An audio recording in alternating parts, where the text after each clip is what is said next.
Fuck out my way, motherfucker. Oh, fucking tired, man. I'm so tired. Hey, what's up, everybody? Welcome to the Shake Up. I am getting another late start. Right. We got Saratoga, Woodbine, maybe a little bit of Gulfstream. And they are definitely off the turf today at the Toga.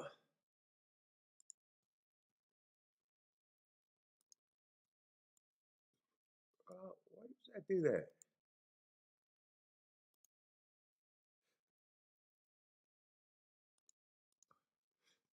It gets set up real quick.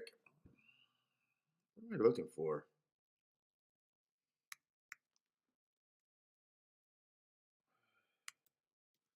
Let's see, I need my forms.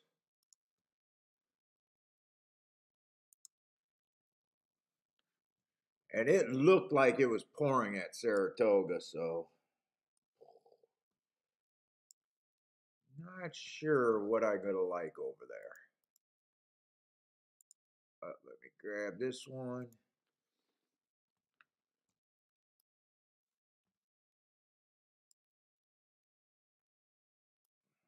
Let's see where the hell I'm at. I need that.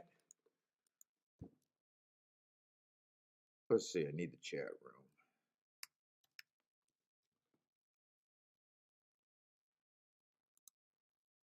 Hey, grab this chat room. Let's see.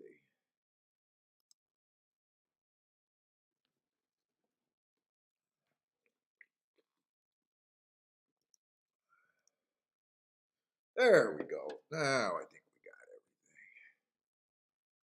What's up, Derek? Yeah, it's gonna be freaking sloppy. It looked pretty bad raining out there today.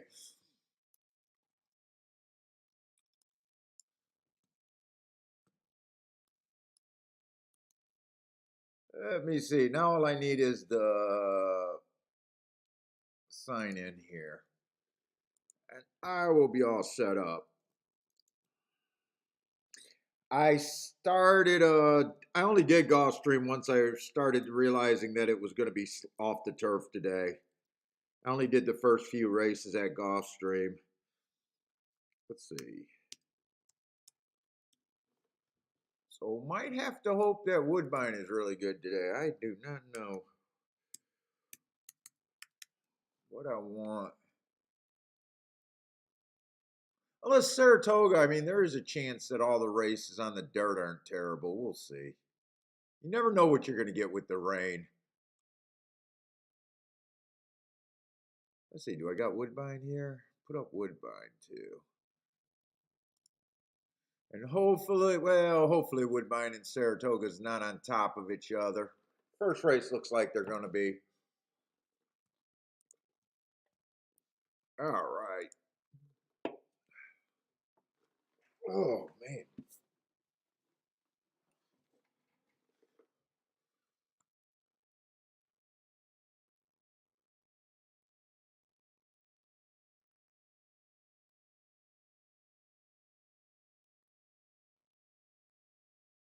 What the hell is this graphic over here at Saratoga? If you're exit. Oh.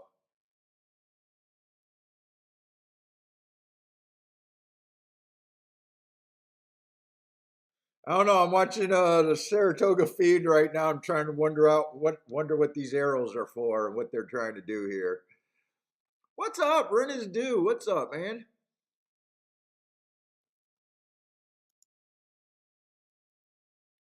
New York all bred today at Saratoga? Yeah, I do think it's kind of I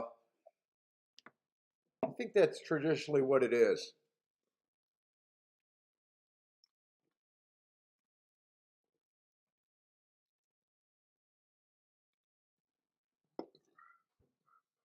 Let's see, we do got a 5-horse field to start it out there. Little minors stakes.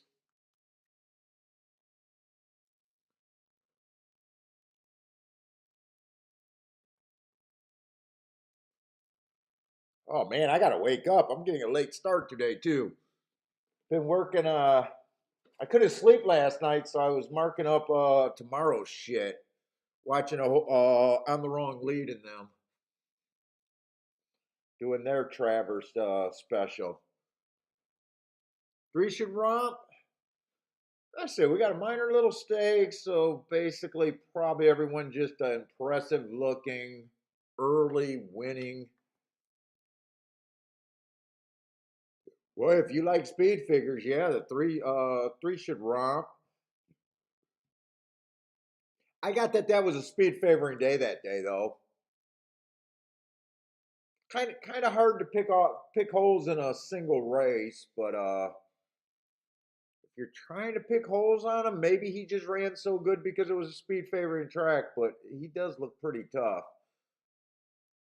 Let's see, the one fastest winner of the day did nothing wrong while winning that race, just fastest winner of the day.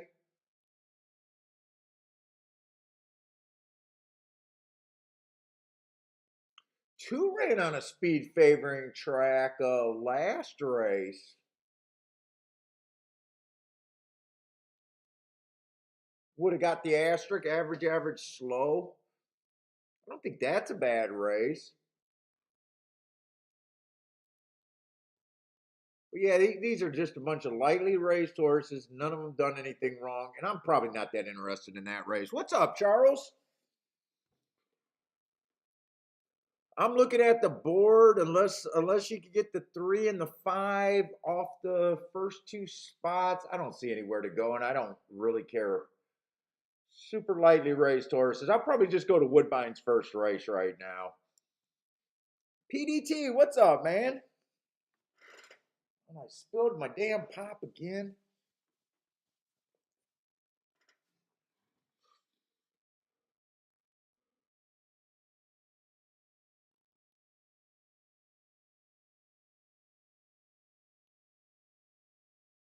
Yeah, you always got to worry about those when the weather comes in and changing. I really wanted to play the turf again yesterday. I can't believe I lost that photo. I kept watching that even though it wasn't that big of a deal.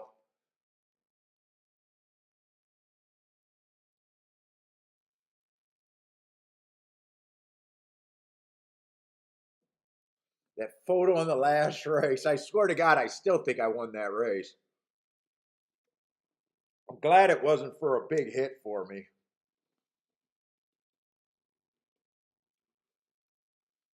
But yeah, tracks definitely going to change. Like I said, I'm just getting ready for Saturday. Probably going to try to set up a tournament for Saturday too, if anyone's interested in that. Let me take a quick look at that real quick. Let me see if we can set that up, or see, create a private tourney.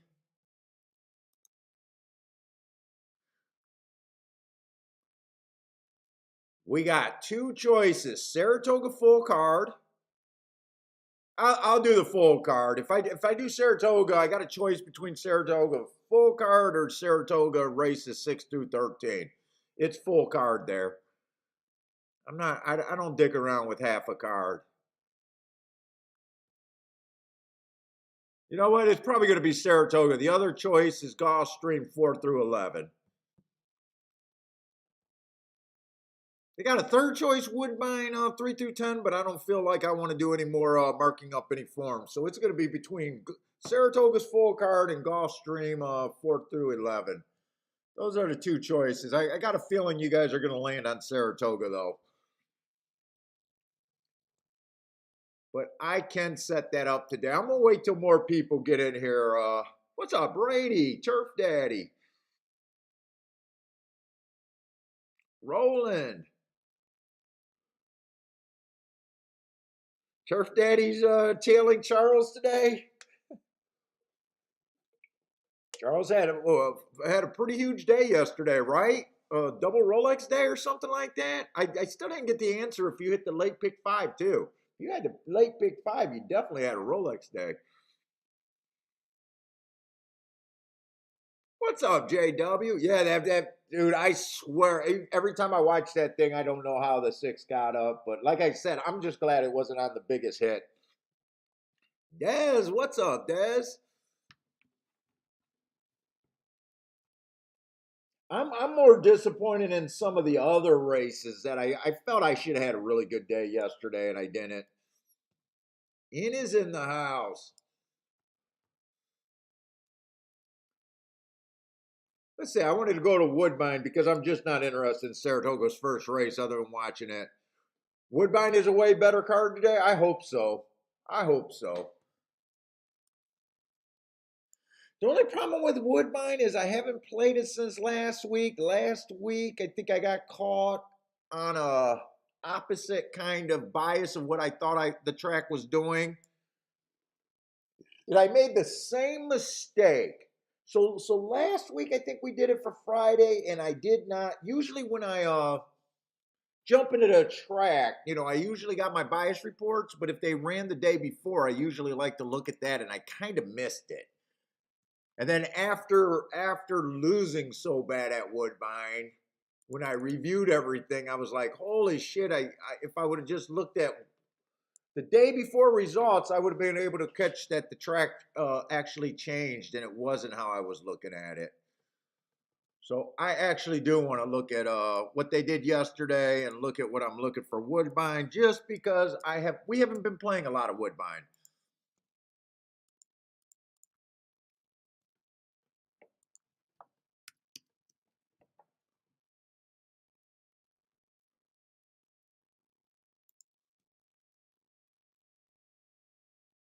Right? They ran they ran yesterday. What did they do yesterday on the turf or on the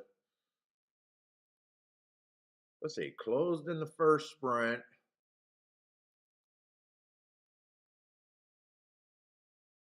So it looks like they were off the turf yesterday.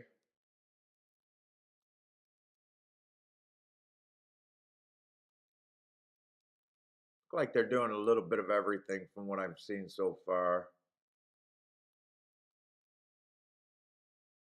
Mostly speed and stalking, it looks like. I see inside winners, outside winners. Mostly speed and stalking other than the first race.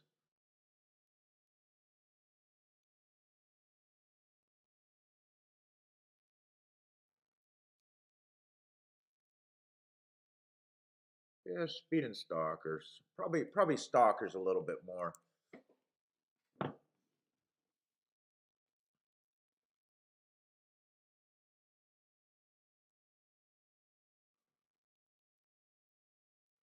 But they were off the turf yesterday, so I don't know how much weather they had, yesterday to even make that a change. So tricky. Let's see, we got a mile 16th, a nice little cheap claiming race though, $7,500 claimers. So on the bias report, I got post position for the meet. Doesn't really matter so far. It's been pretty fair.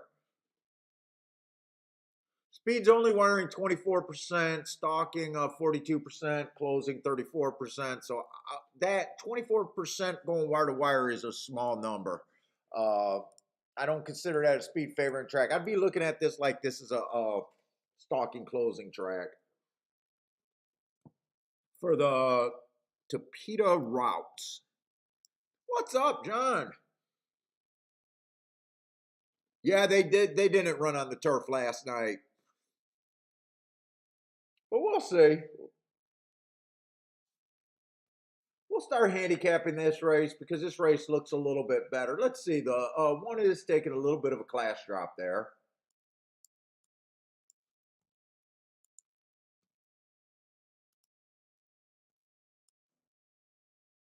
Little bit of class drop. Let's see. 4 races ago. Early pressing day, slow, average, match strides with the slowest winner. I gave him an asterisk for being a closer that day. I don't know. A little bit off the layoff. I don't care for. There's a little excuse there, but next race he comes back. He does improve a bit. Stalking closing day.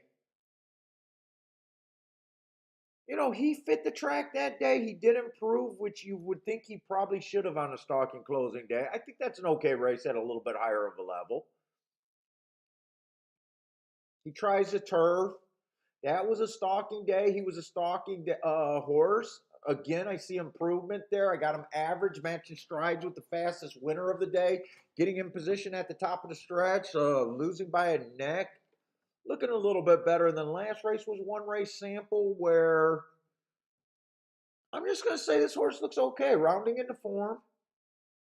I don't think he has any, or she has any real excuses lately. She just looks like she's slowly rounding into form and, probably going to fit if the track is favoring stalkers closers with that little class drop. I don't know if 3-2 is the right price in my head. I wish last race wasn't a one race sample, but we don't get a perfect world. So I would really wish I could interpret that race to see if there was, if I thought there was a bias or something there, because I would really like to explain that race, but I can't. Was kind of at her highest peak level recently, going up to 15,000. But let's just say she looks fair. I'm just not crazy about that price there. Let's see, two horsemen competitive at this level. 3 races ago, stalking closing day, was a stalker, fit the track, went too fast to win, so I like that. The horse gets a bump off those speed figures. Didn't win off those speed figures, but definitely got a bump both times. Next race was a bad rail. I like the excuse there. Still ran a nice fast race. 1 tick slower than the fastest winner. Match strides with the fastest winner. 1 tick slower than the fastest winner. So a nice race. Last race, I got the horses being slow at this level, but the horse got in position at the top of the stretch, was still there, still improved its speed figure. I'm okay with that race. I mean, she looks like a solid horse at this level, where the one horse looks just as solid, dropping a little bit. I'm just trying to compare the two. I'm trying to figure out what I think about the difference in the two. Other than, I mean, for a better, the biggest difference is the price. Let's see.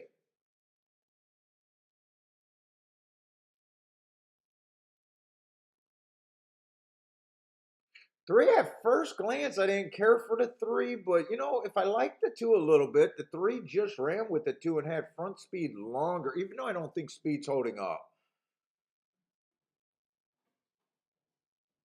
To me, I'd rather try to get to the biggest price as I can. And this horse is not front speed. It's almost, why was this horse on the lead?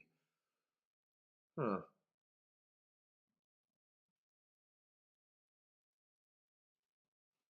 Sometimes when a horse goes to lead out of the blue, sometimes that's a sign of better things to come. Maybe a little interesting. I'm still not sure where I'm at in this race. Let's see, 4 horses definitely making a substantial drop here.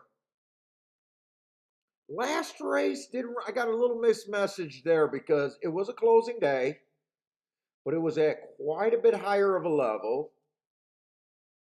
The horse definitely closed, got in position at the top of the stretch, and then flatted out. The horse wasn't bet at all, but with this is a pretty giant class drop.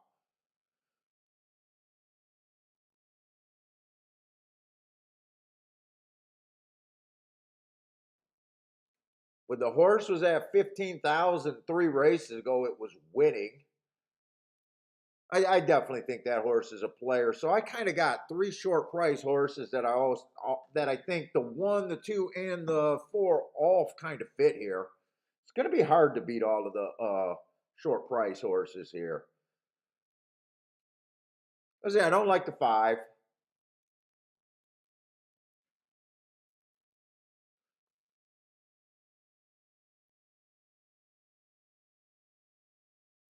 6 horse, fairly competitive at this level. Keep getting in position. Has the right running style. Probably is the best price that I could get to a little bit as an underneath horse, I think.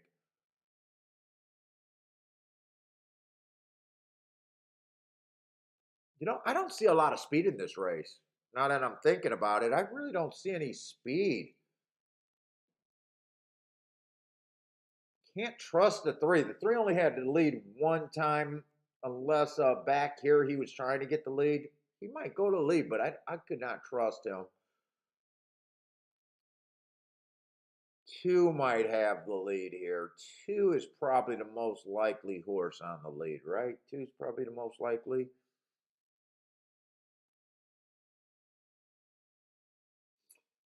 Hmm. Is this race a real betting opportunity? I kind of considering the one, kind of considering the two, kind of considering the four. There's not much there. That's pretty much ABC.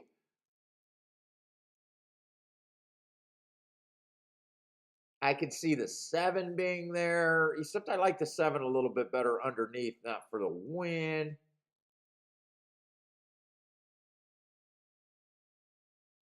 Six is the only real price I think I can get to. Six, possibly three. So unless six or three can get first or second,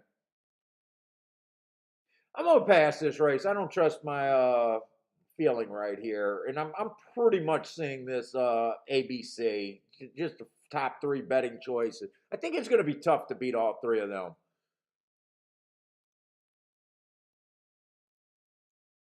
Let's see. Do I like one of those horses better than another?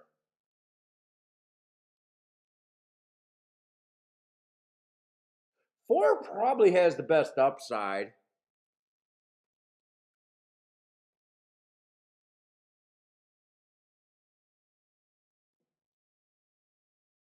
Four does probably have the most upside in my head.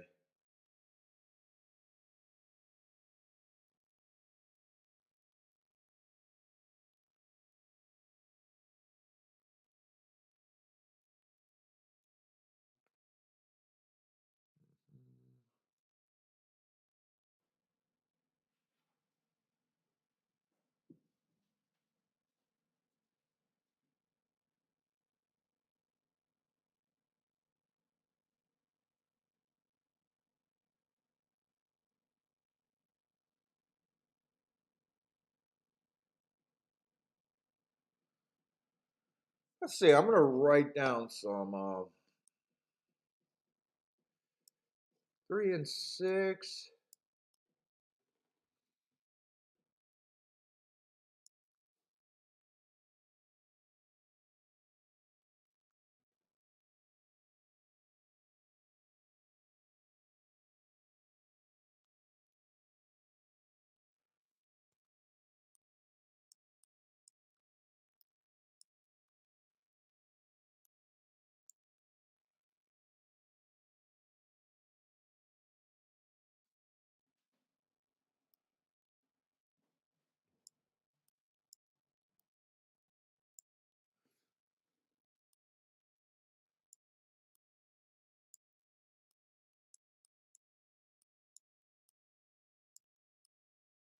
Let's see.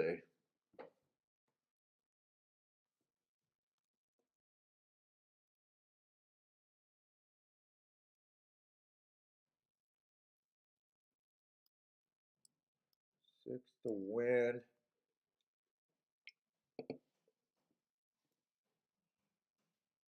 I don't hate it.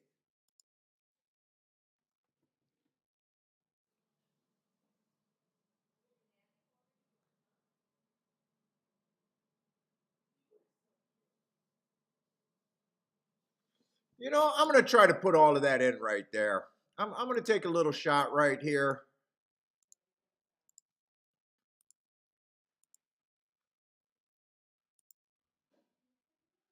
Trying to talk myself into this bet right here.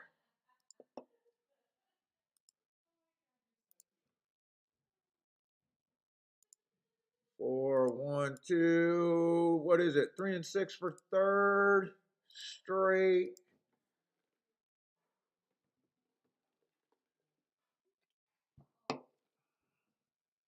Thought four had the most upside for the win. Definitely need 3 or 6 to get first or second. Yeah, I took a little shot there. We'll see if I like that bet. Three does get the lead.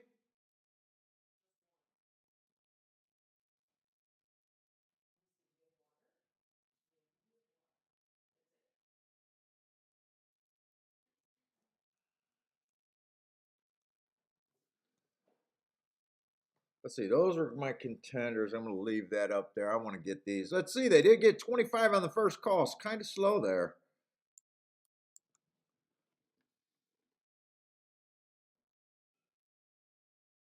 Slower than what I definitely would like.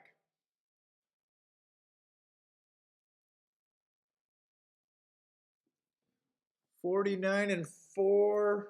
They barely sped it up. They sped it up a tick. 49 and 4.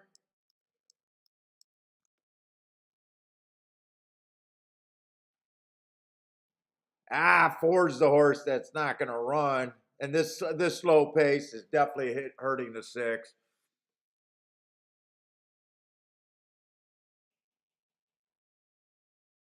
I keyed the wrong horse, I think.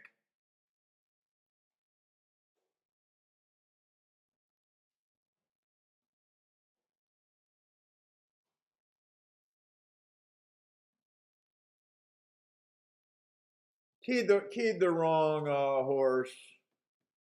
But I couldn't go all of them. I couldn't go all of them. I had to kind of pick one horse to put on top there. The other way I could have played it, but I just don't think it's a nice bet overall. Could have won 1-2-4, 1-2-4 with the 3 and the 6. But I don't think this is going to pay enough to outweigh that. I really don't think that's going to pay enough to outweigh that. I think I was forced to pick one horse out of that group that I thought could win. Let's see. 3 times 2 is 6. So for $12 to hit that for $1. Yeah, I don't think that's going to pay enough. That's basically what I did there, except I kind of just thought so. I got a losing ticket there, but I would have went 2 times 2 is just $4, so a third of, well, yeah, a third of the price. I think it makes sense here. I'm not sure that this try is going to pay enough to make that one make sense.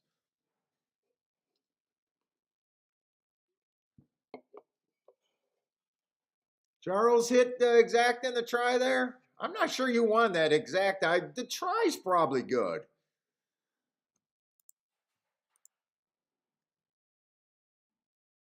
Yeah, 2 1s paying $10 unless you pretty much got that straight. I don't have much hope for that.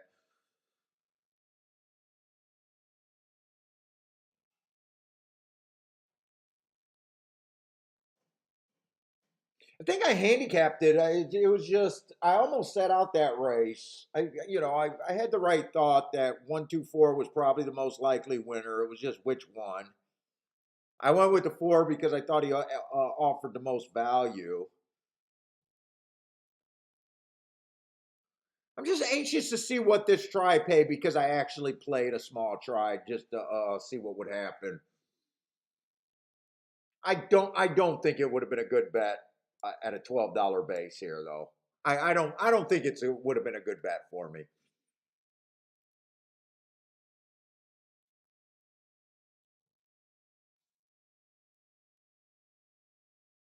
No, Charlie, you hit it, but you didn't lose money. Well, that's also good.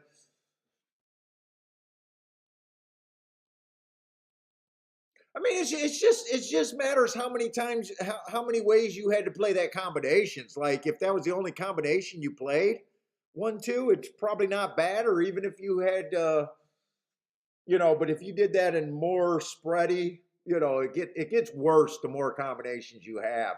That's why when it's so low, you just don't have much room for error.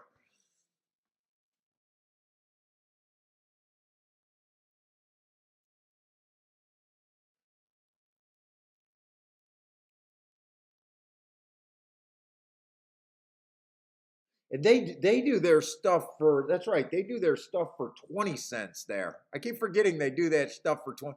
Yeah, if the 3 would have got second, you would have definitely did a lot better. Is that how you played it? Or even if he would have won.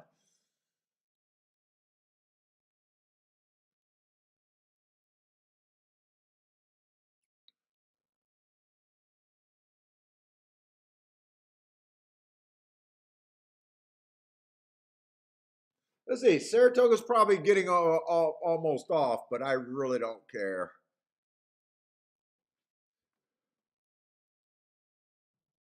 Is that Gurry? What's up, Gurry? I hope I'm saying your name close to your name. Dennis, what's up, Dennis? Turf Daddy Frankie, John's here. Let's see. Mo knows. What's up, Mo? Is that Abdullah? Hopefully I'm saying that name right. What's up, William?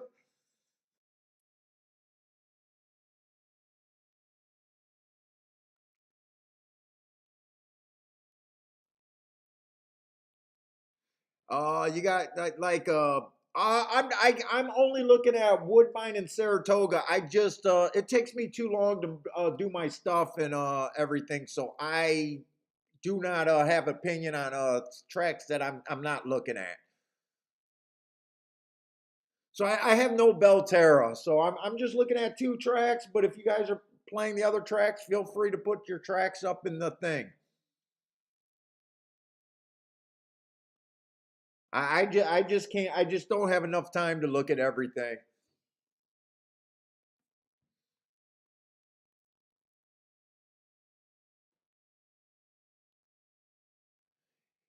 Yeah, so let's just say this paid 8.50 for 50 cents. Oh God, I need my calculator. But it does not look like I could have did a $12 base bet for a dollar. So if it pays 8.50, you'd have that five times for every 12 bucks. You'd have or for every yeah, for every dollar you got it five times. Wait, 8.50. I know that math came out wrong. 8.5 times 5. 42 bucks. 42 bucks for a dollar. So for every 12 bucks, wow, it's actually not as bad as I thought it would have been. It's bad.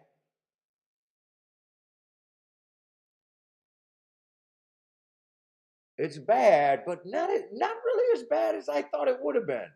I thought it was going to be a lot worse than that, to be honest with you. But let me erase what I didn't bet. That's the other way I could have played that try that represented the exact same opinion. I just forced myself to pare it down.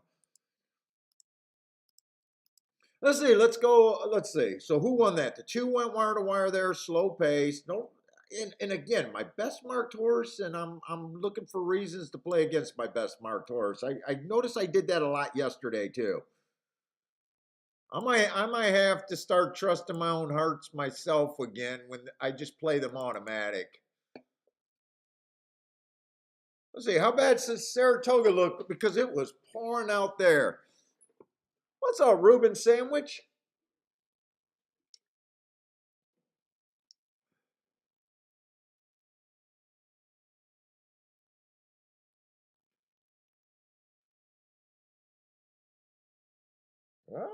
It looks like the three got this put away. Four looks scary for a moment, but three's gone.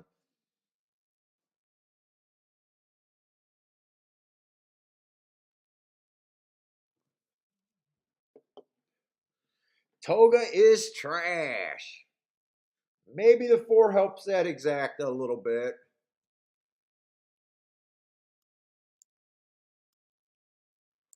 Oh, wait, I didn't get my pen working.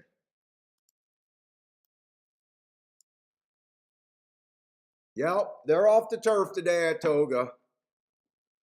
Blue Ken, what's up, man?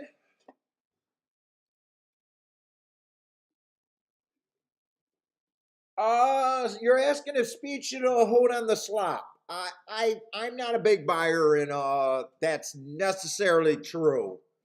It seems like Speed holds on the slop a lot, but it's not necessarily true. Like I don't have numbers to back that up. Just every time it rains, automatically bet Speed. It feels like that, but I don't have proof to back that up. And I've seen plenty of days where sloppy tracks can produce a golden rail, even though there's water on the rail. I've seen them produce. outside bias. I've seen them produce speed bias. I've seen them produce closing bias. So to me, there's almost no rhyme or reason.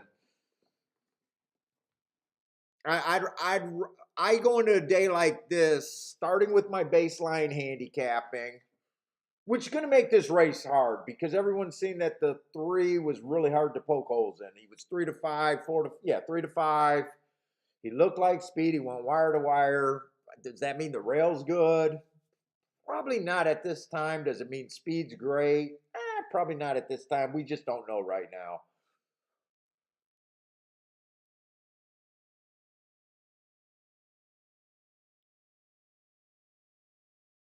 So Charles, you're probably happy with that try probably actually paid pretty good, right? That try actually seemed like it paid more than I thought it was going to be.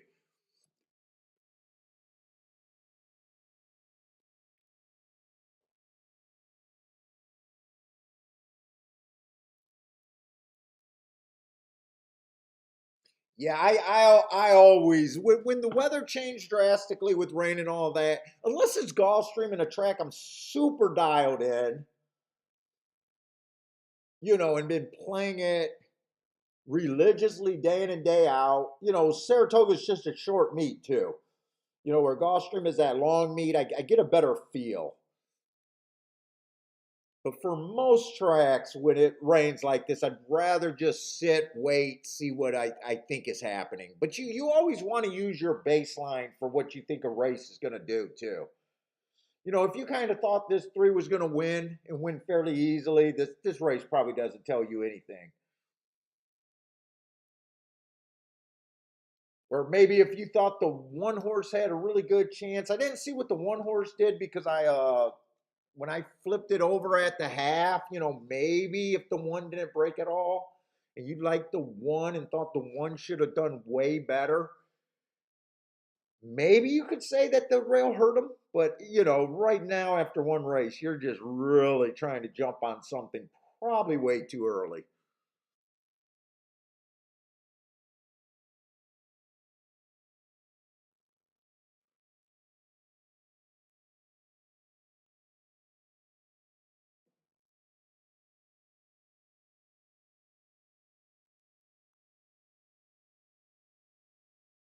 So Charles is happy with that with that payoff on that try. Yeah, so I could have went wider there, but sometimes you want to go narrower for the bigger hit. I don't play a lot of tries, so I was kind of shocked that that paid still 40 bucks. Wait a minute. No, no, no. It didn't pay 40 for 50 cents. It paid 40 for a dollar, right? Wait a minute. It paid 40 for a dollar. So it would have paid 20 for 50 cents. But my bet would have cost. Yeah, it didn't pay as good as I thought. It would have been okay for every 12 bucks I would have betted. I would have got 40 back. But it's 40 for a dollar. Yeah, I got to wrap my head around where I think tries need to be for me to do it. Now, I would say probably most tries I don't want 3 to 1.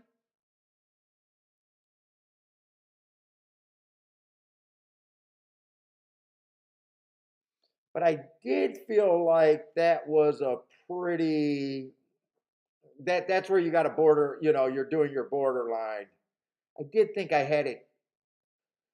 I would have thought I would have had that pretty locked up. I probably would want better than that return though. I probably would want better. Doesn't seem like you want to hit a try for basically 3 or 4 to 1.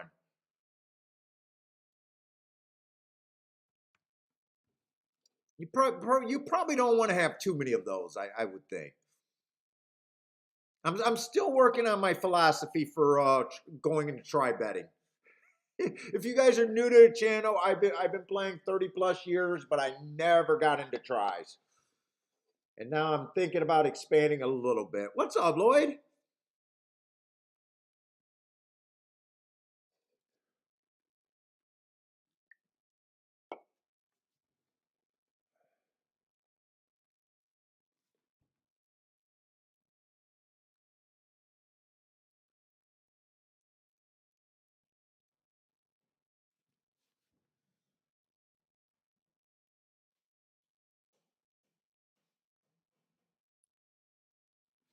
Let's see, I don't have a lot of time to just sit here and daydream either, so I guess I'll go right over to Woodbine.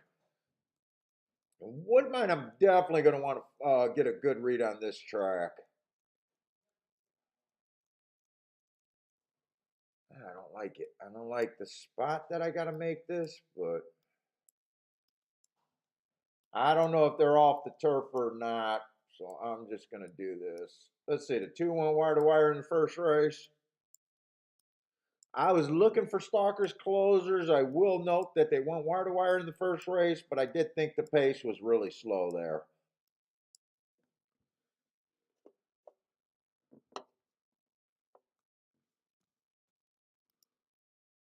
Lanier, what's up, Lanier?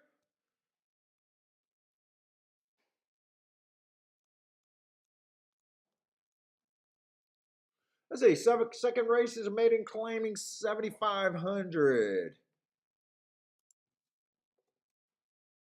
And Woodbine for the Tapeta Sprints, I'm looking for speed and stalkers. Once you get to 7 on out, it gets a little bit harder to win. But mostly speed and stalkers there. Let's see, one is making, I guess, a little bit of a class drop there. Kind of overall don't like his running style. Looks like he'll be farther back.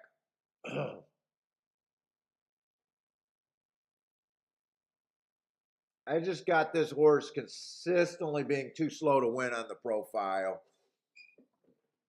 I'm not interested in the one there. Let's say the two's making a small class drop, also the same small class drop. Coming out of the same race as the one last race, ran a little bit better just because he was in range early, average, slow. But the finish was pretty much the same, just the pathetic finish. Horse probably, in my head, has a little bit more upside just because the horse probably isn't going to come from as far back.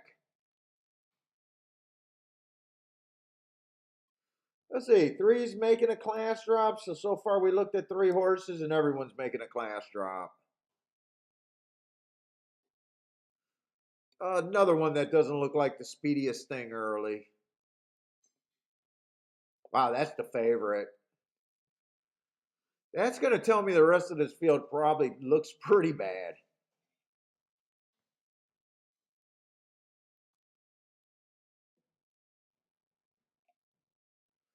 Let's see, fours.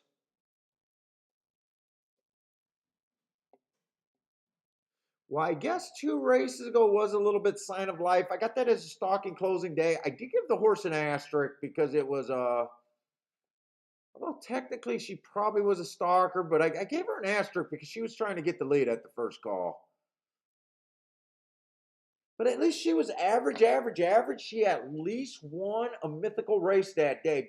Whenever you're average, that means you fell in the ranges of what I thought was good that day. Meaning, there's technically a race out there with those times that you could have won that it was just average. It wasn't great, but when I'm looking at a field where everyone else looks so bad, being average probably not a good thing when everyone else just looks bad. Let's see. Last race it was early pressing day. Horse came out slow, came out like a closer. I gave her an asterisk. Average match strides with the slowest winner. Not the fastest thing, but at least she got or he has a sign of life.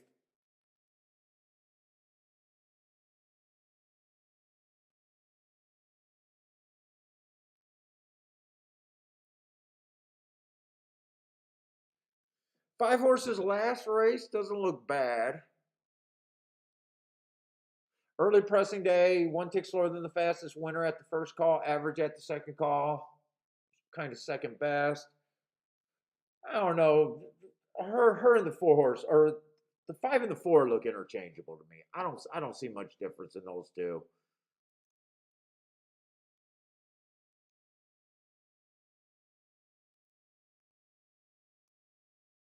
And everyone's making pretty much the same drop here. Everyone's dropping. It's just how much. This race is kind of boring.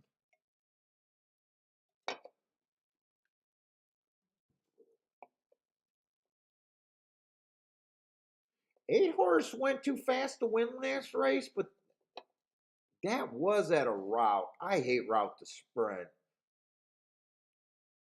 And when this horse sprints, she's just slow. Yeah. This is the best marked horse in the race right here, but I'm not that excited. Decent price if you like her. I think 7-1 probably isn't bad, but I'm kind of looking at this race like, eh. Let's see, I skipped over to 7, ran against the inside bias last time, average, slow, but I don't like route to sprint. I mean, after one race, I don't know if this is a router or a sprinter. I can't get to her today.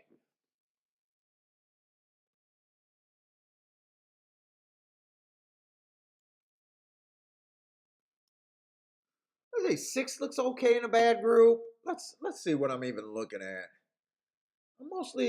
I'm looking at 4, 5, 6. Do I got a bet here? Let's see if I can even find a bet that I want to do something with. Mostly like 4, 5, 6 for the win position. 3 is the favorite. I'm willing to leave the 3 off. I'm not saying the 3 can't win. I just am not interested in using the 3. Put it that way. I'm not interested in using that horse.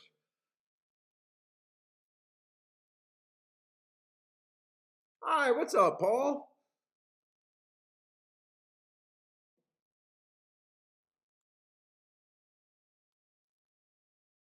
So I don't love any of these. 4, 5, 6 is where I'm at.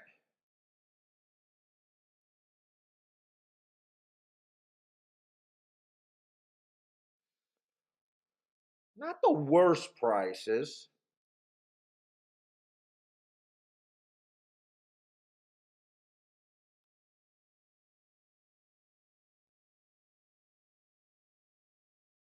Let's see. 4 would definitely have to run a better race. I think it's possible.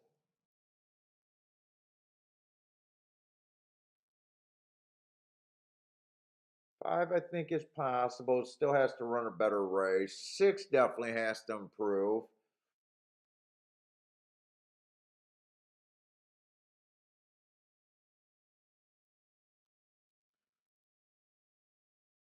4, 5, 6. So let's see. 6 is the best for a better. 6 is best for me. What do I want to do here, if anything?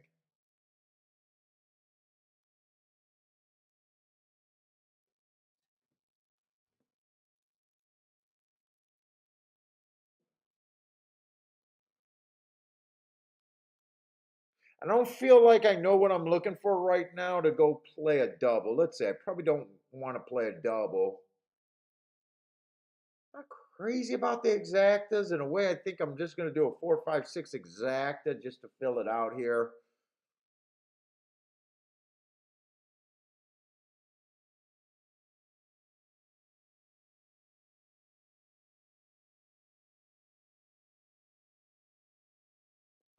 Trying to decide if I like any of them better than another one. Let's see. If the 3 wins this race, I probably don't want to do anything with him.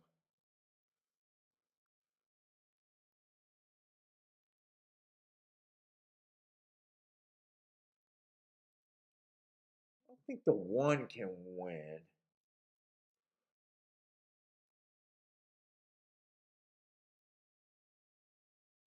Let's see. Charles King, the 5 over there.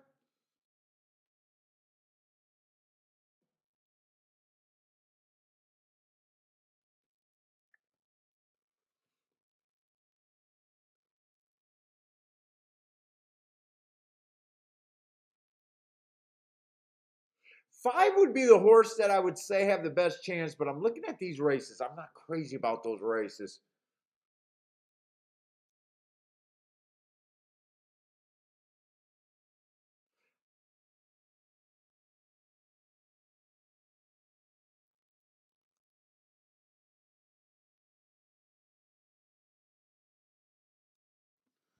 I'm gonna look at the exactas real quick.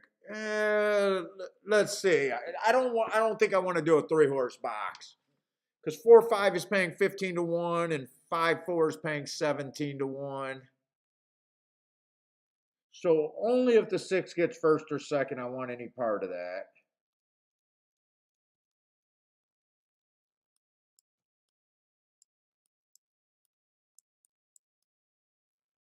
Probably start off somewhere like that.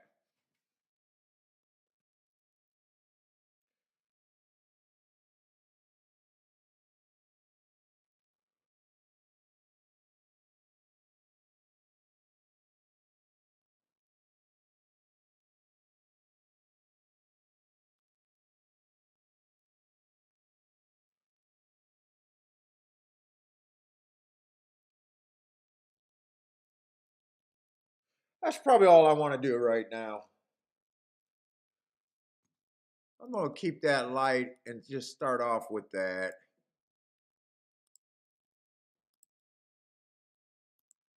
Hey, what's up, Mr. Hobby?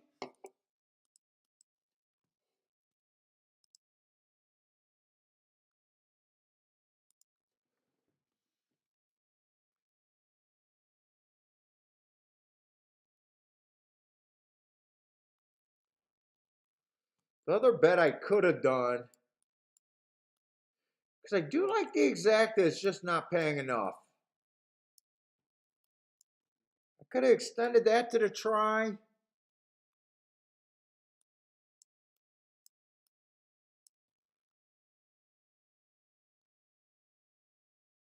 And do that.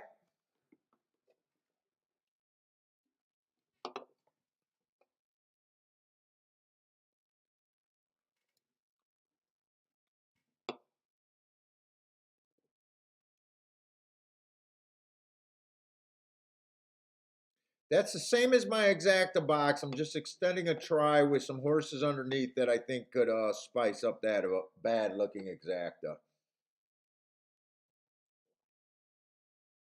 What is that? $8 for $1? You know, I'm going to do that a couple times. I want to do a little bit of my trifecta experiment.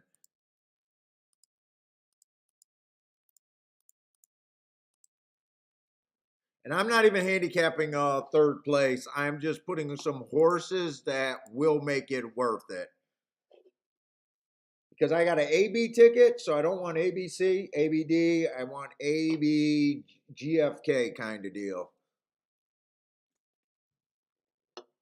But I'm just doing some play bets right now, just seeing where it goes.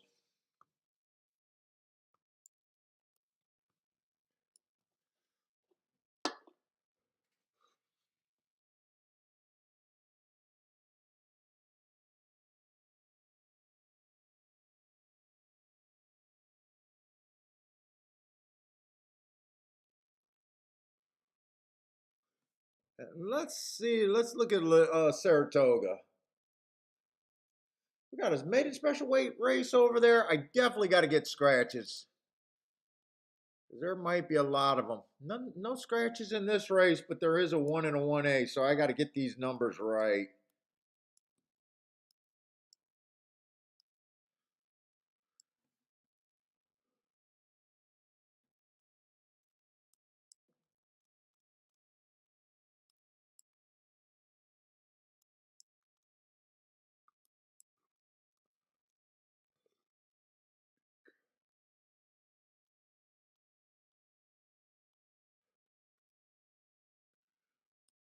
So I think that's going to be the 1, and I think that's going to be the 1A.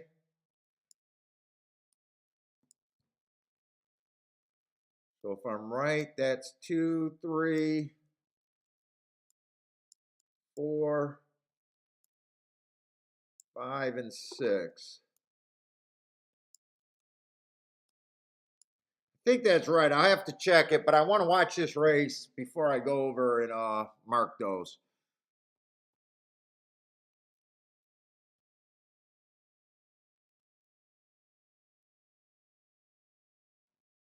Hi, what's up, Mr. Hobby? Thank you for the sponsorship, man. Thank you for the cigar fund there.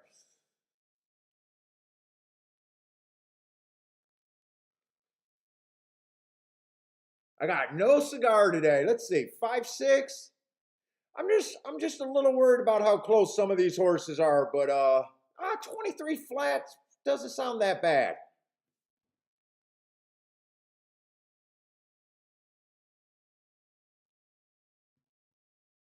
One does look scary coming up the rail, though. Eight does look scary. Oh, eight's making that sweeping move. Don't let another heart horse win. I might have to rewrite my thesis on I hate route to sprint.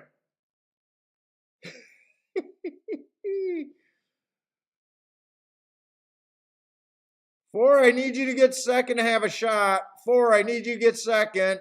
Oh no, six, come on. Six. I need sex. Come on, sex.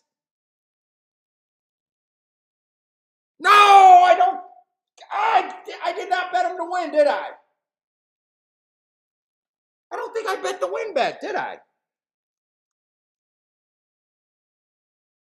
I think I just played the exact and the try, and I don't think I did the. Did I do the win bet there? I don't think I did. No, I didn't do the win bet. I didn't do the win bet.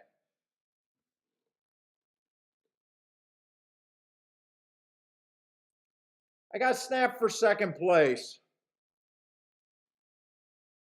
All right, I don't mind that. I didn't do the win bet, but I'm betting very small right now, so I don't know. Should probably beat myself up a little bit for that one. I shouldn't be letting 8-1s get away from me.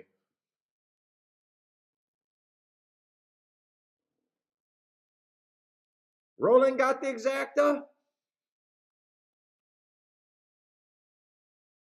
Charles got the try in the super. I did not. Oh, three was a favorite.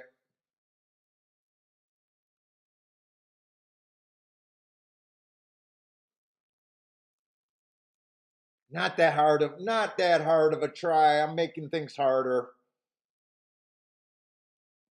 Thought the winner was going to be 4-5-6. Yeah, the favorite could get second. God damn it. I still like to. My main bet was forcing the six to get first or second. I keyed the right horse. I should have had a win ticket. I don't.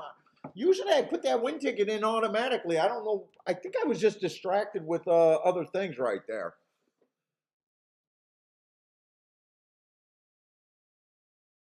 I should have had that. All right. What was I looking at? I was distracted with the damn numbers and stuff. Okay, let me get over to Saratoga.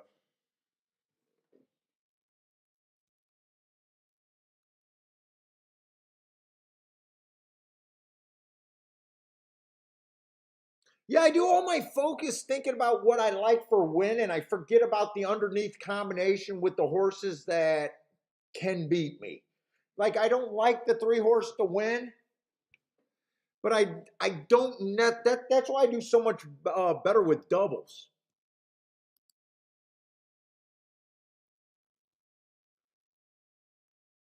Because I do all my focus on the win spot of it, and then underneath it's like I'm just putting the back wheel in the horses. Yeah, the three could have got second, but I forget that I don't like them to win, so I kind of forget about them when I'm doing the exactas. But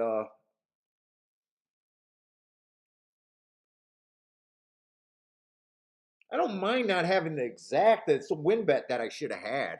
I should have had a win bet there.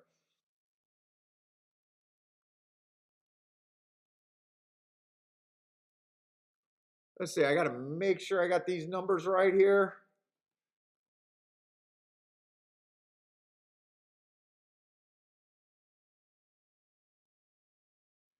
Oh no, I'm not on tilt yet. Shit, dude. I haven't even had a bad day. I mean, yesterday I lost, but it was an average losing day, and I got the worst photo on the planet.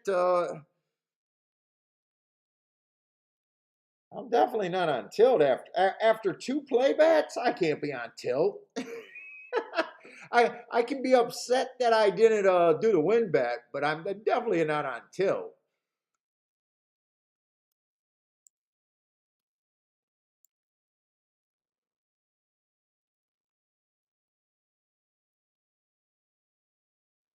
Let's see, we got a made a special weight race over here.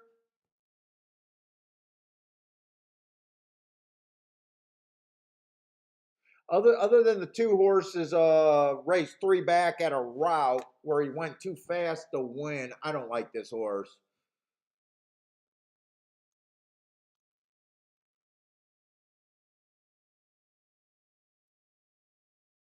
I mean, did run an okay race two races ago.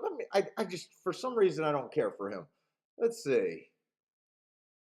The three is the favorite. What do I think of the three? The three got a soft pace on a speed favoring track last race. Slowest winner of the day she dueled with.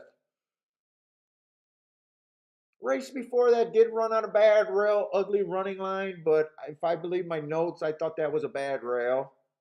Did improve off of that, but did have a speed fake. I don't know. That's not the. Let's see. We got this horse coming out of that same race. The 1A would have been coming out of that same race. And this horse was definitely not a speed horse. I definitely think the 1A got some upside here.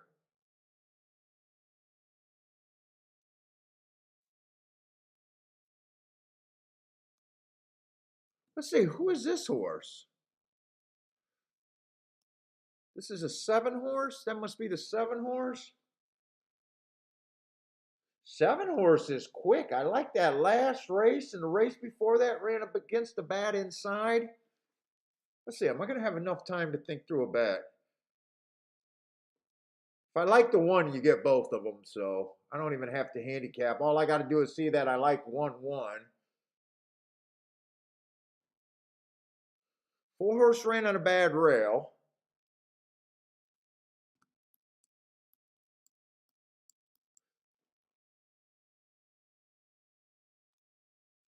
I think those are the contenders for the win right there, unless the first time starter or someone like the 5 horse improves a lot. Let's see, I would definitely have to beat that 3 for first.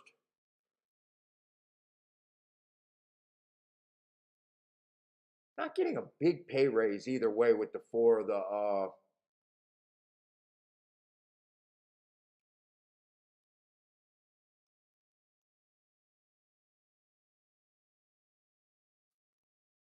with the 4 of the 1.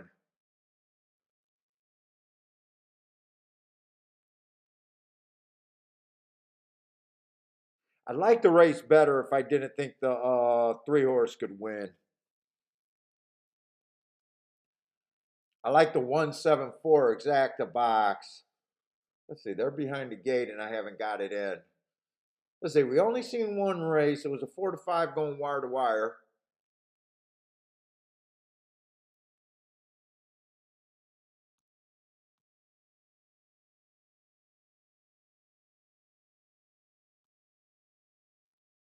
I like the 1, but 1 I say is probably not that big of an overlay here. I think 1's definitely second choice. I think the 3's a little bit over bet. I think the 1's a little under bet. Or no, not a little bit of overlay, not under bet. I think the 3's over bet. I think the 1's a little bit of overlay, but not touch. They're off. I just couldn't just really couldn't get a bet in my head that I liked. I feel like I'm moving in slow motion right now.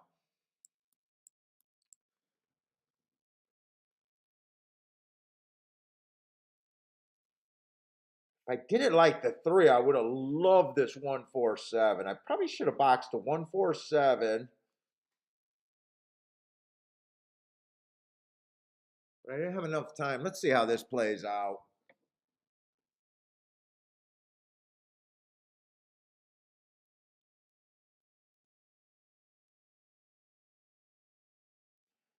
One looks like he has a good shot to go wire to wire. Three's the horse. Let's see. 3 and 4 is coming. Wait a minute. 3 and 4 is coming. Three's definitely coming harder than the 4.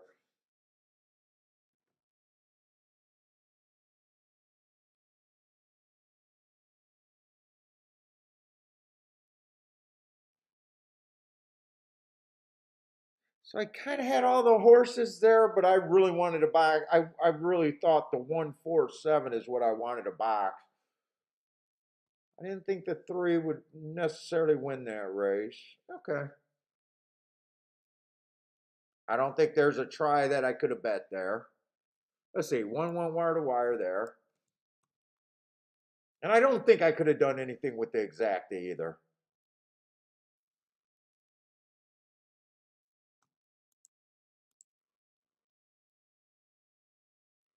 $7 exacta. So,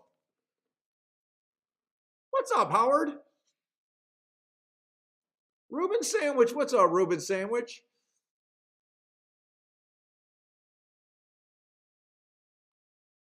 Yeah, we got so far our sequences have been pretty damn chalky.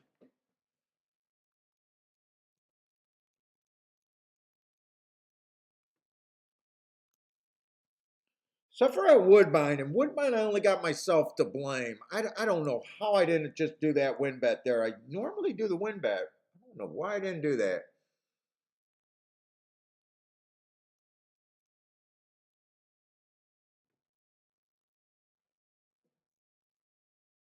At Woodbine right now, I probably wish that I was looking at doubles. I really wish I was looking at doubles. Been messing around a little bit with trifecta and a couple play bets with exactas, and I think that double was good. The double had to be good. Here, let me irritate myself. Yeah, 53-1 on that double. At the most, it would have cost me 9-1. At the most.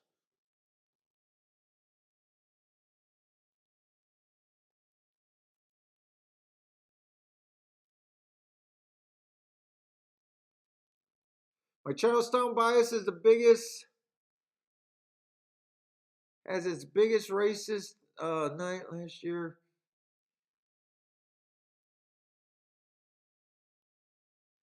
Oh, at Charlestown. Okay.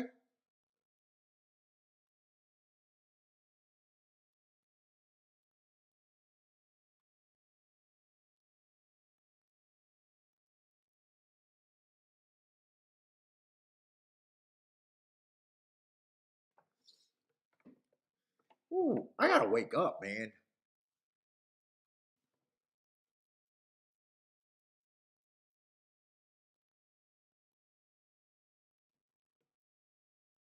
Yeah, 1940, 50. No, I can't be that because I didn't have time to look at doubles. Let's see, third race. We got another. Dude, I like the card over there. Nice cheap card. I just got to get a feel for what Woodbine's doing. Really, I don't need to get a Wood. I should have just cashed some tickets already at Woodbine.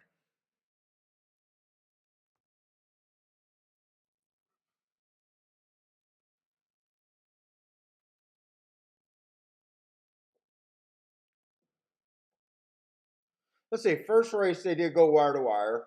Second race they did stalk.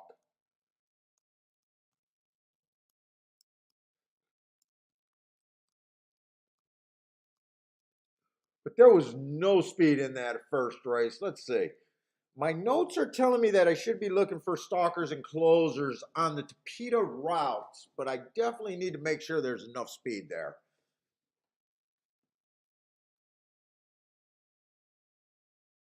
I'm not sure there's a ton of speed here. I'm not seeing any speed so far. Holy shit, am I not seeing speed? So this could possibly be a slower than average pace. This could possibly be a pretty slow pace here.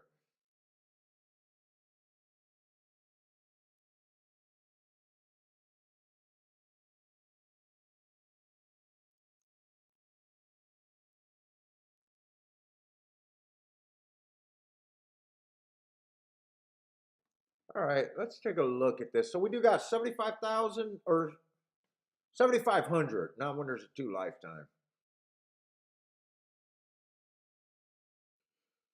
Let's see, three races go on this one. Stalking Day, I'd give him an asterisk. Tried to battle down the lead for the first call. Comes back on an early pressing day, just slow, slow, slow. There he chased the slowest pace of the day right there. That's what he did there. Then last race, Stalking Day, average, slow, average. That's exactly what he was. I don't like him, don't hate him. He's just in the race right now. Let's see where else we're at. Two horse, making a bit of class drop.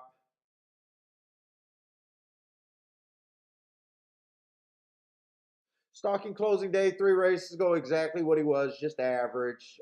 Two races ago, bad rail. I like the excuse there. Last race, stalking day, a little bit too slow with the step slow. I like the excuse there. Got a little bit of muddy form there, but still 4-1. Class drop should help. My biggest concern with him is I'm not sure how much speed there is for a horse to be probably 5 lengths out or farther. Horse is probably going to be pretty far back.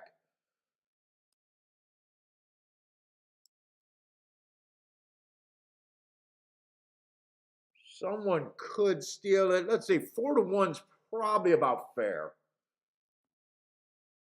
Not an overlay, just about fair. I'm thinking about 20% chance to win that race. Three got kind of the same problem. Might be a little far back if this pace can get away kind of slow. So does this four. A lot of these horses are going to roughly sit 5 lengths behind.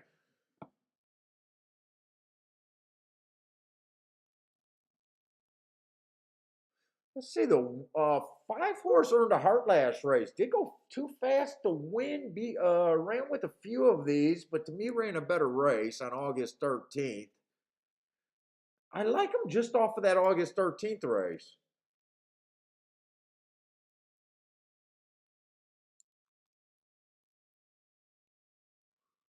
6 horse ran on August 13th. Went too fast to win also.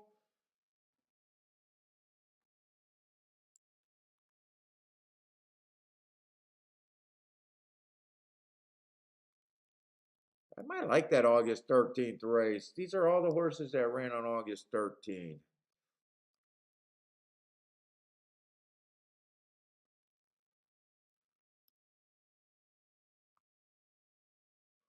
It's a rematch race.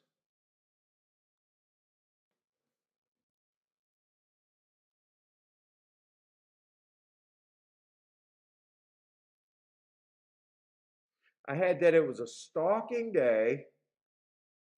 Let me look that day up. Let's see. Where's my.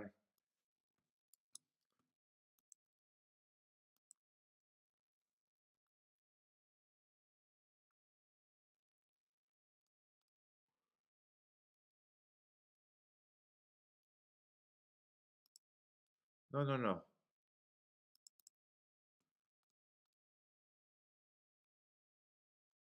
That's Woodbine.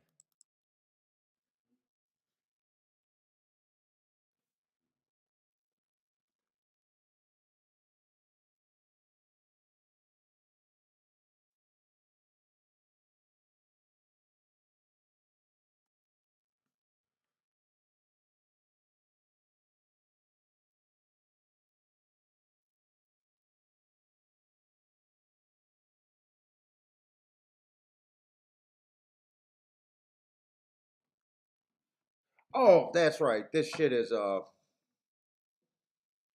keep forgetting my pace is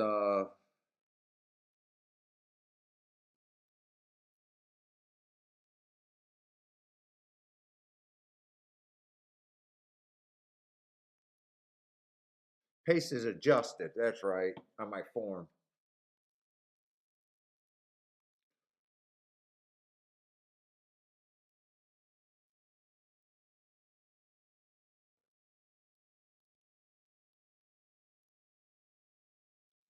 I want to watch that replay too. I think I want to play this race. I think I might want to play this race for real.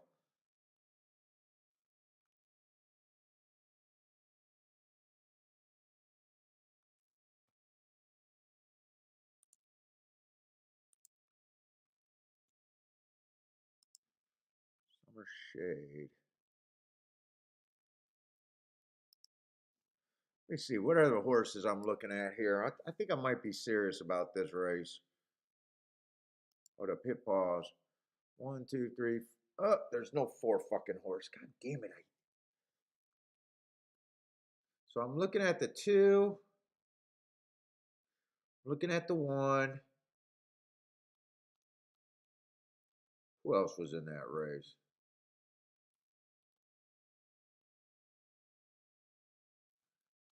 One, 2, 8.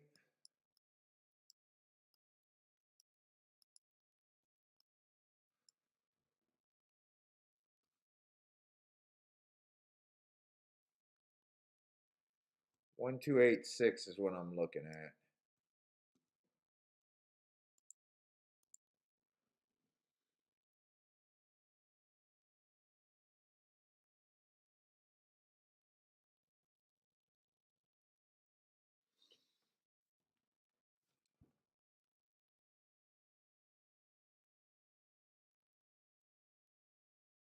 One, 2, 8, 6.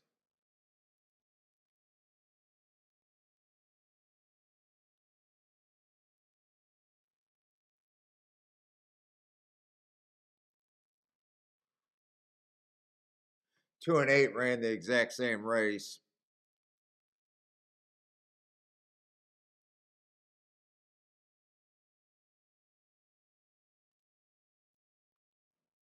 That's these two.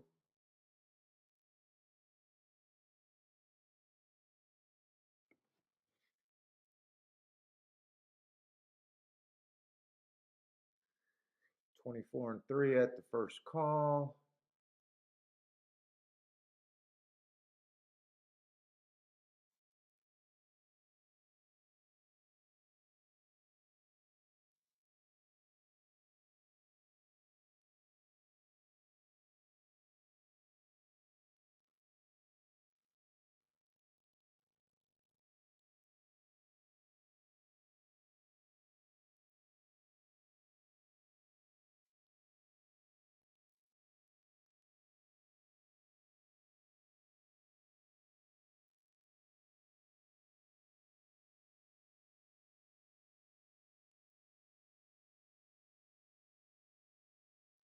The problem is I could go both ways in that race. I like the 2 and the 8 for a reason, but I like the 1 and the 6 for a completely different reason. If I'm right about the track was Stalkers,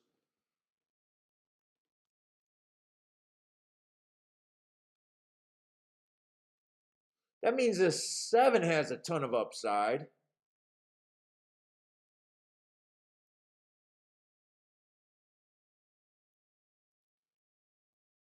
But if I'm right about the Hearts, the 5 and the 6 has a ton of upside.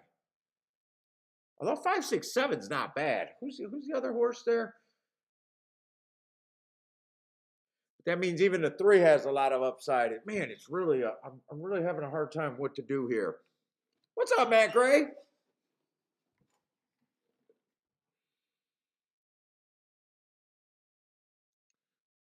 The Goob Show? What's up, man?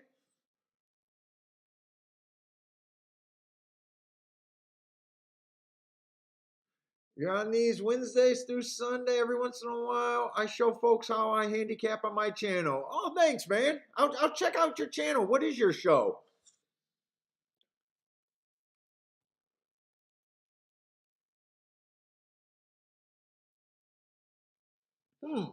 I'm really going back and forth. Like my overall thought is to always get to the highest price you can in the to the highest scenario you see winning a race.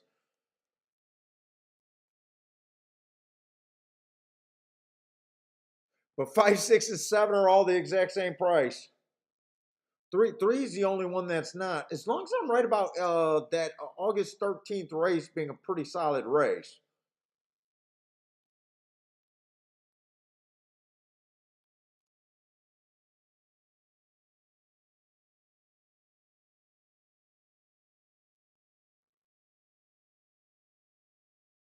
Let's see, 4's just stepping up.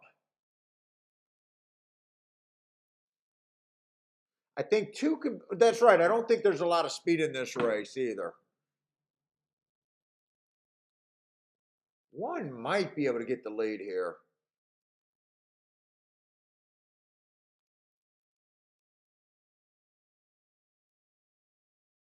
You know what? I'm just going to stick with my first thought, going with the 5 and the 6 here. I'm just going to keep it simple. Dutch the 5 and the 6 here. I don't think I want to get too cute right now. Oh, it is the Goop Show. And that's a horse racing show on YouTube? I thought I found all the horse racing shows. I thought I found all of them.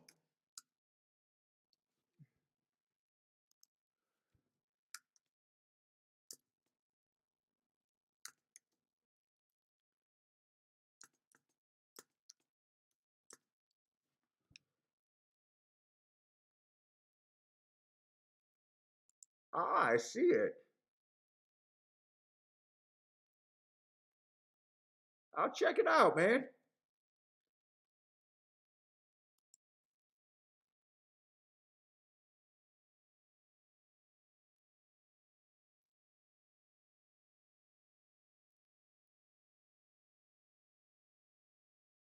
Oh, you're not a horse handicapping show. You just have it. Oh, I got you now. Okay.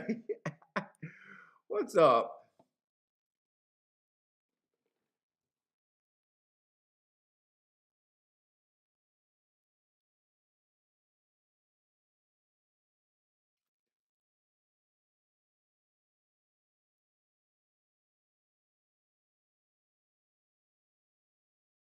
Now I'm thinking maybe I should go a little bit wider because actually these prices are pretty damn good.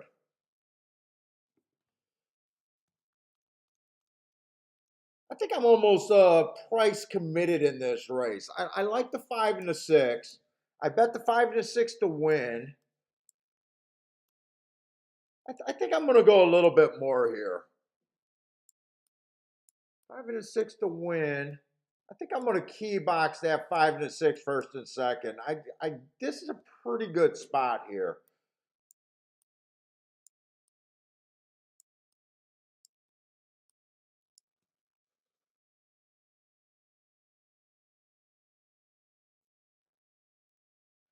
Maybe I could leave out the 1. Let me just make sure those exactas are good there, though.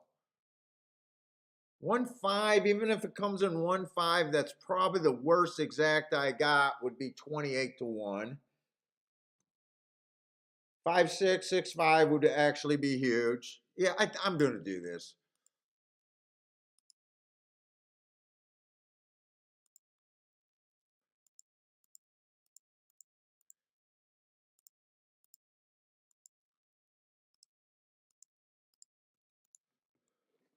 Hey, what's up, Cindy? Gregory Ross, what's up, Gregory?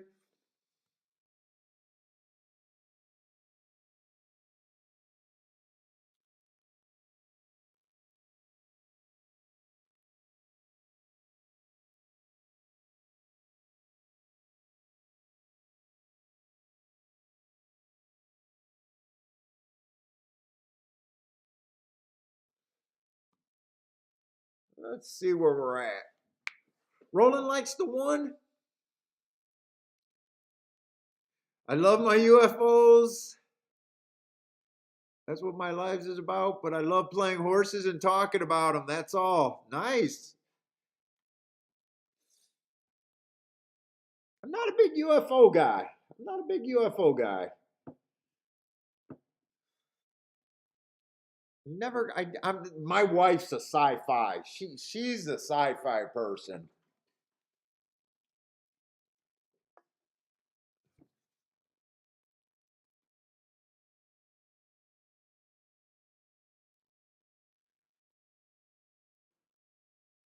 Let's see, Woodbine, they are getting to the gate. And I thought this was a decent spot here. Need the 5 or the 6 to get first or second.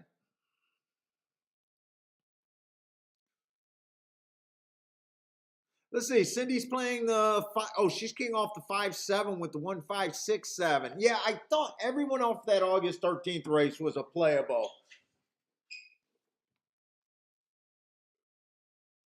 So I did like this 7. It was just which way I wanted to go with it.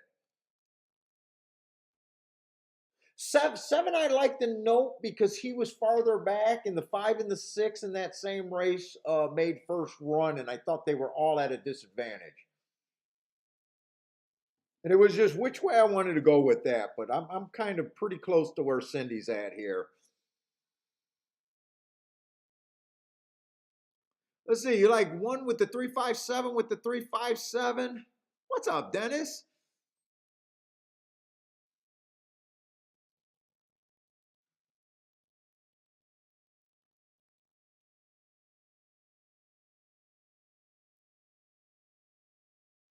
Boy, I like this. My 6 really was drifting up in price. My best outcome would be 6-5, no doubt about it.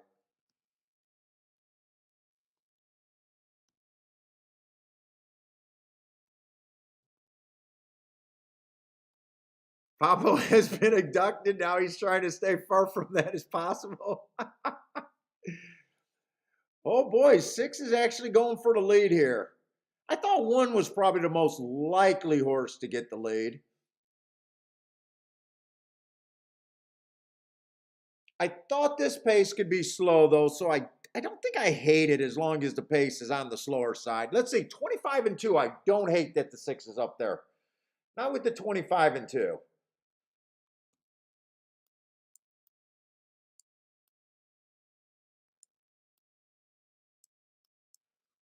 If he's good enough, he shouldn't have an excuse. I do like where the 5's at.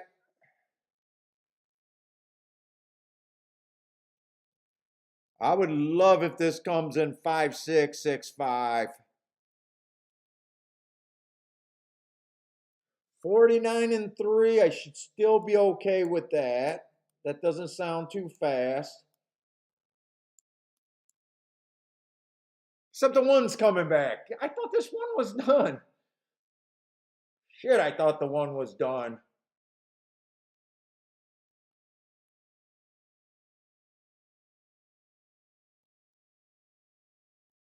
Yeah, fuck. 6, you really got tired there. 2's coming. I didn't like the 2 at all.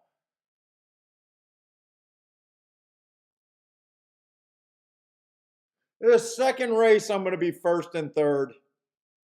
And I've only played, I think, 3 races.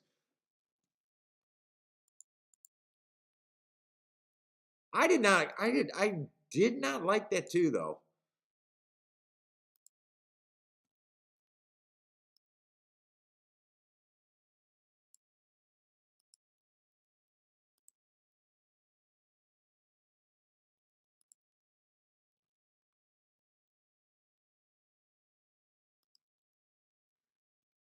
Did not like him.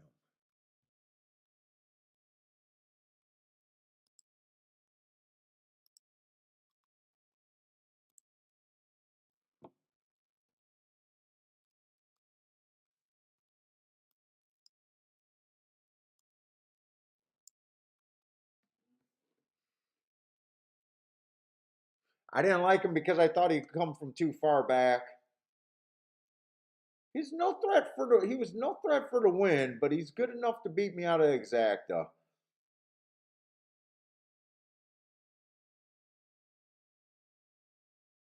Good enough to beat me out the exacta there. All right, not that big a deal.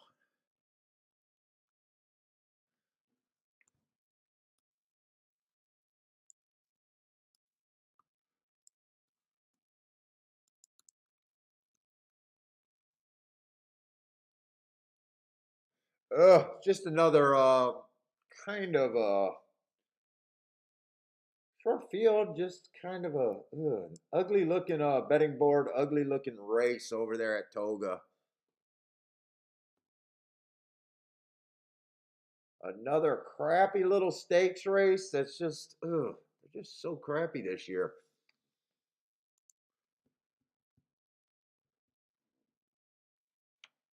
Well, if you're playing this race, they're definitely forcing you to have an opinion at those odds. Unless you're into buying alls, forcing you to have an opinion, that's for sure.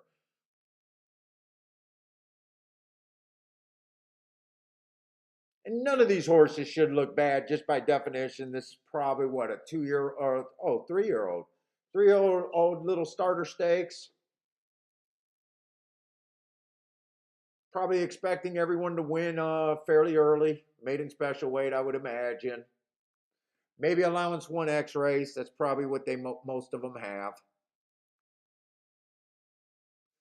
State bred races, so probably a state bred allowance. If they win an open allowance, they probably got a little class advantage.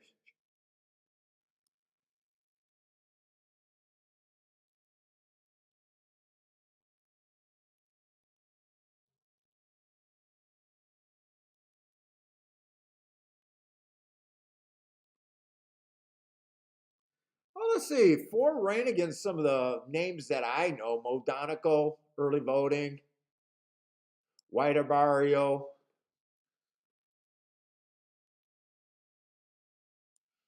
Didn't run terrible against any one of them. I'm a little annoyed that the last 2 races I got his 1 race sample. The Wood Memorial, I just got being average, average, average. I know early voting won the Preakness off of that, so Donegal came back and run the Belmont.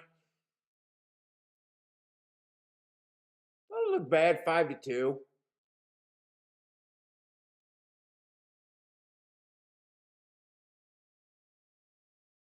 To me, the 5 feels like filler. Five feels like filler in a 4-horse race. A 4-horse field, and they got a filler horse in there. I'm not a big fan of the 5.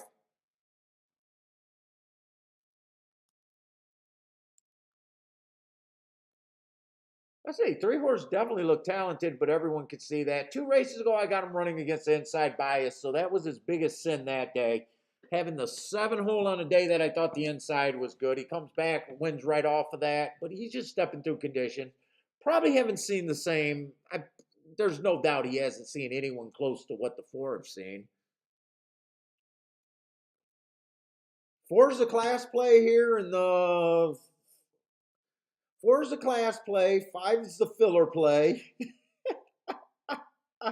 And 1 and 3 are just a couple horses that are smoothly moving through conditions with relative ease, and we're trying to find out if they're going to be graded horses. But no one ran at the level of the 4 horse. I'm not telling anyone anything that they can't see on their own. In a way, it seems like 4 should be the heavy favorite, but right here, it's such a narrow. I'm not going to put any. I don't care about this race. They're just forcing you to be right about an opinion, and there's at those odds, there's just not any wiggle room really.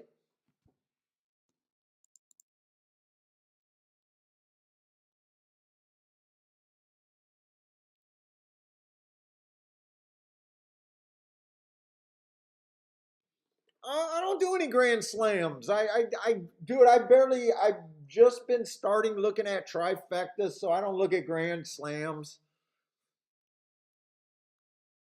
I don't ever give myself enough time to handicap a grand slam or even want to.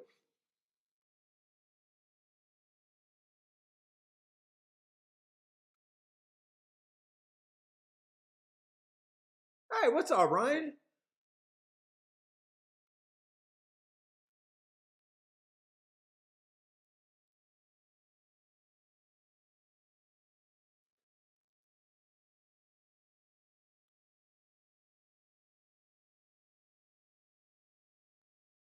Like these stakes races, a lot of them been so underwhelming.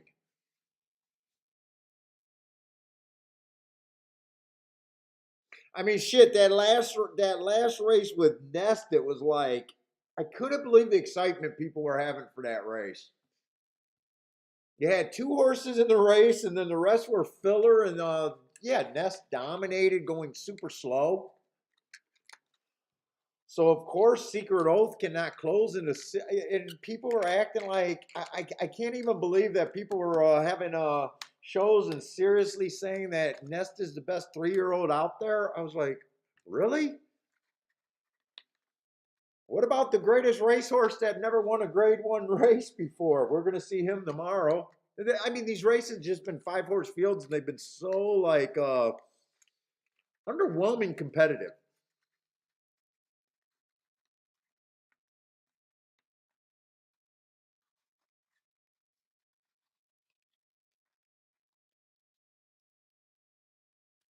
Let's see. Charles says a 4-horse race. What can he say positive about this race? It's Cindy's birthday. Happy birthday to you, Cindy. Oh, it's Cindy's birthday? Well, happy birthday, Cindy.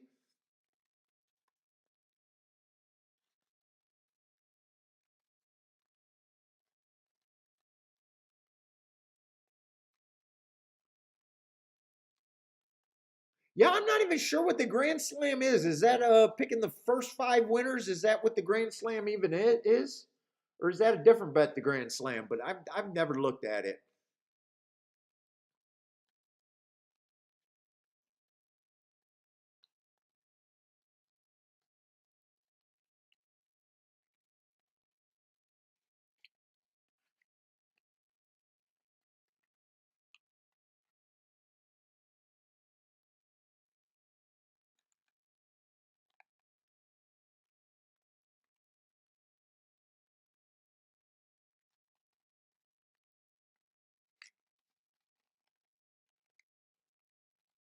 Jay, what's up, Jay?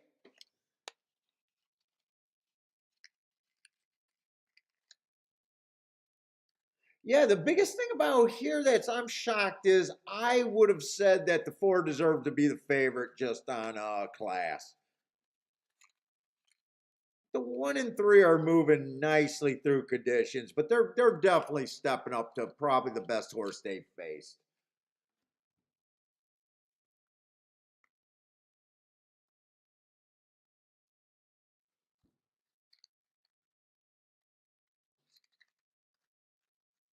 Ooh.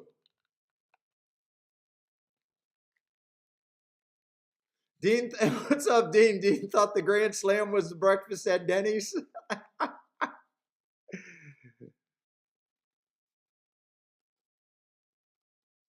don't know what the Grand Slam is with hookers. I always thought it was around the world with hookers. I never heard Grand Slam with hookers.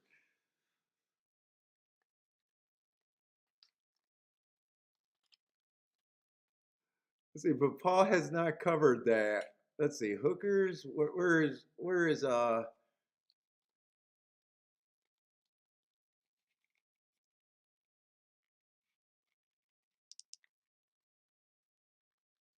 is an awful live stream with 2 obnoxious ugly guys. I was forced to watch for 10 minutes.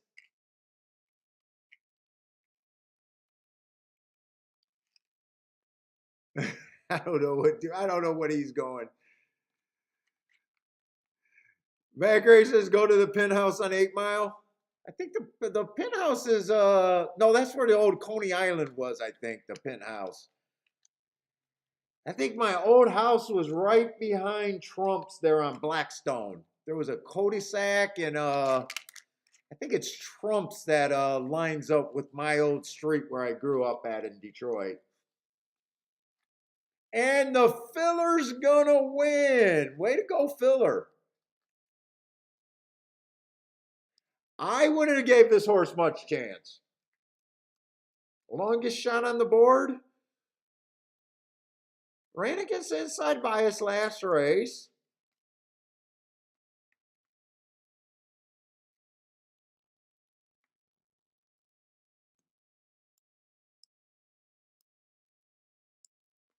Let's see, the inside horses all doing together. I'm curious of what this pace was. I was not paying attention to this race. I just thought that this was a foregone conclusion. The filler did run, so I insulted this horse right into the winner's circle. Well done. You couldn't get your allowance 1X, but you can get this. You know what? I honestly don't have a problem with it because horses beat horses all the time.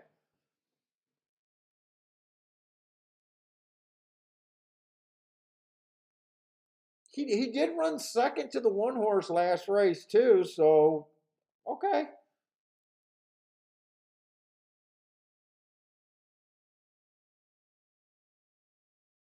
Yeah, the five horse definitely won. I wasn't kidding. I'm just curious to see if this had the five even reared at the gate. Five did a high hole silver right out of the gate there. He reared up on both legs.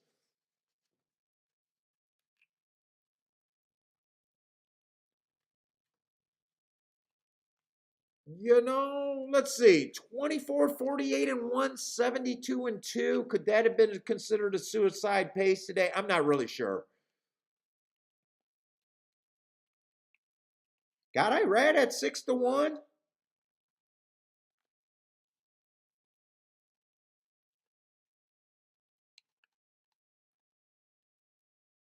All right.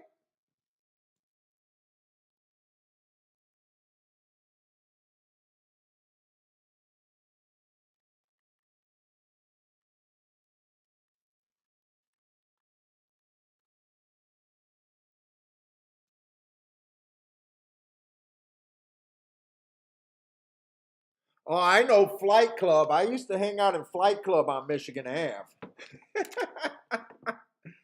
I know all about the Flight Club.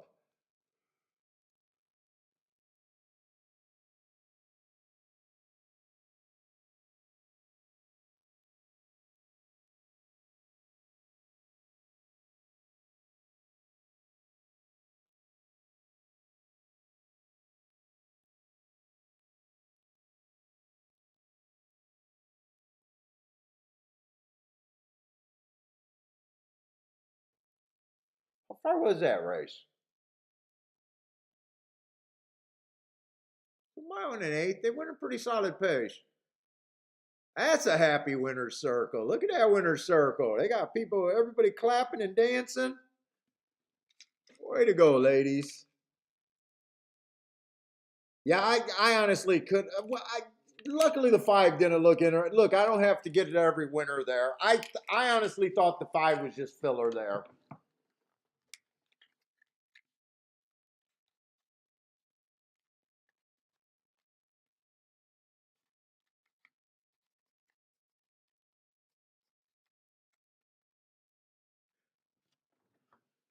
I didn't really watch the race. I'm wondering if they just the real three horses were just dueling the whole way around. I'm kind of curious how that race played out.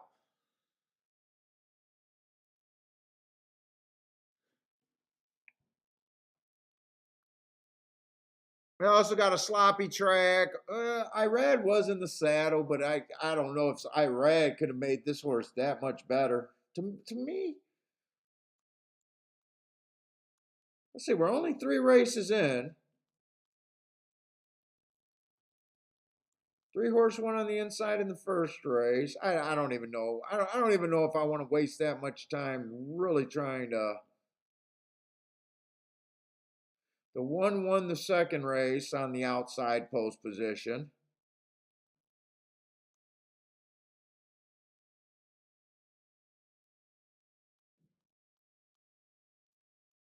I don't know. I'll be thinking about it, but I'm not really sure what I'm making of it yet.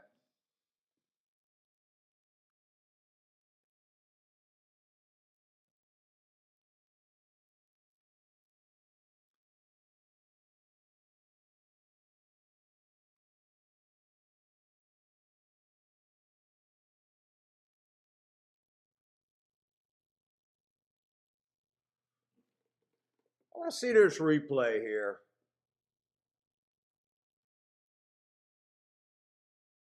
All right, he's covered in some mud. Holy shit.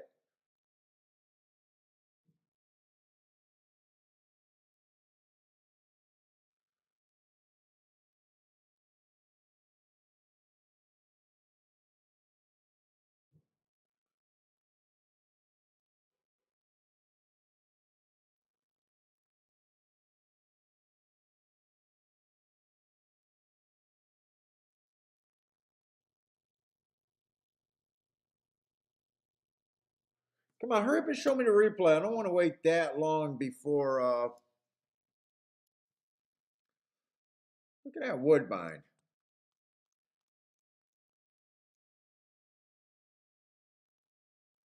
Woodbine's going in the fourth race.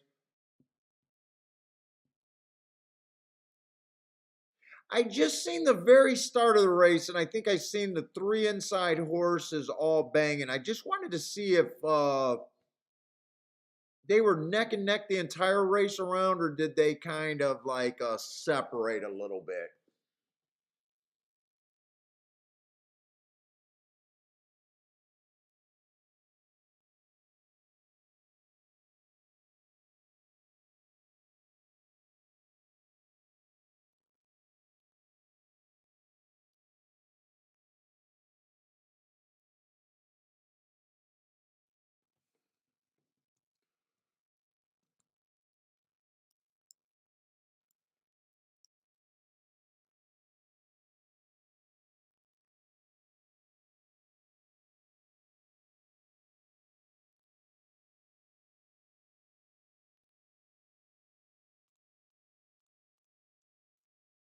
Come on, show me the replay, man. I'm falling asleep waiting for you guys.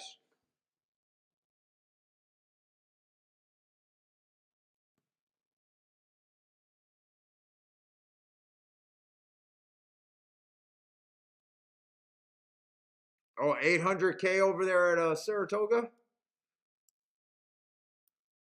I imagine you're not talking about Woodbine, Dennis.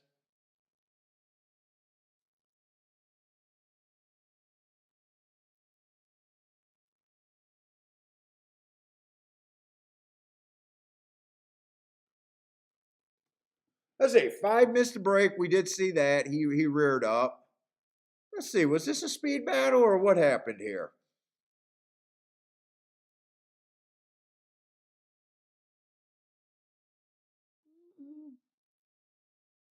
Oh, one did settle off. Let's see. 3 got the lead and 4 was kind of in 4's hip pocket.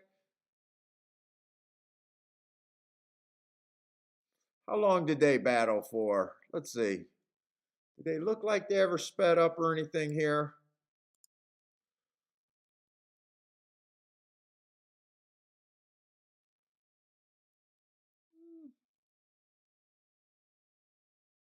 I'll keep an eye on what I think of this race as the day go on. Maybe the track might be backing up. I'm not even sure right now.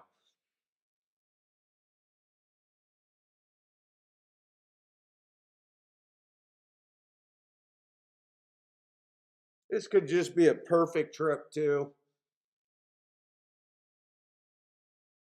3 and 4 were at their throats the entire race, and if one's just not feeling his best today, there's no one else but the 5 to come after him. I don't got a problem either way with this. I'm just trying to get a grasp on what I really think is going on there.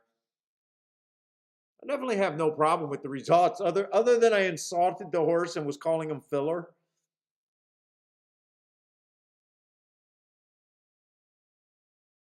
3 and 4 did duel pretty much the whole way around the track, every step of the way.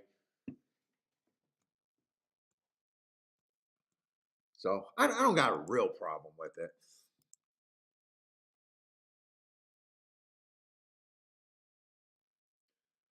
All right, let's go over to Woodbine.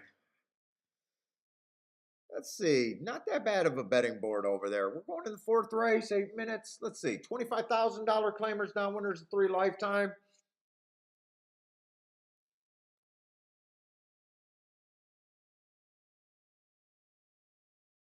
Let's see, the one horse, I like that race 3 races ago. Stalking closing day. Went too fast to win, running against the bias, comes back, wins within 3 races with a speed figure jump. Not too bad. 2 races ago, 1 race sample, so I have no more insight than anyone else does. Last race, early pressing day, average match strides with the fastest winner at the finish. A nice race to me.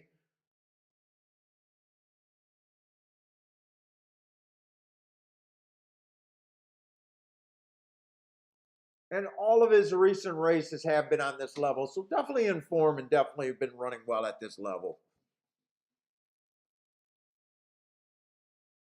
Let's see, two's making a little bit of a drop. Four races ago, bad rail. Nice race, really nice race, but the rail was bad that day. Off the rail, almost fastest winner of the day. Comes back. Let's see, that was four races ago. Comes back inside of the track was good.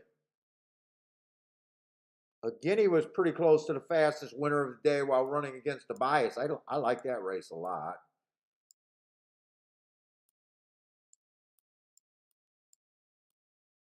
Comes back on a bad rail day. Actually had, wow, why was I not giving these horses their asterisks? He had the bad rail that day, so I like that he lost that race and his speed figure went way down.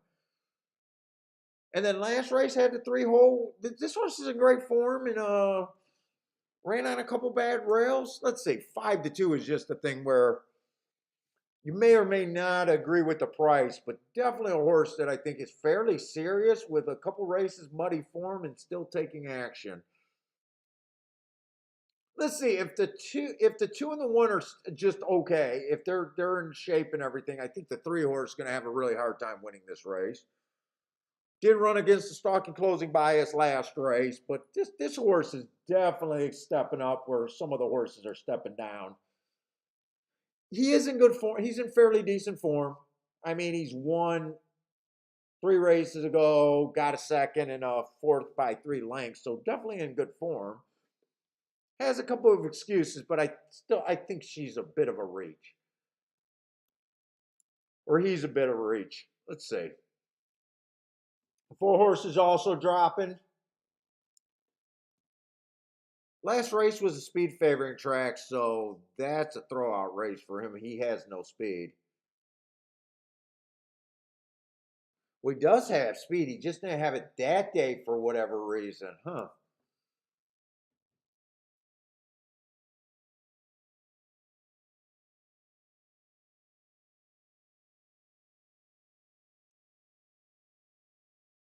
Two races ago, speed favoring track, went wire to wire. Kind of a soft pace for him, though. Slowest pace of the day, went wire to wire on a speed track. I say he's still a player, but I definitely got a question mark about that last race. Why he was so far back. Did he just miss the break? Let's see, it says steady on the turn, but the first call comes up before the first turn. I'm really curious why he was a mile and a half back. Let's see, Soupy winner. He did have the rail that day. I really don't play pick fours and pick fives in that. Uh, oh, you know what? That was a turf race. So because of the way I handicap, I just don't put enough thought into them. I hit 50. I do hit pick sixes at a 50% rate though. True story, no cap, no lie there. I'm 1 for 2 with a $66,000 cash on pick six tickets for an $18 ticket. So that'll tell you how often I play pick sixes. But I am 1 for 2. And I was 100%, and then I played I was 1 for 1 actually.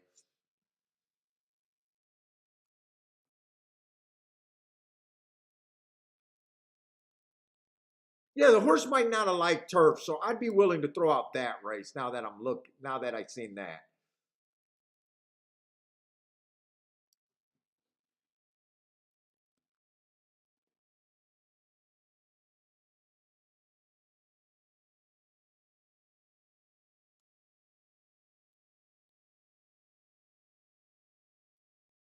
Let's see, I still don't got a real good grasp on what I think this track's doing. There's a lot of horses I feel like stepping up in this race. I'm pretty sure the two and the fours. Oh wait, I just got to the 9 horse. He's also a player.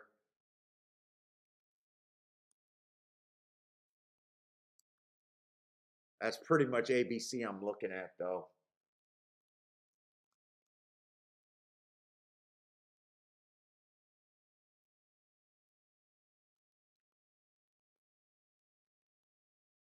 That is pretty much ABC.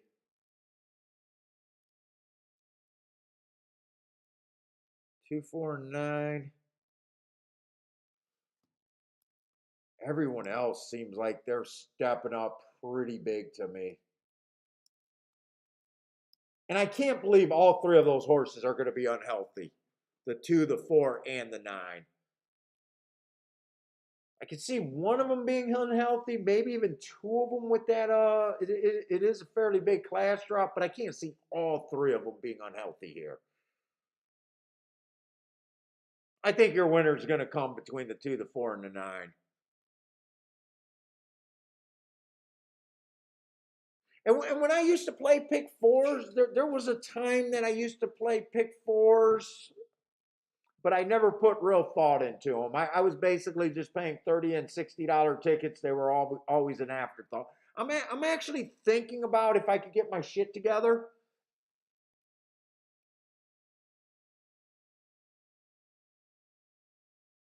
to go back and look at the pick four seriously. But if you're asking me, to change my way of operating after so long, I probably just can't get my shit together to do it. Let's see. PDT says the 2 looks washed out at Woodbine. I keep swearing that it feels like I keep seeing like raindrops there, but I can't tell if that's just the speed in the green screen being silly. Because it really doesn't look like it's raining from the people. Yeah, 2 does look washed out, actually. 2 got a lot of sweat on his neck and his kidneys.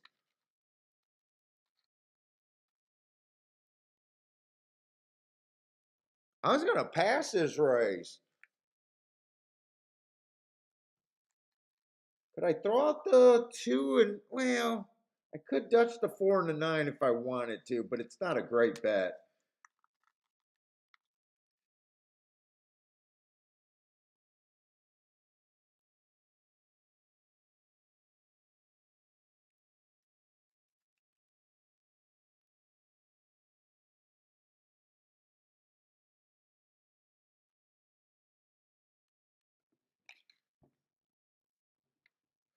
I got enough time to look at a double. Let's see. Next race is going to be on the turf. I'm pretty sure speed's not good on the turf. Is there any scratches next race?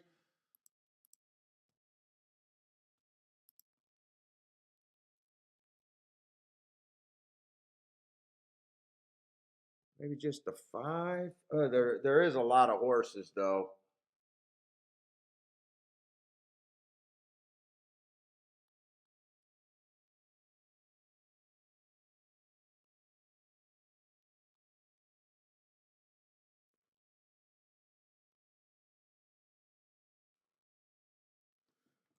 I'm gonna bet the 4 and the 9 to win.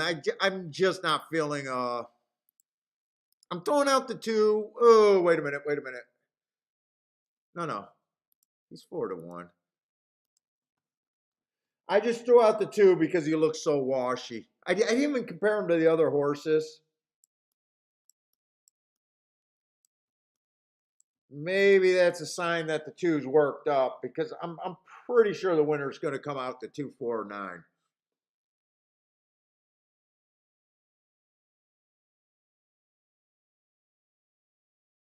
I gotta wake up, man. I am feeling so like like not even feeling like looking into the combinations and so far today. I already made one betting mistake that cost me an 8-1 winner that I normally don't make. And I'm excited to play today. It's not like I'm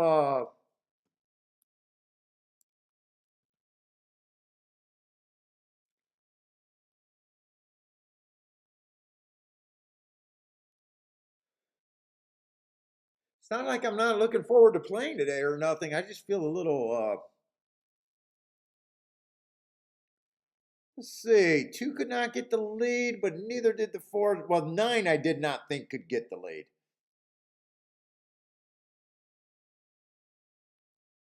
7 got the lead there. Okay. 2, I would have thought 2 would have been the fastest early, but after seeing how washed out he was, I could see him not running his best race. So,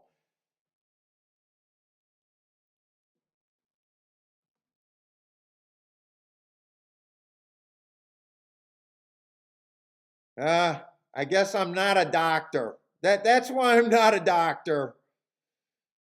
Throw the 2 out because he looked washed out. He might not win from here. No, he's gonna win easy. Yeah, that's why I don't look at horses running. That's why I don't look at that. Well, yeah, right, Roland washed out my ass. He's like a boxer. You don't want to go in with no sweat. If you go in dry, you get caught.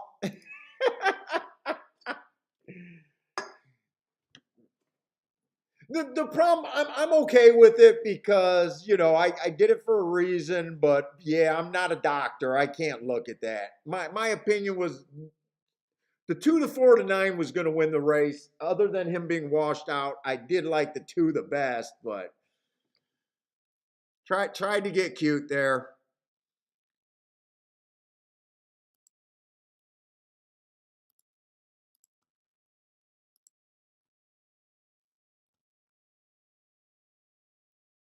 Did 7 hold on for second? 7 actually ran a really nice race there.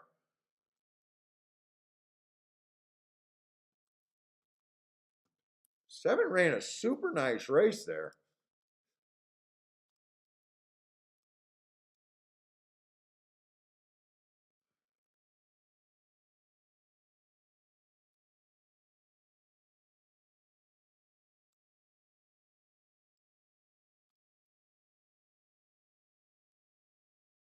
See, that was Woodbine's 4th race.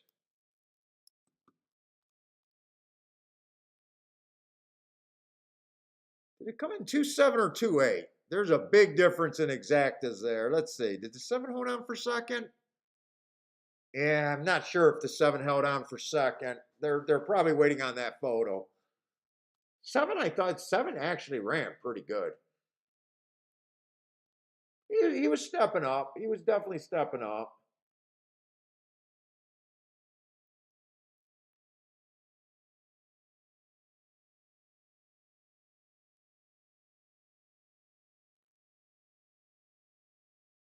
Charles needs a 7 for second there. Yeah, I'm not sure. I don't feel good about the 7 getting second, but it is really close. I don't feel good about it. Oh, he did hold on. He did hold on.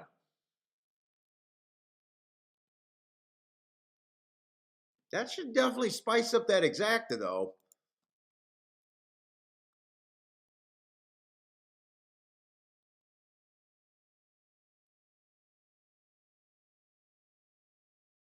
Lloyd had the 7 also. All right, let's look at Woodbine. And Gulfstream's coming on, but I don't think I looked at Gulfstream's race 1. Let's see. Woodbine, we're going in the 4th race.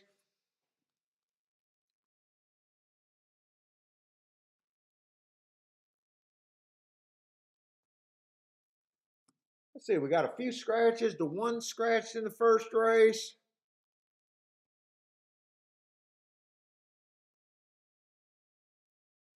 Let's see. Probably a race that I'm not interested in, though. Just because there's so many 2-year-olds. Let's see. I got to send my form over to. I don't think I sent my form over.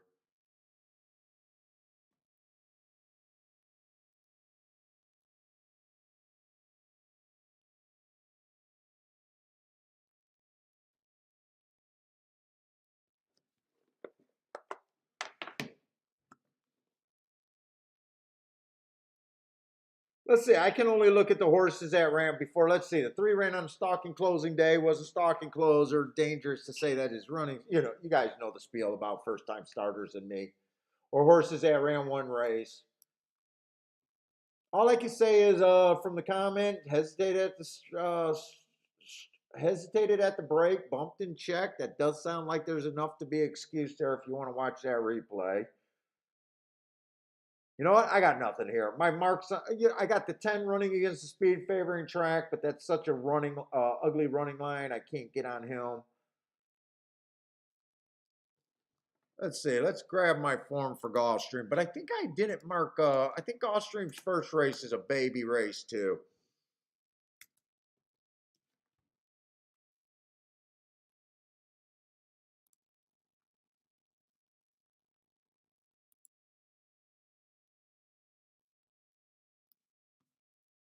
Yeah, I didn't mark that first race.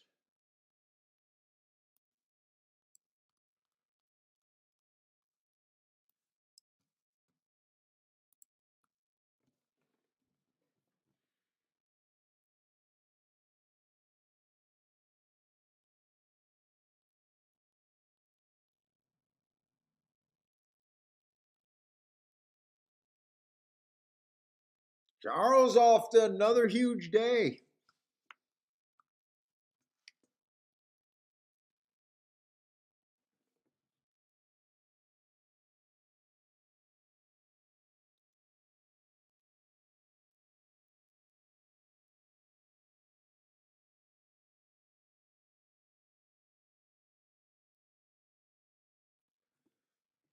Let's see, two stock that race.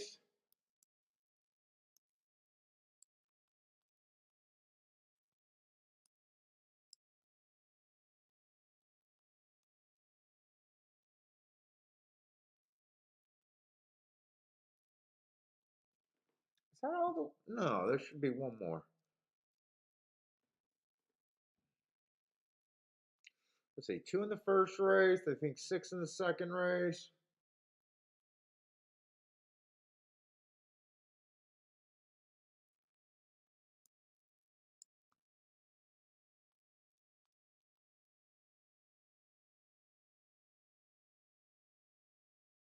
I think one stalked in the third race. I think he stalked. I think that's all the winners today at Woodbine.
Oh, let's get this race over with. Let's see. Gulfstream's going to be starting too. But I don't think there's nothing in that first race.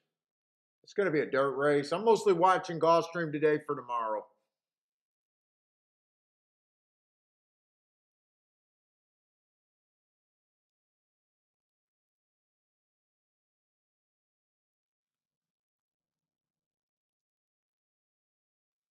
Hoping that that inside's good again too on the dirt. What's up, Mac and Company? Mac has a ride. What's up, man?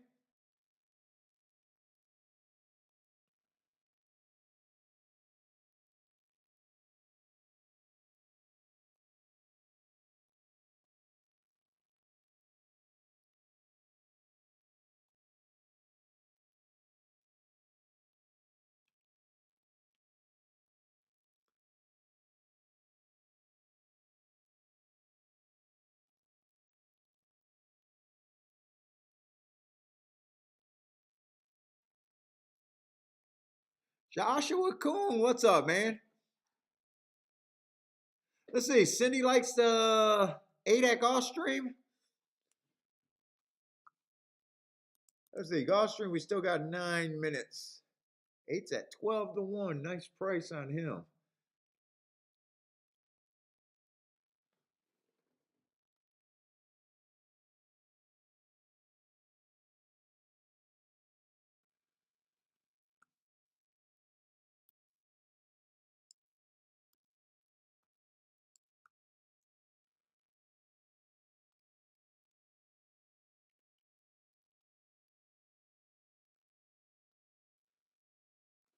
Toga going in the fourth race? Yeah, Toga's going in the fourth race. Let's see. They're in the gate.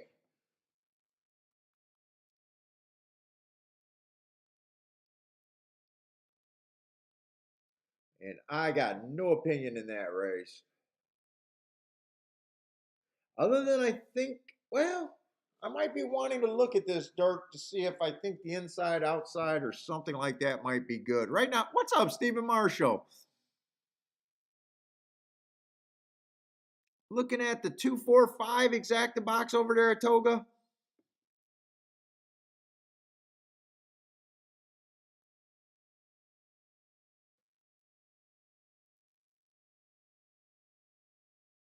Yeah, and I think tomorrow's show starts super early.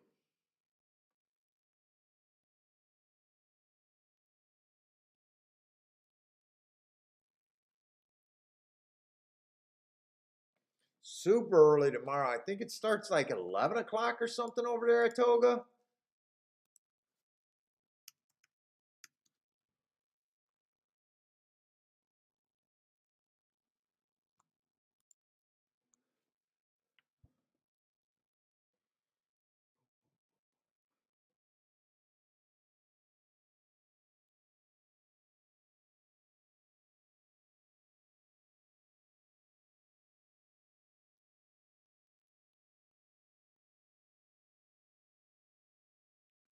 So the 237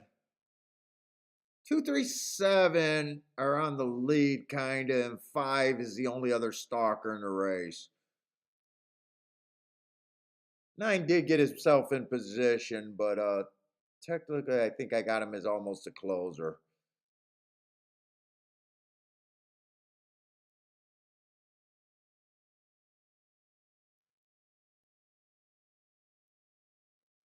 Boom, boom, boom.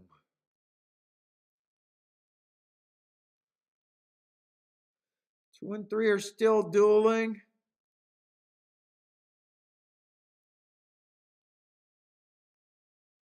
3 just put the 2 away. It looks like everyone's trying to stay off that rail kind of deal.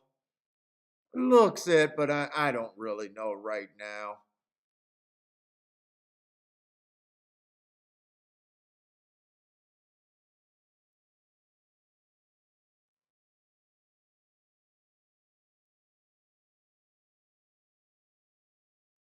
Three's gone. 4 came. Wow, wait a minute. Yeah, 3 is gone. 349. 349 over there at Toga.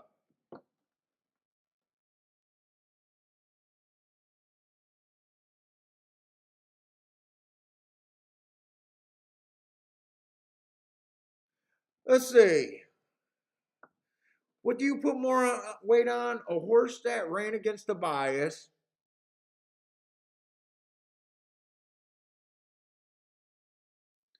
or one that ran well but had the wrong running style? I consider those both, and it varies. I would consider both of those running against the bias. Because one you're talking about a position bias, and the other one you're kind of talking about a running style bias. It kind of varies from track to track, right? How really clued in and how sure you are about each bias. The other thing that I weigh in is the price and what I'm trying to do there. Like, to me, price is always dictating something. But if both horses have an excuse, you're kind of at a push, and a lot of times it's price putting you over the top.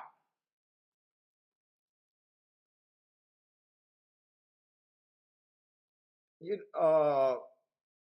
Kind of deal. But yeah, if a horse ran against a bias, to me that's post position, and then one that ran well but had a wrong running style, that means he ran against a running style bias. Like some tracks, you would believe in one side of it more than the other. So it just depends. It's situational. Like, there might be a track where you think running style is more important than post position or places on the track. So there's no right answer there. Really, all you're trying to do, just think of a game like this. It's not like what's right or wrong in this position. Basically, what you're trying to do as a handicapper is just become a casino, meaning casinos only offer games where they have positive EV. So unless someone's cheating, so they want to reduce cheating, they want to reduce that kind of shit, but they already know the math is good. So you as a handicapper, all you're trying to do is turn the math in your favor. You got a whole bunch of bets. You don't know which bets are going to cash. You just know that if you have more bets that are on the plus side of the math than the other way around, and you're not a terrible handicapper, things should work out. That's really like the simplest thing. So like just even thinking what you did right or wrong is really just a small, because you can't play horse racing for short term. Playing horse racing for a day or something is just terrible. So you kind of pick your philosophy. You you're not going to be on the right side of any particular call with But if you just overall try to stay ahead of the math.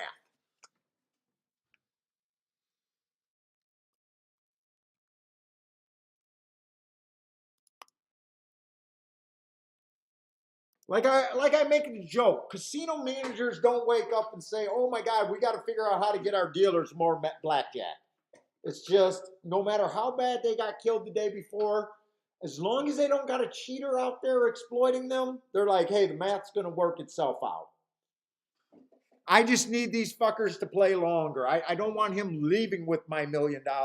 I just want him to keep playing on my ticket because I'm going to grind him eventually. So, but really, as a handicapper, that's all you're trying to do.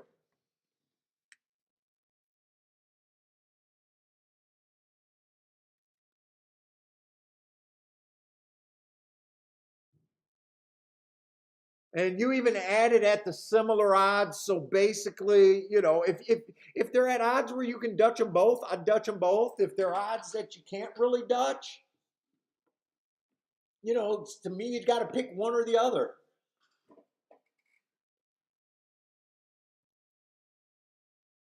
Yeah, and that's the other thing. That's one of the things that I struggle with. So many times I'm always trying to do something in the win spot, and I forget about looking at my contenders and really figuring out what I got.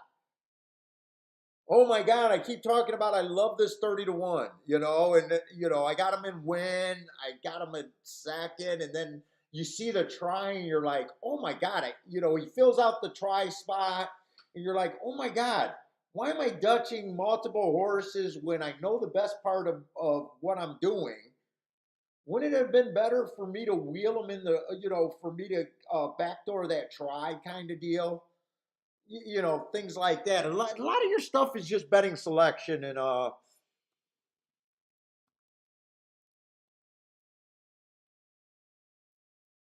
but the biggest thing is recognizing the math and really recognize, like I say, recognizing which races you should even go after. I'm outside of and to me that's just finding when you're outside of the box. Go. When you're not outside of the box, it's a little, or you got a couple 3 to 1s, a 7 to 2, and a 4 to 1. They're forcing you to kind of pick, more narrow. What's up, Diaz?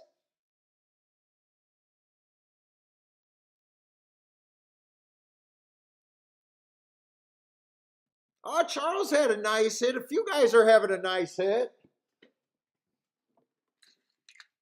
I had some would have, could have, should have, but that's it. I think I only played 2 or 3 bets though, and nothing even close to.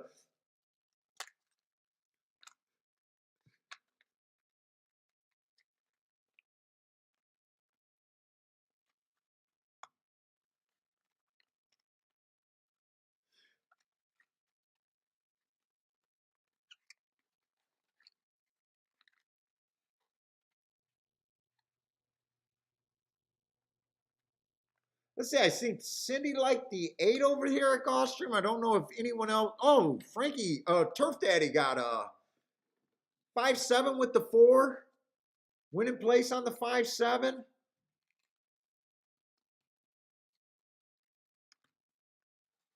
Stephen Marshall looking at a 1-2-3. Steven, I'm hoping that inside warms up. We had 1 or 2 days last week where it was hot. Too bad one of the days I was off the air. Last Friday could have been a really big day for me at Gulfstream.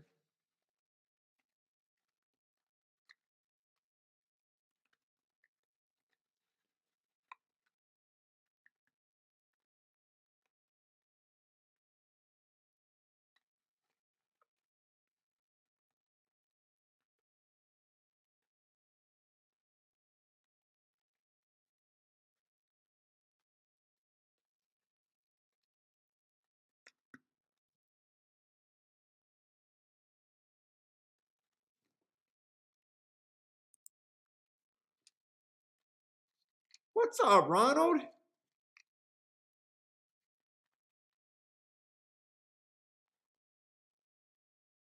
You block his account?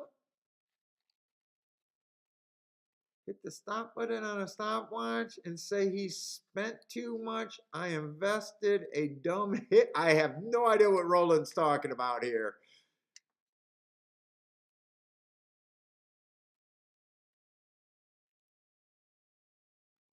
What's up, Mr. Guitar?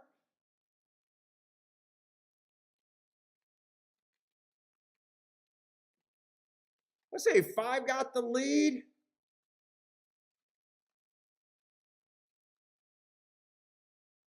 Can't tell if that's the 7 or the 1 on the outside, but the 4 is making the move up the rail. That is the 1 on the outside there. 8's making a run. Oh, that's Cindy's horse right there. Nice call, Cindy. 11-1.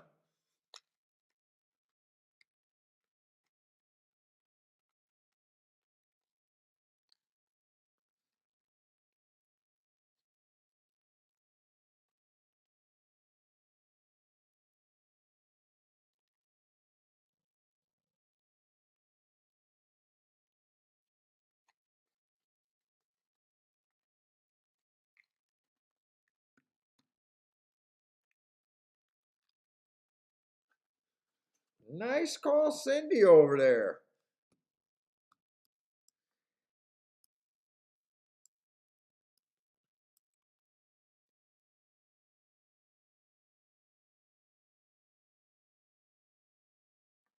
Hubby made you a birthday bet. Was that Lightning Tones there? Am I in the right race there? Lightning Tones? I want. Oh no, that's the 7 horse. I was gonna say I wanted to look up that race on the 7 actually, not the 8. I don't even know if I scrolled down to see the 8 there. I knew I didn't have any marks there and was not interested in that race.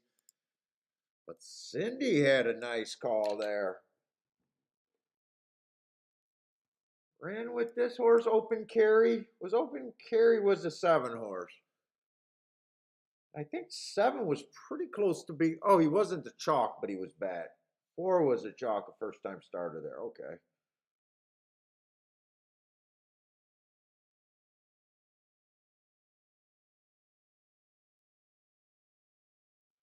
So he ran with that horse. Okay. Off of 1 race.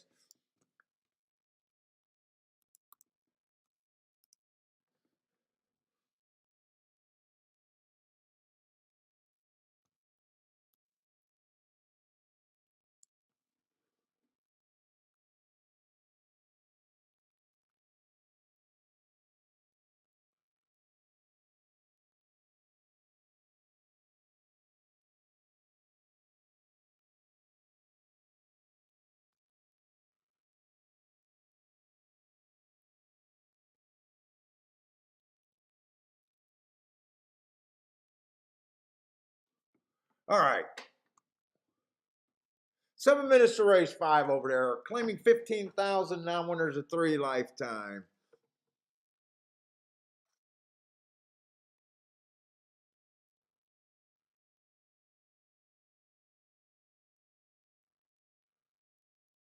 What am I looking for on the turf? I think I'm looking for the turf to be backing up over there at Woodbine. I think I am. Wiring 22%. Stalkers and closers, I'd say. All right, what's up, Eric?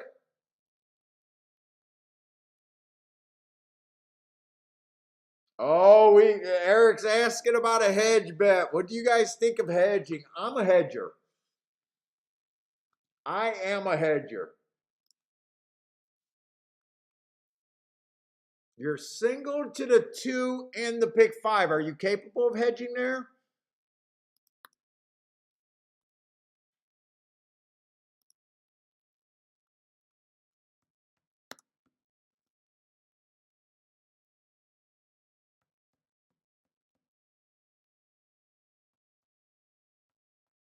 Let's see. You're looking at either, depending on if you got it for $1.50.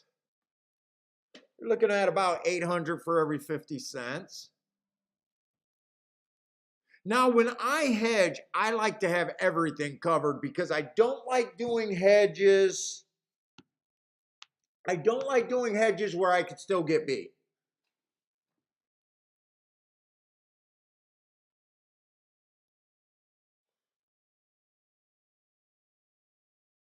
And then I just let the math do it, like if I was alive to say the 1600, I'd probably say I give $300, $200 back and cover it.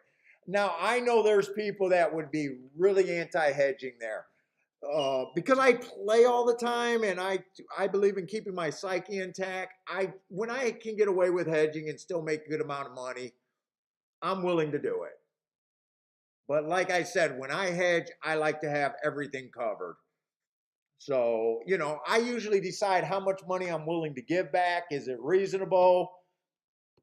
Let's just say I gave $300 back and I say, okay, I'm going to get 13. I know some people are going to say, hey, that's the wrong thing to do, but, do with what your money with what you want to do.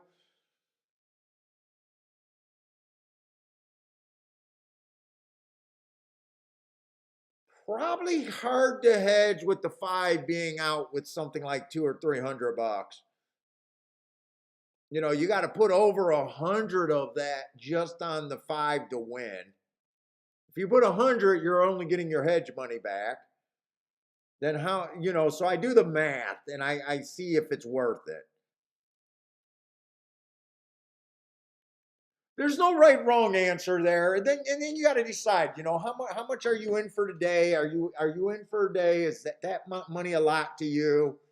There's a lot of things to go through it, but they can get heated on the hedge discussion. That's for sure, man. Stephen Marshall says, let it ride.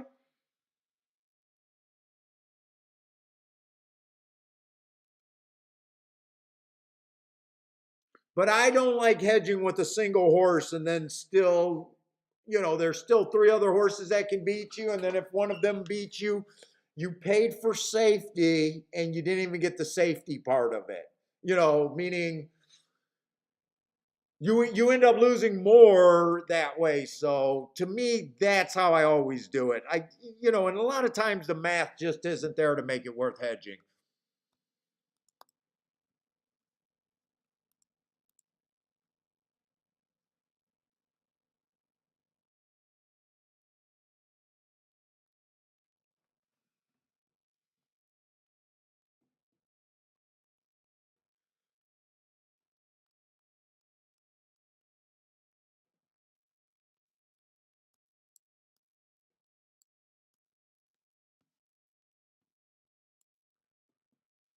You also got those guys that say, well, if you didn't like them before the race, why do you like them after you get 5 races down? I get all the arguments there.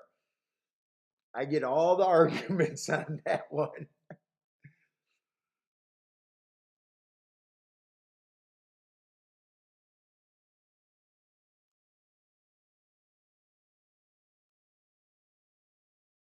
Let's say the one horse I'm a little worried about on the front end. He does look like he's a sprinter. I'm not sure I want to be a front runner on that turf. He feels like he's stepping. He's definitely stepping up in class.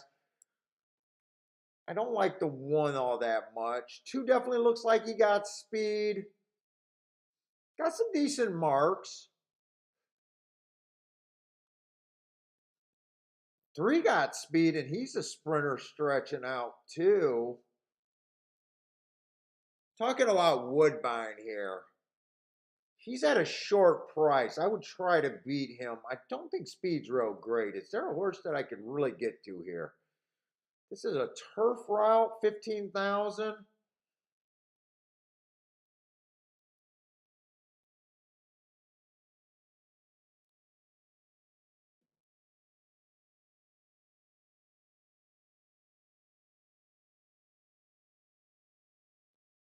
Oh, I did miss how much the three's dropping in class, though. Three's really dropping in class here. That's a big drop.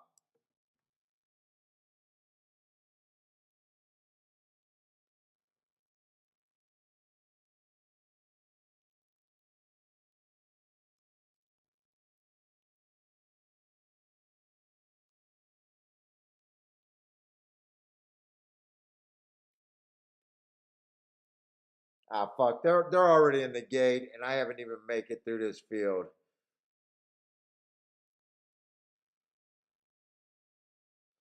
Let's see. I think the condition for the three to lose is if the track's backing up a little bit and he get caught up in some sort of a speed duel.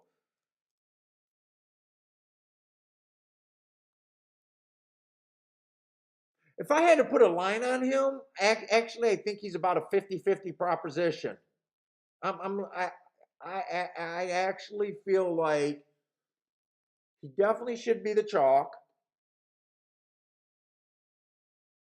I really like his last race.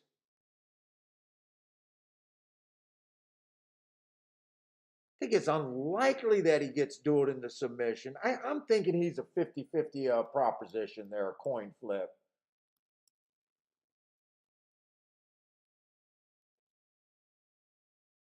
I think the only way he loses is if this ends up going way too fast. Let's see. Steven says, I have no problem with the hedge, but I do like the inside favorite on this muddy track. 23 and 4. I'm not sure what I feel about that first call.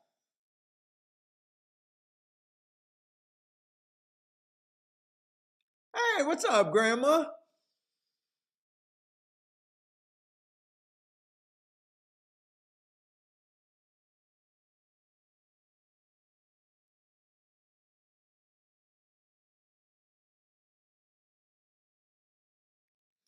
I feel like this pace is on the more solid side, by the way.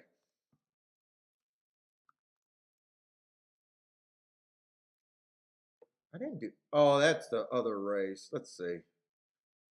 Let me put that in the right spot.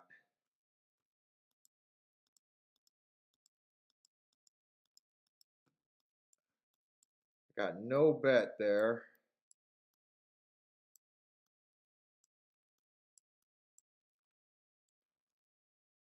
I think this race was the race where I bet the 4 and the 9. Whoa, and 3 did get dueled into submission.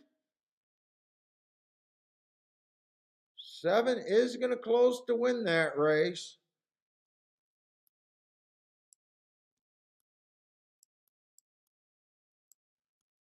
7 had to be a nice price. Ah, actually not as big as I thought. Who was a 7 there?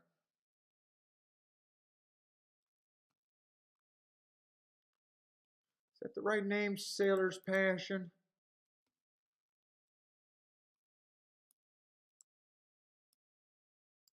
Definitely the right running. Well, he did have those he had the right running style. Had some races at a higher level.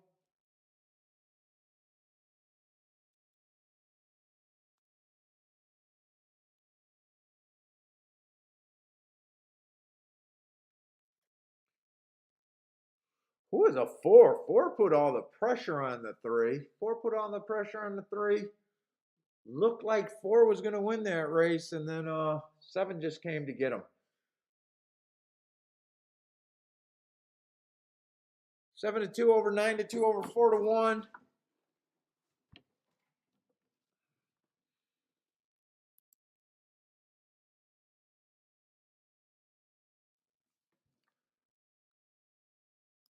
But no play there so far.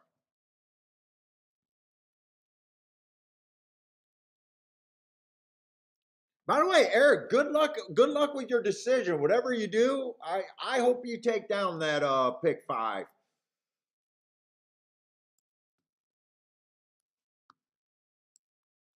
Not sure what you're gonna do there. Let's take a look at it. I'm probably not that crazy about a 5-horse field ever. We got another stakes right. I believe Saratoga is setting the record with these stake races being the boringest fields ever. It's just stake after stake of just a handful of horses. I mean, for a better, I guess owners probably love 5-horse fields. Trainers probably love 5-horse fields. Betters make as a handicapper, I just get sick to my stomach looking at 5-horse fields. I'm so bored to death trying to look at these races.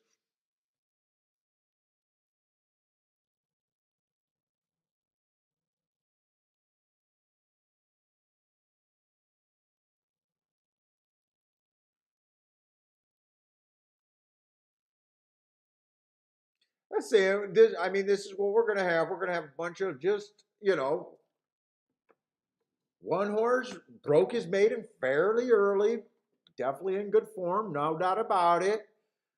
Runs his state bred allowance 1X. Taking the next logical step up.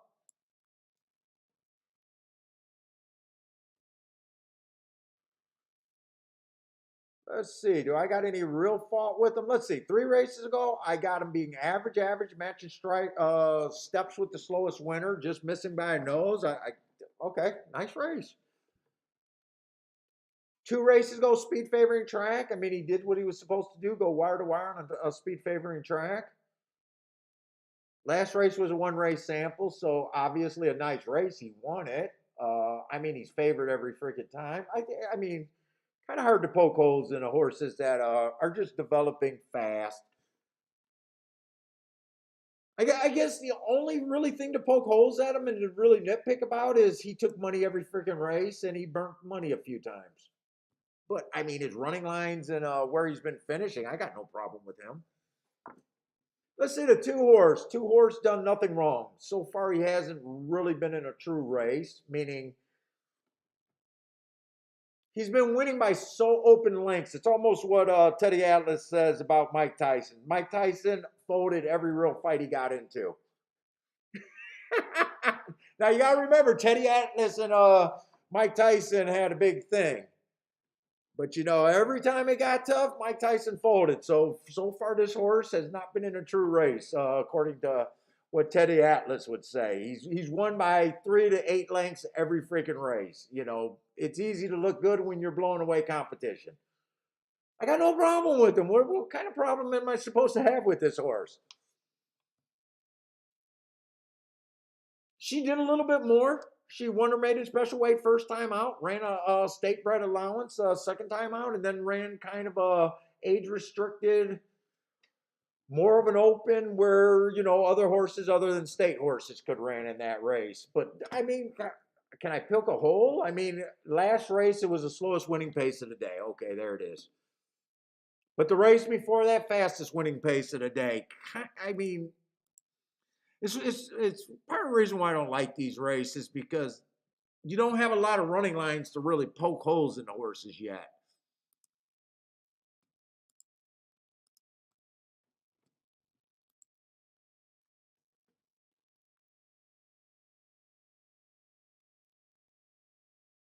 Let's say the 3-horse just feels wrong to me. 3-horse just feels wrong to me.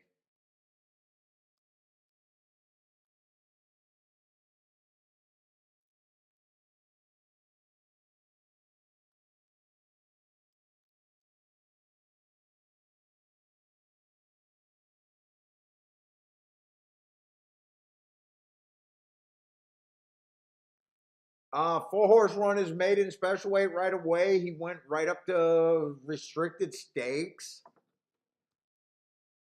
Won two of those minor little stakes. Let's see, average 3 races ago. 2 races ago, he ran against the inside stalking day. He was a little wide in the 4 hole. Comes right back, wins that race. But did go to Finger Lakes. But he won it, so I'm not going to hold going to Finger Lake. Let's see. Obviously, 5 ran with the best horses so far.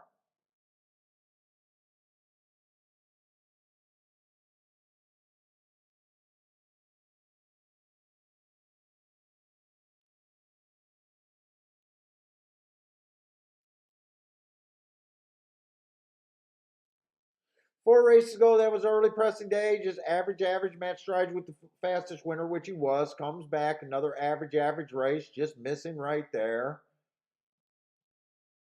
Goes into Kentucky Oaks.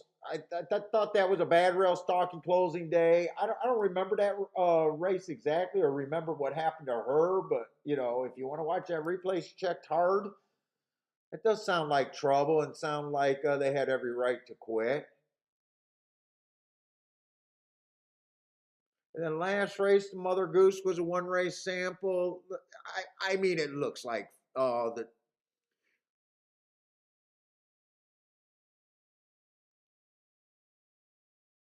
I'm going to say this. It looks like the three's the filler. I wouldn't be shocked about anyone else winning this race, but I still think the two favorites are the two most likely winners.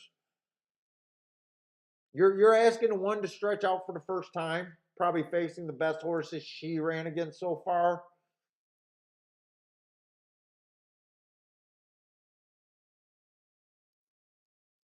And she's just third choice. I mean, I got a board where I don't think there's that much upside.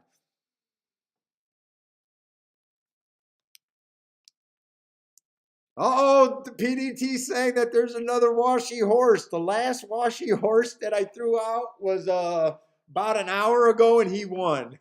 I don't know what to do with that. I'll be right back.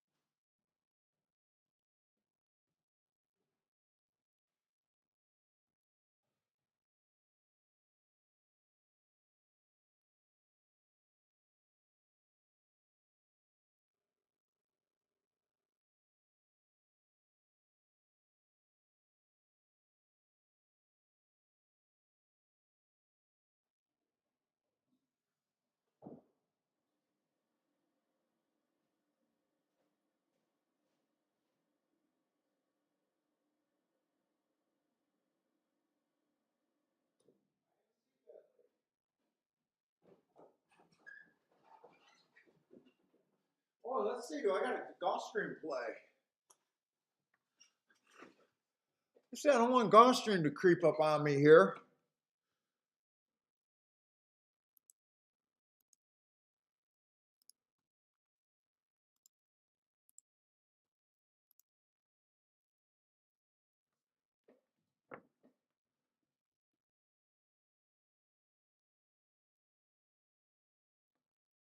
Let's see. Dan says you can't really get the math to work. It's really hard to do saver bets for me in the most part unless I got unless the monsters already won the races before. Meaning I got my prices early and whatever the gimmick is. And then I'm alive to the favorites late. That's when it gets easy to do saver bets. If you got a cover to the lower prices horses, that's when usually if you got too many of them, that's when saver bets are really hard to do.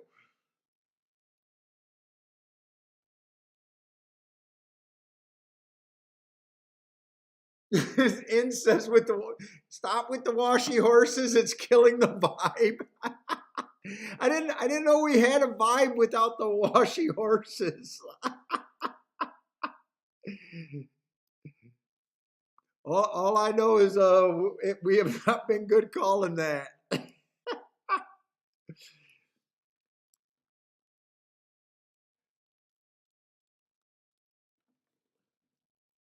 Dude, I got to perk up. I really was ready to play today, and I am just I got to get the feeling.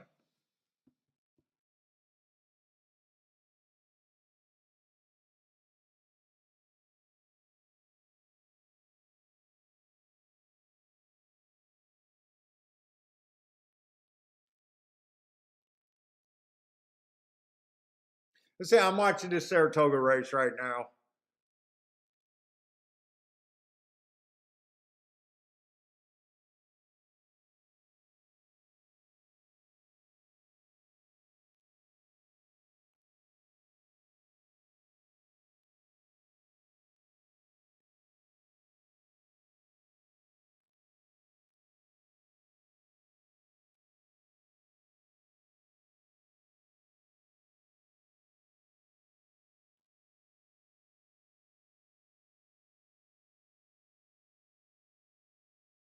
Let's see, I got 48 at the half.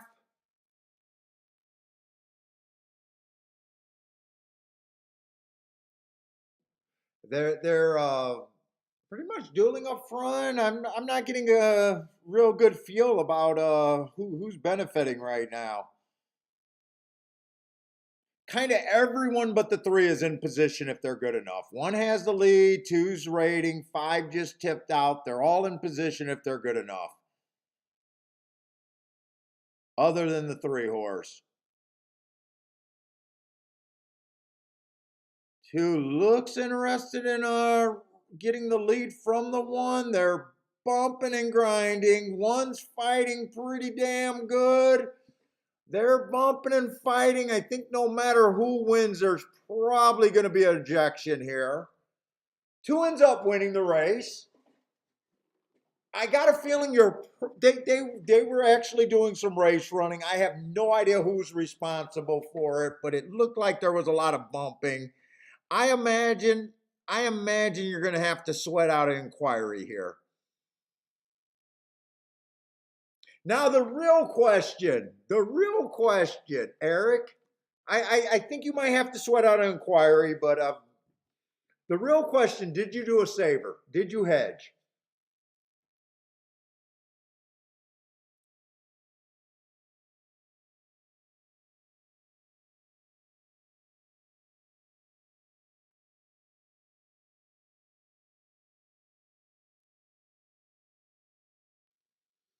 I'm seeing the bumping here. There's no way. There's no way to really say who's at fault right there.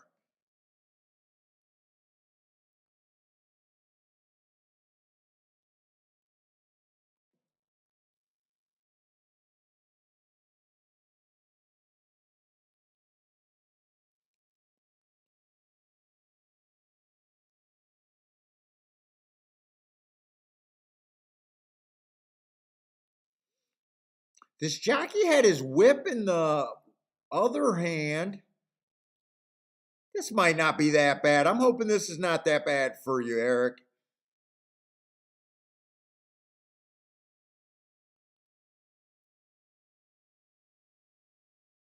One's coming out. It looks like one's coming out a little bit, two's coming in a little bit. I think I got a feeling if that's all it is, they should let this go.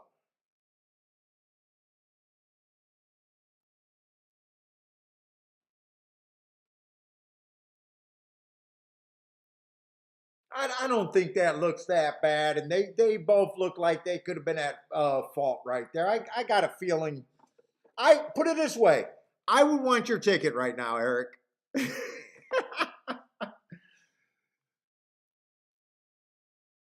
Don't make my man Eric sweat for this.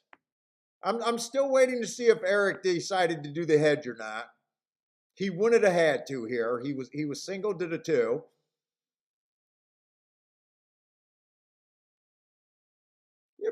Give my man his money. Give my man his money. Don't even make him sweat.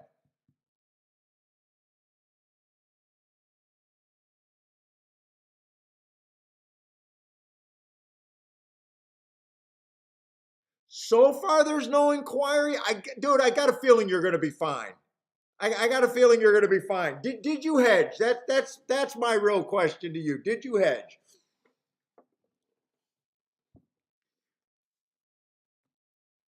You're good. Well done, Eric. Well done. Pick nice little pick five right there. I think it's 800 for 50 cents, so pretty solid right there. Did not hedge. Math did not work. Nice job, man. And I'm glad you didn't hedge there. And I'm glad you went to the math and didn't just think about one horse there. Well done, man. Well done.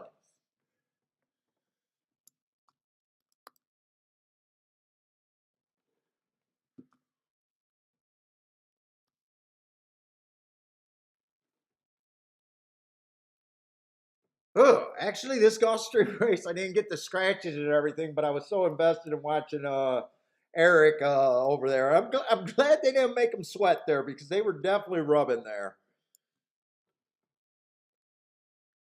The jockey on the one probably knew he was just beat and did the right thing by not crying. Sometimes it just feels like they cry even if they're close.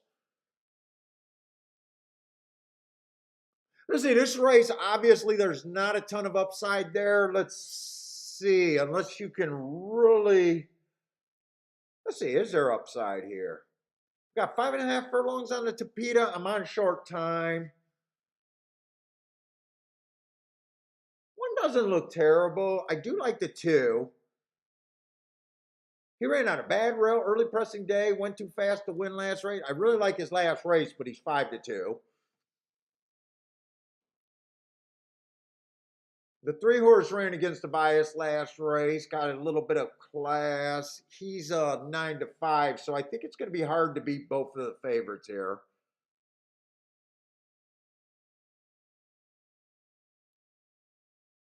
And shit, 7's actually a third. And you know what? They're making you where you don't got any room here. 7 got really good marks, went too fast to win, running against an inside bias on a stalking closing day. Definitely would not shock me off of that race.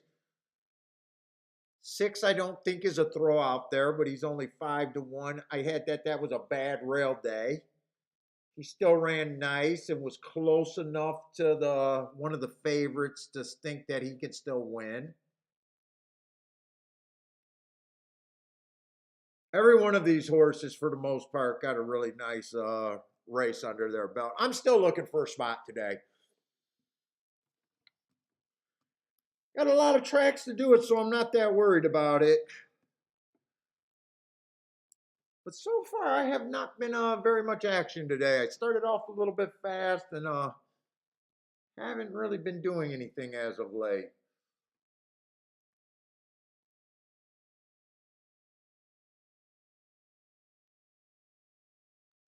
Let's see, Woodbine's going to be the next race after here.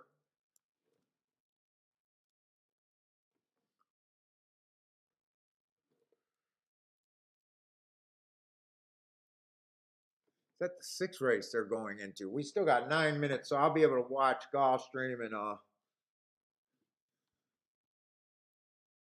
let's see, Lanier got Gulfstream and Woodbine picks up there. Charles got his pick up nice and early. Woodbine, king off the 6. Exacta try super box, winning place on the 6. So 6 is his key.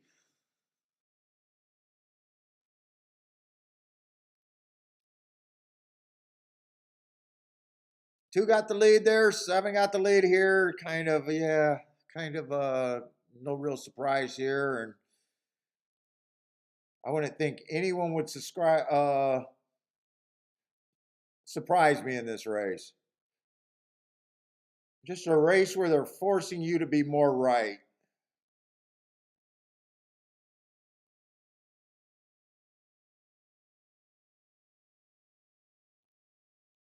2, 7, and 3 had the best marks in the race, but all of them had something that you could have grabbed on there. 2-1 over 5-2 over the 6 horse. So not like I thought, not too much upside unless you had a super strong opinion and wanted to play that. Let's see, let's look at Woodbine. I'm still looking for some races where I can get to someone big here. 7,500 non-winners of 2 lifetime. One is, oh, 1 and the 2 are scratched. That is Green Planet.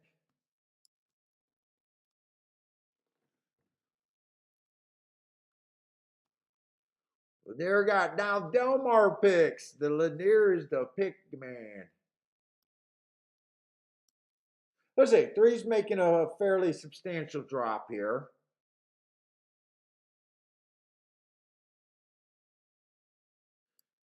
This is a turf race, right? No, this is a route race.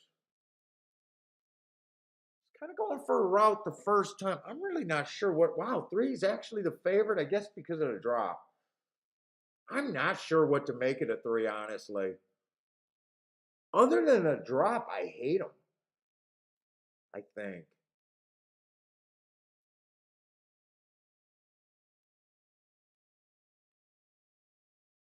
That is a substantial drop, though. That is fairly substantial. 2 races ago, he did run against the bias, but even money on him? Is this really a coin flip? Let's see. 4 would definitely have to improve a lot.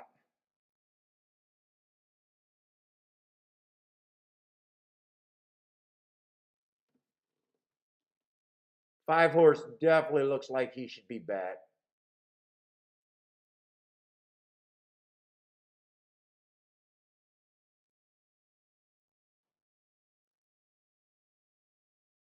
He is a closer and he does let horses get in front of him. Let's see. 6 horse, I do love that race 2 races ago. Stalking closing day. I could key off this 6 horse. He's making a fairly decent drop. I don't care for the 7 horse.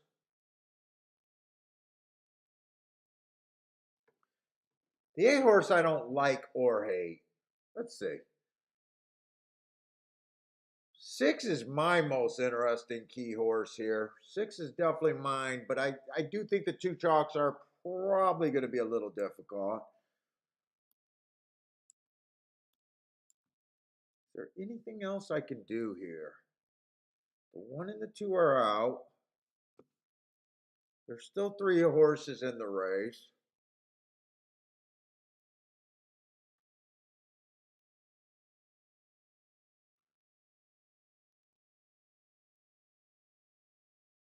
The 3, I'm really not sure what he is.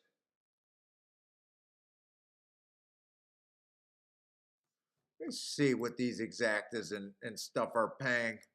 I think I might, well, 6 just went to 5 to 1, so it's going to be a little bit harder.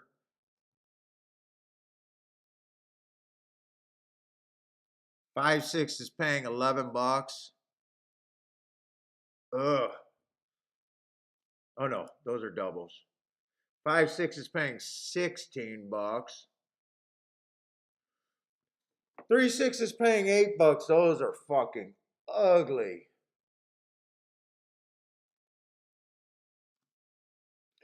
Let's see. I could play the win ticket. I don't have enough time to look at doubles.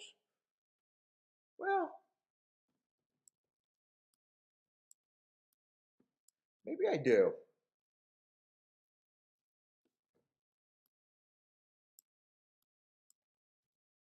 Why do I got numbers here? These numbers are actually wrong.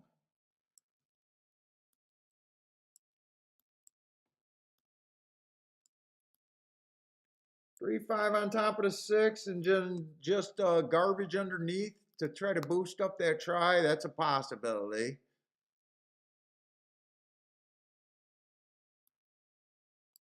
That would be the 4, 7, and 8 if I wanted to do that ticket. I could do the 6 to win.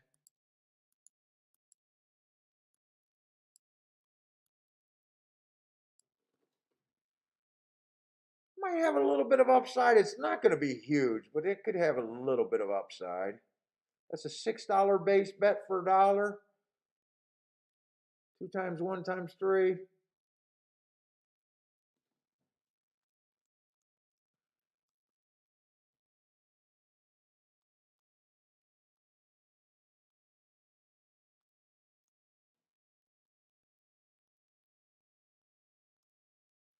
I'm going to take a little stab. And the 6 odds just keep coming down and down and down. I'm even wondering how bad I want to take this stab now.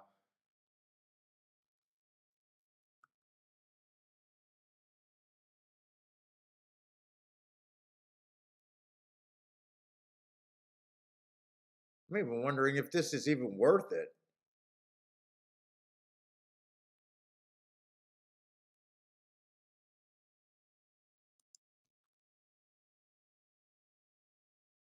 What's up, Greer?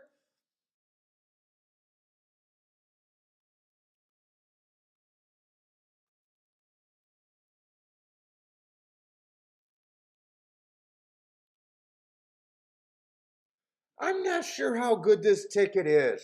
I mean, that is what I'd play. I'm just not sure if it's a good ticket. Like, I'm not sure if I hit this try that this is even a good paying try. Like the 4-1 on the 6, I understand that. I can make money with that.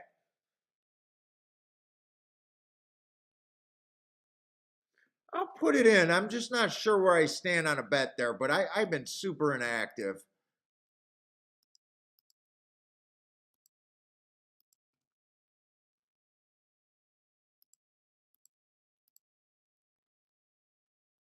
What was that? 4, 7, and 8. That's all I can use for third.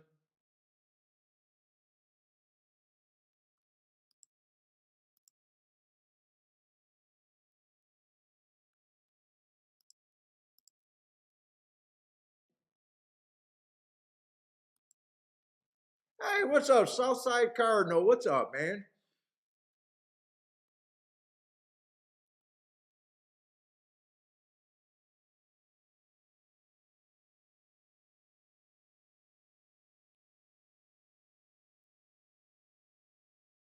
I'm not going to try to look at a double. It's already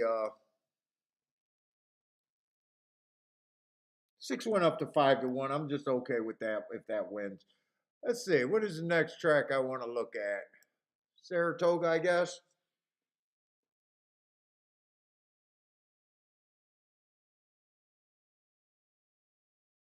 Is that at Woodbine City that you're interested in the 7?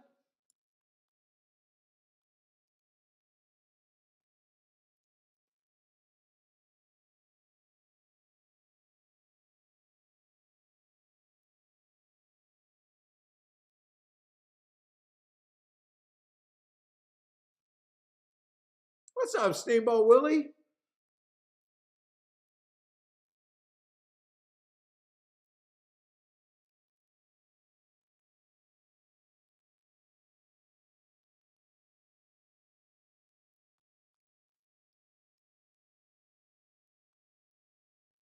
'Did I think I used the 7 and third, didn't I? Yeah, I used the 7 and third. I'm playing with trifecta, so I mean, even the theory of just how I want to play trifectas, I'm playing with.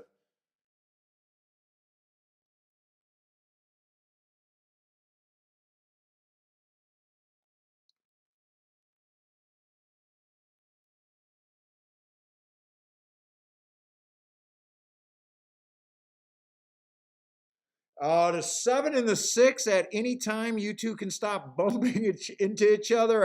I see you guys keep bumping and knocking each other's hind legs out from under them. That can't be good running. Let's see. 4 got a fairly slow lead, 25 and 2. Who is the 4? I got the 4 in third, but I didn't handicap third spot.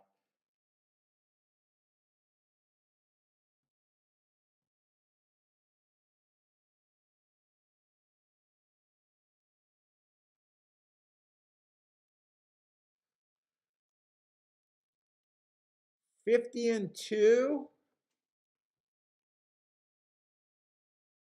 Come on, bring this 6. Ah, 6 is a horse that's not going to run. The horse that I thought was my key horse is the horse that's struggling doing anything.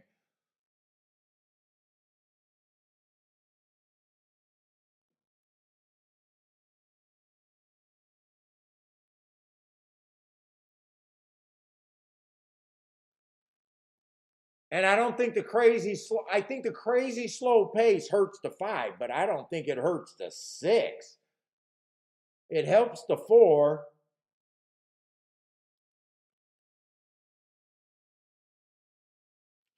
You know what? I'd be a better handicapper if I could just change the saddle cloths after the race. If I could just change the saddle cloths and make that horse that finished second be the 6 horse. I thought there was a chance that the 6 could get the lead on his own, and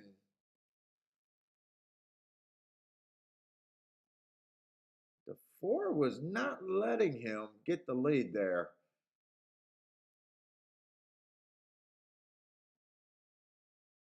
All right, and I'd be much better if they'd allow me to just change the saddle cloths.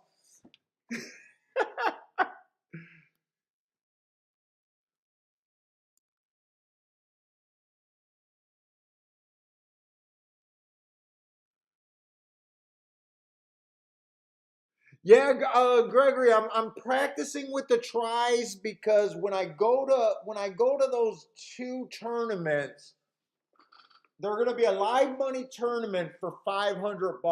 So you got a $500 bankroll, and I'm playing with the idea on, do I get more chances at more races that could put me over the top, meaning to qualify, because there's not really cash money prizes. You get to keep whatever you turn your bankroll to. But do I get more shots at tries than exactas and doubles? Now, the last 2 years, I should have qualified both years with the exactas and doubles. Or the last year, I've only played that last year in 2 tournaments or 3 tournaments.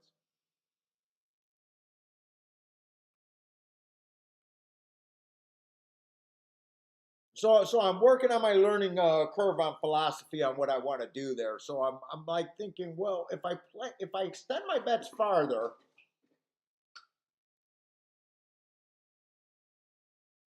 would it be easier to get to the point that I need to get to, or that? So I'm thinking about that. Plus, I've been working on trying to figure out how I want to play tries going forward, because I'm definitely interested. I don't want to do just a four horse try box and all that stuff. But I'm definitely trying to play around with what I want to do with that.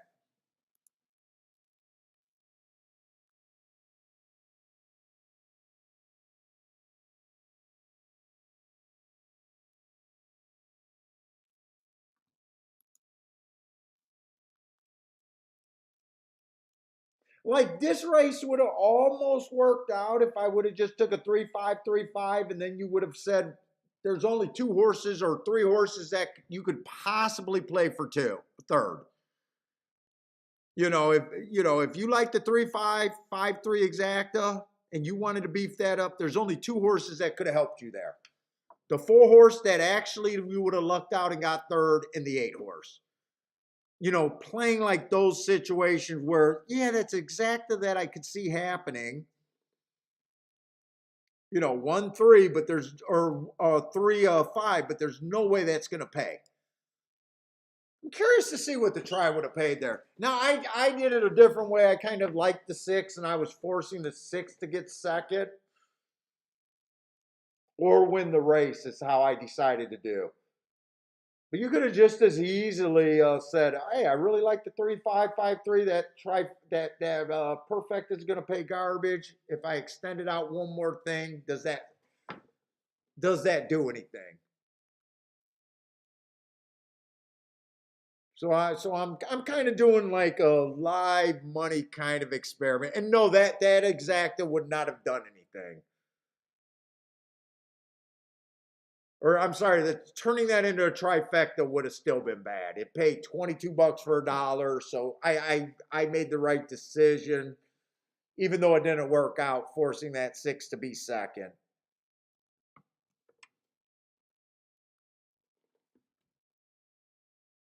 Let's see, Charles likes the 15 and the next race over there at Saratoga. I'm not sure really what I'm doing over there at Saratoga today or Gulfstream. Or I'm sorry, or I'm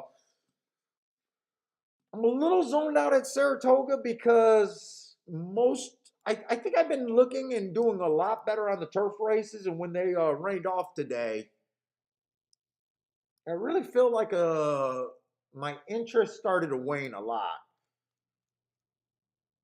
And Woodbine, I'm still trying to sort out Woodbine. Woodbine, we have it. We're going to be playing a lot of Woodbine, but once Saratoga goes away, so I just don't feel like I'm locked into Woodbine one way or another. That's why I panicked and handicapped Gulfstream a little bit late. Let's see. Let's look at this race.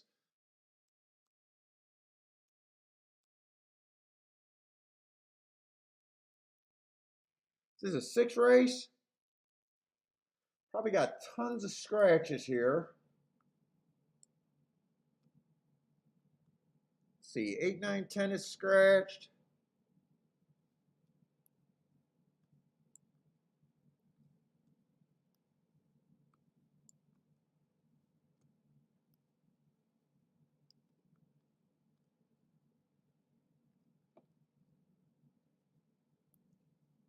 And everyone outside is scratched. Oh no. What is that? The 15 did draw in. Okay, the 15 draw in. That's Charles' horse right there, huh? The 15? I definitely got to look him up.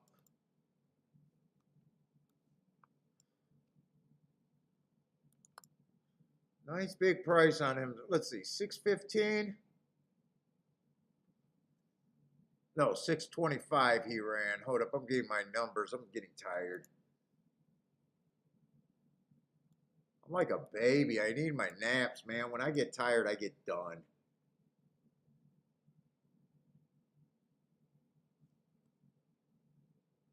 Let's see, early pressing day. I got him as just being average. Early pressing day. Well, I'd be curious why you like this horse so much. See, I'm going to go deeper on him. You say he draws off, huh? You think he's going wire to wire? Did run against the bias there.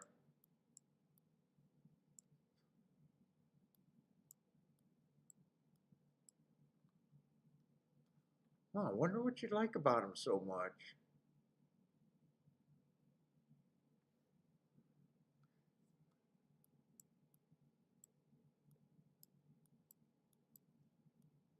I'd give him an asterisk for being in the 4-hole right there. 23-1.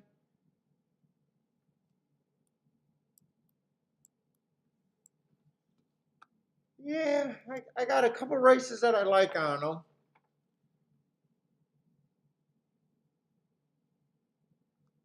All right, but let's see what else we got here. So this was a turf race that's no longer on the turf. Still got quite a few horses here. This might be a good race. Let's see. 2-horse. I do like the 2-horse last race. Right on the dirt, too. Last race was a closing day. Went too fast to win. Running against the bias, I do like that race. If I had time, I don't think I'm going to have time to look at the Laurel races.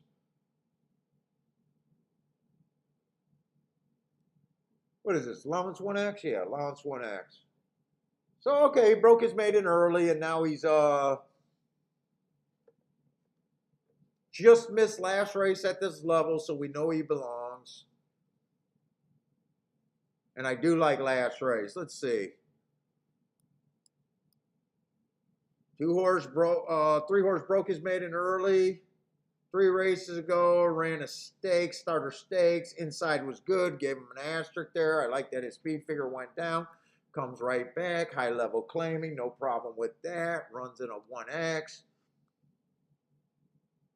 On a race that was a one race sample, so I don't have any. I mean, he looks okay. I don't love him or hate him, but looks okay. Let's see, 4 horse broke his maiden at a little bit lower level, but did it quick.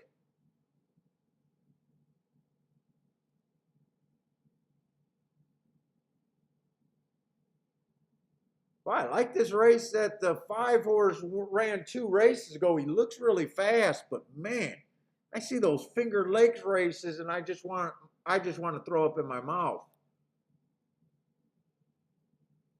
Hey, Finger Lakes, if you sponsor me, I'll stop talking track about your product. But other than that, you guys make me just want to throw up.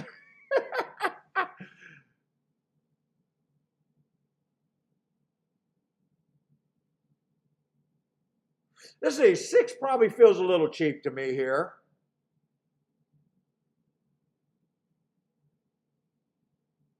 7, I definitely can see the upside there.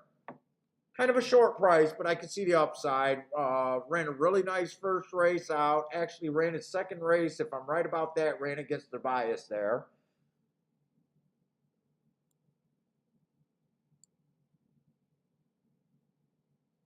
What does Charles see? The 12 horse I do like. Whoa, I almost missed the 12 horse. 12 horse is at 9-1. I think I want to Dutch the 2 and the 6. I don't think I'm going to have a lot of time being creative, but I got to look at this 15 again. I got to see what the hell I'm missing with Charles, this horse.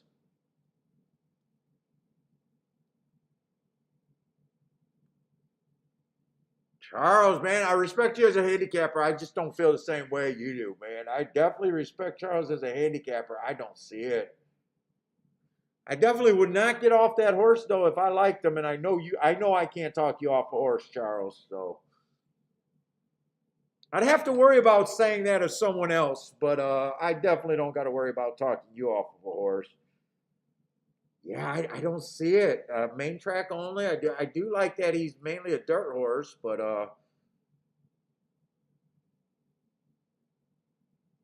I'm Dutching the 12 and the 2.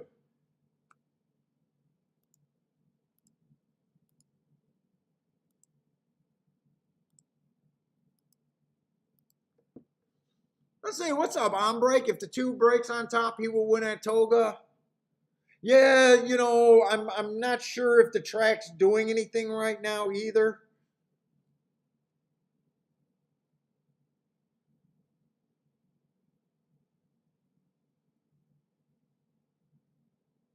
Let's see, who does Cindy? Cindy got likes the 3 over there at Gulfstream.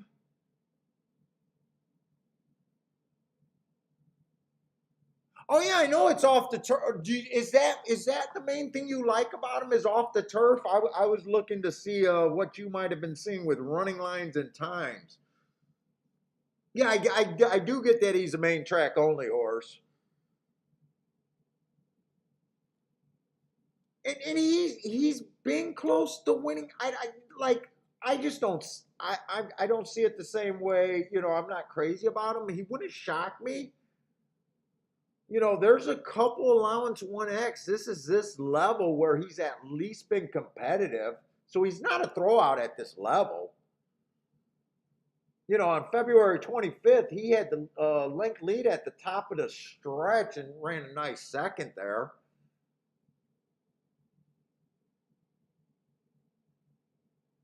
I mean, my 12 had a million starts at this level. If I'm picking apart the 15 having a lot of starts, I mean the 2 he's had just as many.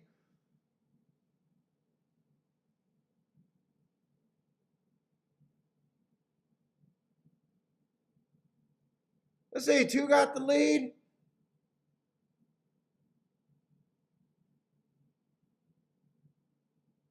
I'm a little worried about what I think about the inside of the track. By the way, I have been feeling that ever since we seen that horse that I called a filler win a race. Although this is 2 and 3. Let's see, my 12's not really running. Where is my fucking 12? There he is. Oh, 2 rebroke again. I gotta walk here. I thought the 2 got hooked and was put away.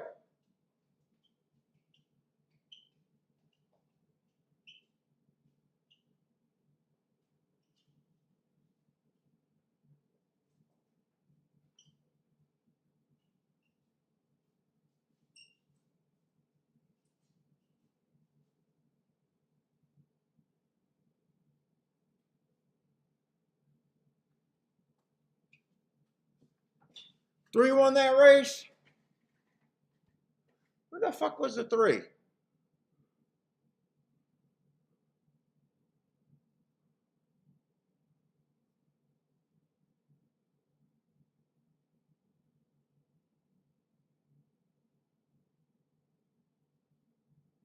Three, 4, that was pretty inside.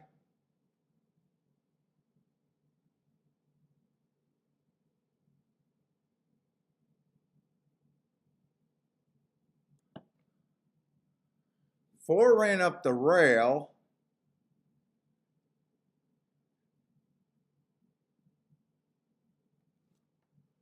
So 3 got the lead that I wanted him, and he just wasn't good enough.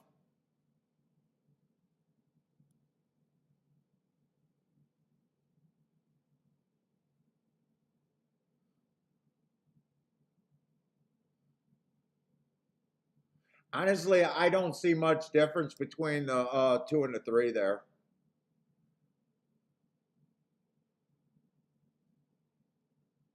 And neither did the public. They were both 5-1.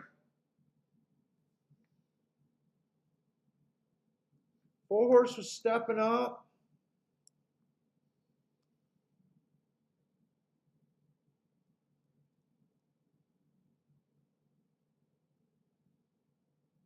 I don't think I got a tic-tac-toe board going on Saratoga either today, do I?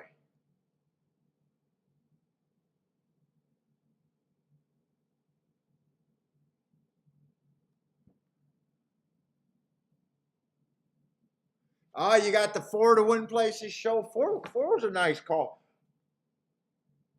4 was just stepping up, and yeah, I could see it. And at another part, I can't see him.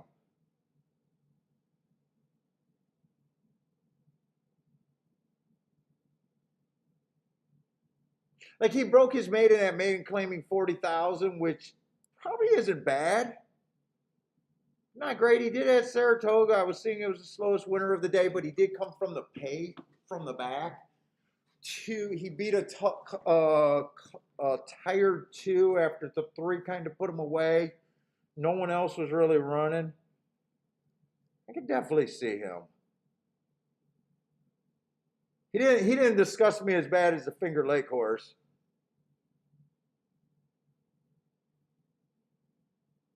Twelve had this time. I didn't really see the 12 do anything in that race. There's an objection. I have no idea what that's about, but I want to go over to Gulfstream. I'm still trying to find something there. It looks like they're looking at objection for 3rd or 4th.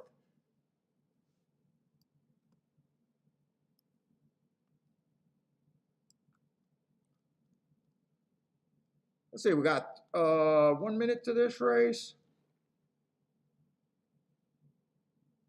Oh, this is a Tapeta race. All right, I got to get perked up on Tapeta. I'm looking for off the pace. I don't think speed's been good. I've been loving these Tapeta races. The Tapeta route races, not the sprints.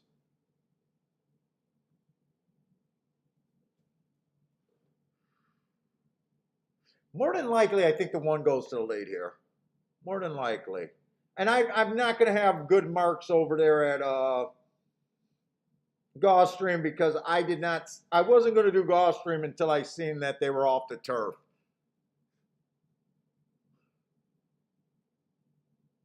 Let's say the problem with this race is 6 does fit what I'm looking for.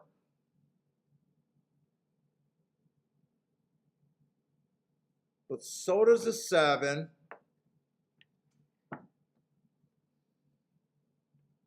Eight's a first-time starter, so I have no idea what his running style is. So 5 kind of fits what I'm looking for here too. And really, there's not much difference between the 5 and the 6. They both ran out of the same race. They both come from a little bit off the pace. They ran 2nd and 3rd. They were pretty close.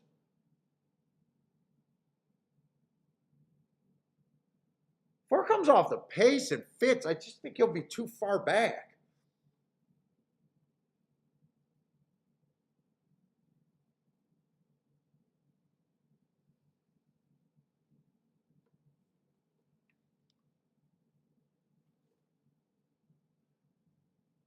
3 is 23 to 1. Why is 3 so long? What am I missing here? Why is 3 23 to 1? This horse fits.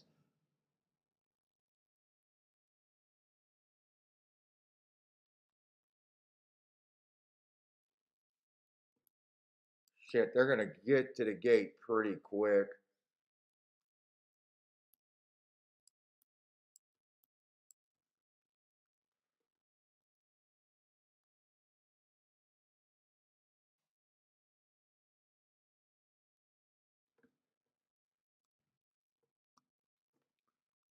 Let's see. I'm going to start with win bets here. The 3 and the 7 to win. I will be putting a bit more on the 7, though. Will I be able to look up exactas or not really? Let's see. 6-3 got to be okay. 7-3 got to be okay. But what about 6-7? Oh, 6-7 is not good.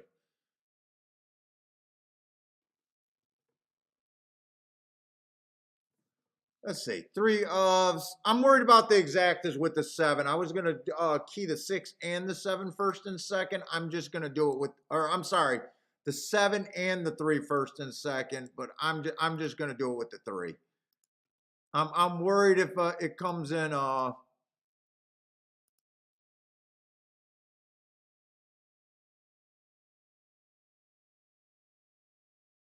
didn't get to check the 5-7.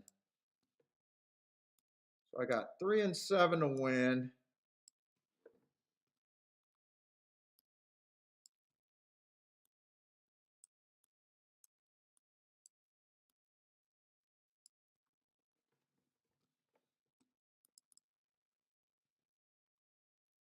Could I have played 5-7 though? I bet I could have played 5. Yeah, I could have played 5-7. 5-7, 7-5. It's just a 6-7 I couldn't play, and 7-6 was kind of crappy. 3. I wasn't expecting you to be on the lead.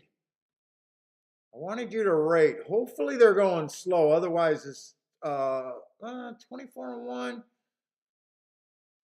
I think that's too fast for the 3.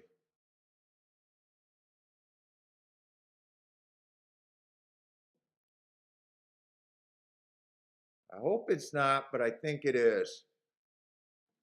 Is there any way I could get 50 at the second call? If I could get 50 at the second call, I think I got a shot.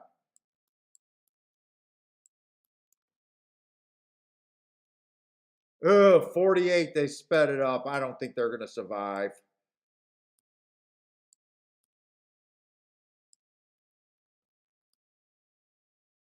I don't think he can survive, but come on, 7. Don't flatten out. You look like you're full of run, but please don't flatten out. Ah, he's flattening, isn't he?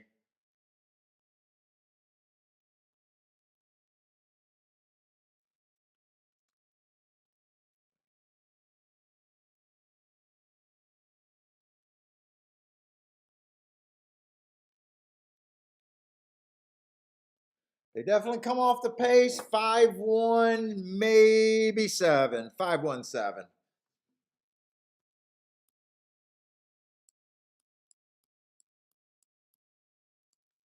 Whoop, 5-1-7.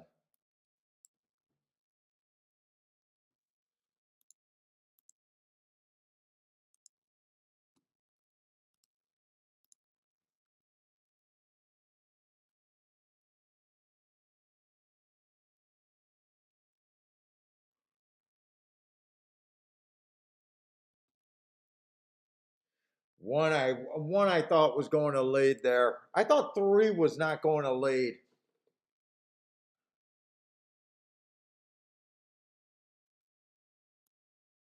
There was some races where this horse I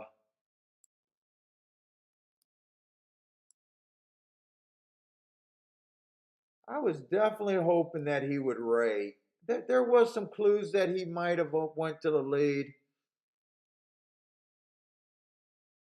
Yeah, I don't like the ride on him, but that's the ride I got.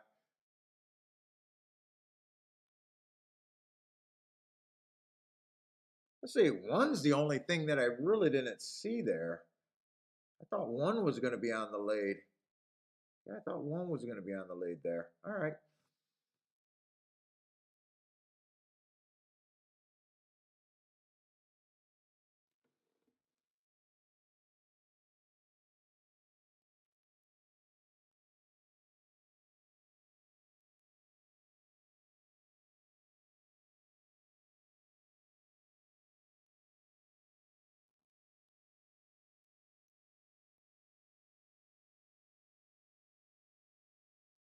Greer said he's making a living show betting.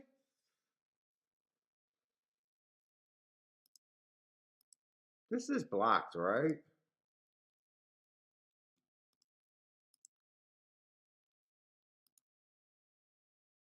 Yes, so.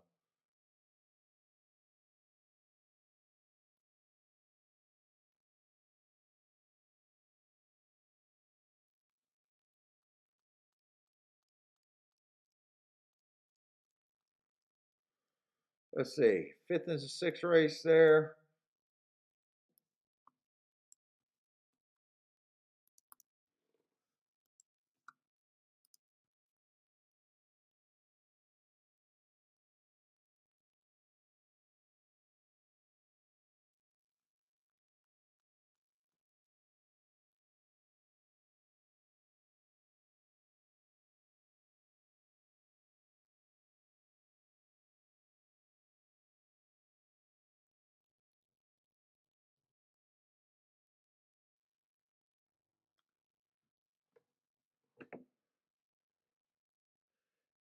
Man, I just haven't felt like I've been seeing Woodbine all that great today.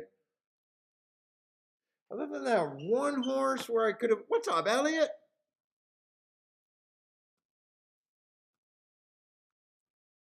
Cindy says the 4 is her key horse.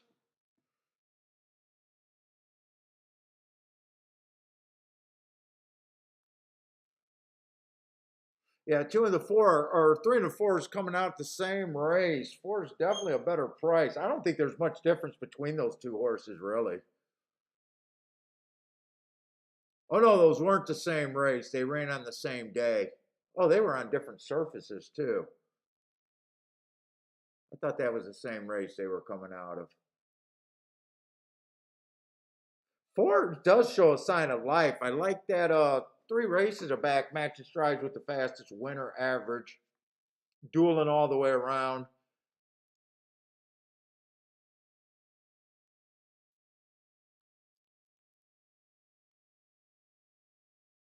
They are already in the gate there. Holy cow, are they moving fast? I am not sure what I think Woodbine's been doing today. If I want to be on speed or what. I know traditionally I want to be speed or stalker.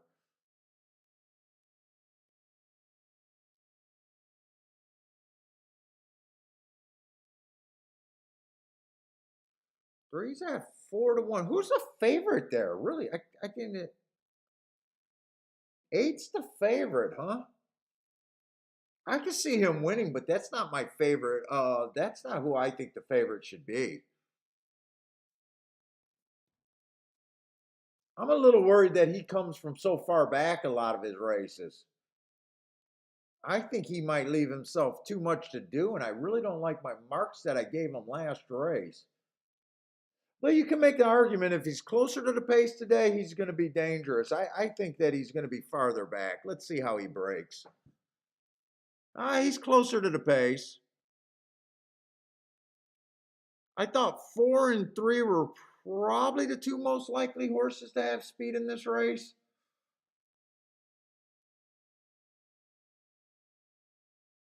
Four's Cindy's Key.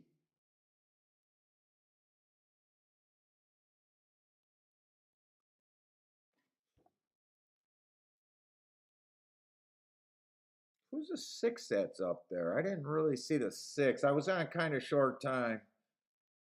He's closer than I would have thought he would have been. He is dropping in class and fairly lightly raced, so I could see him being a little closer today.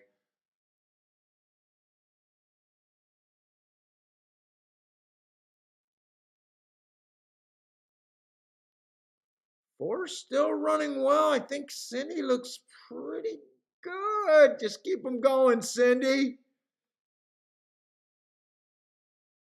Nice call, Cindy. 648.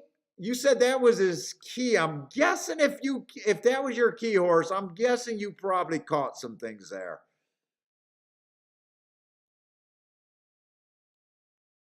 Definitely see you having that exact, possibly even the try. Maybe a place bet, but I got a feeling since you said key, I got a feeling you're exact or try going there.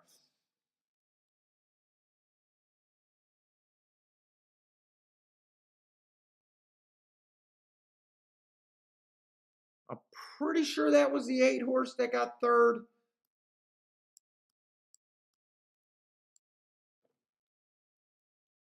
I exacted try and place money. I was pretty sure you were going to have a combination there, calling it your key.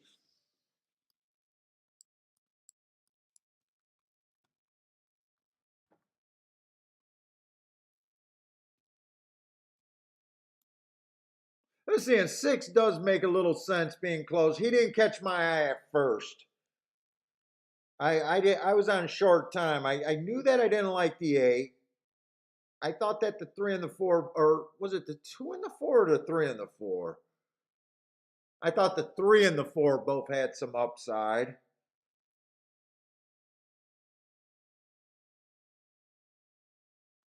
But I didn't get to fan anything out. I want to get the tic-tac-toe board going there because I really got to get focused today.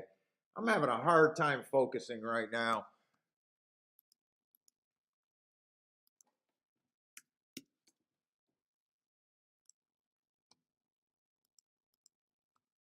Let's see where I'm at.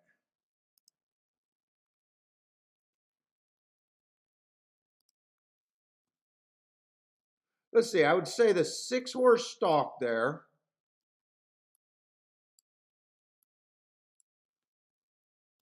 Dude, and we had a lot of races at sprints and routes, and everything's been on the. I think everything's been on the Tapeta so far today. So I really got no excuse for not really wanting to jump into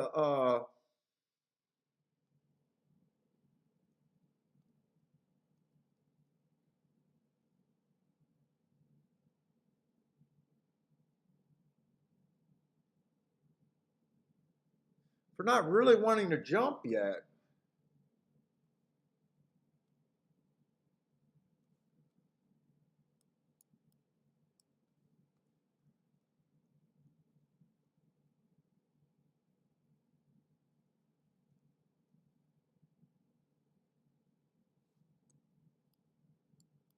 Oh, it's been pretty inside over there on the routes. Kind of chalky though. Kind of chalky. I think that's all the races, right? They ran 7 races. So I do got the winner here. I mean, it's kind of what I'm looking for. Speed and stalkers, stalkers and closers over here, but they did go wire to wire once.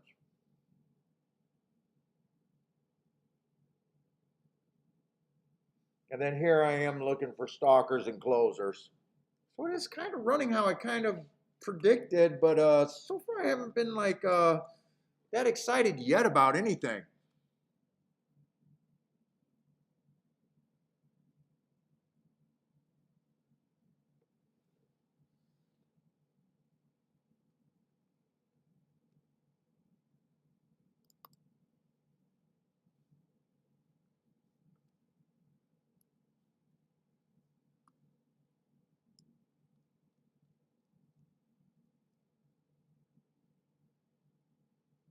Let's see, we got a and I think I want to get the tic-tac-toe board going over there. Let's see if I can at least get interested. Let me see. We got a muddy day. Only they're off the turf. I got no excuse for not doing this today.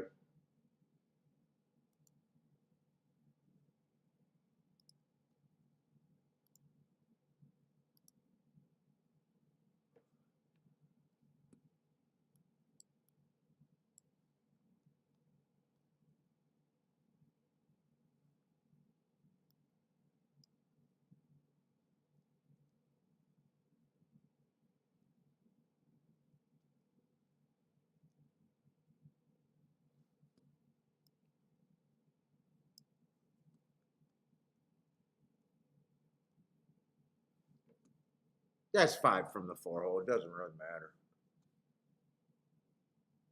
Oh, really? Did they pretty much go every race today over there at Saratoga, and I just have not been interested enough to know? Really?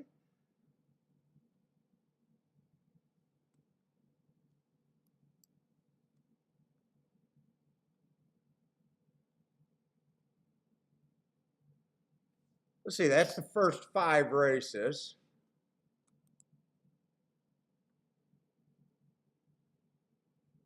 The 3 horse won the last race.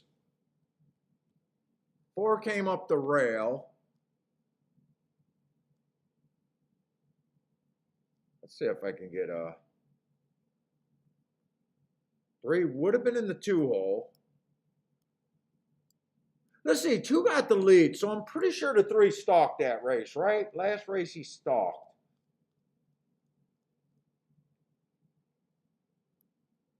So speed and stalk, I mean, that's what I look for over there.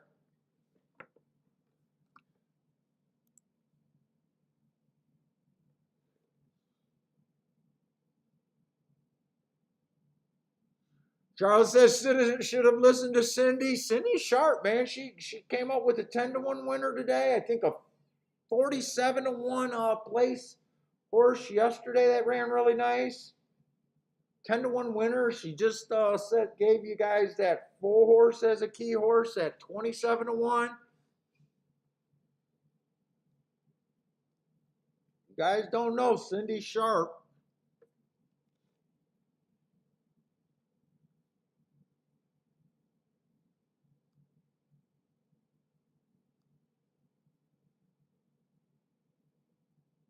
Lloyd had the 4 in the Dutch.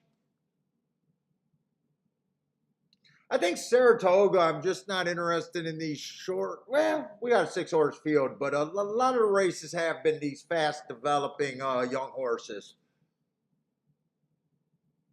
And really, to pick holes in horses, you need a lot of running lines or a lot more. I mean, yeah, the one won his first race out, did it pretty impressively. You know, my notes said it was a speed favoring track, so I got no problem with that.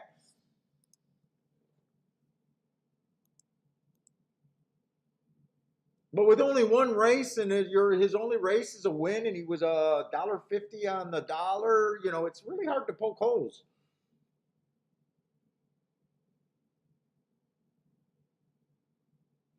And that's just what the makeup of these races that were carded today. Not a big deal. It's been fairly easy for me to sit out.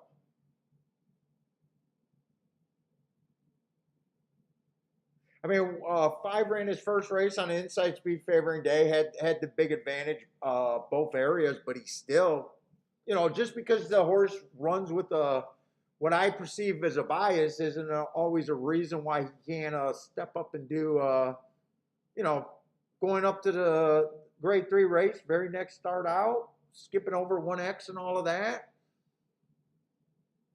I would have probably wanted to downgrade him there, but he still ran a nice third out of 12 in a fairly big field.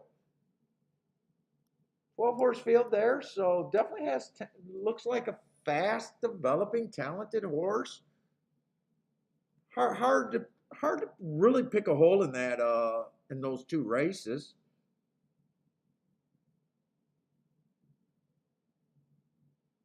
Man wins his first race out by 4 lengths, go back to a grade 3 race, was dueling on the lead, and still finished 3x3 in a 12-horse field. Yeah.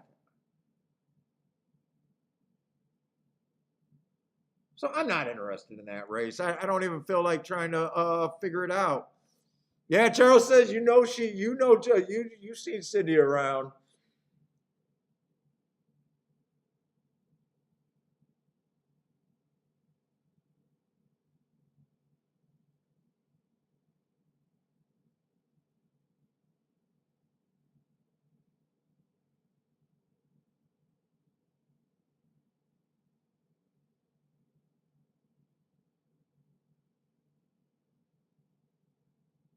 Oh, Cindy likes the 6 with all here.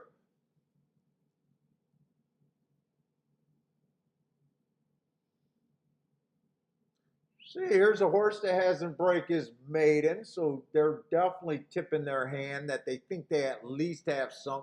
They either think they have something, or the owner or whoever controlling the moves is a crazy guy. So they're kind of tipping your hand.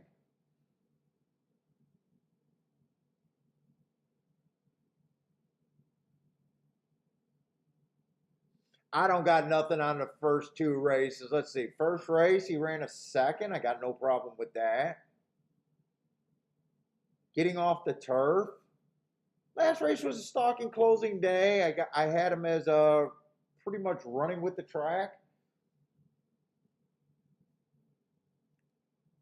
Definitely has to improve. Definitely has to improve. Well, lightly bred horses can do that. I don't have a problem.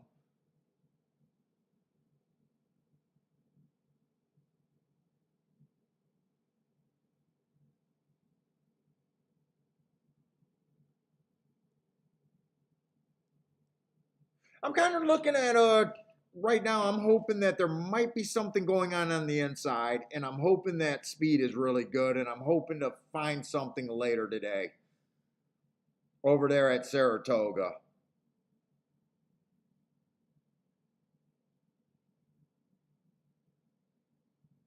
If I'm right about the inside and speed, well, a lot of horses would benefit on the speed end because even though it's dangerous to say after one race they're necessarily a speed horse, but you know, the one went wire to wire, two went wire to wire, three went wire to wire.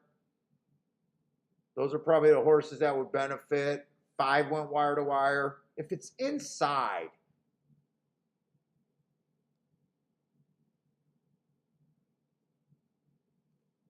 it should definitely help the one and the two there.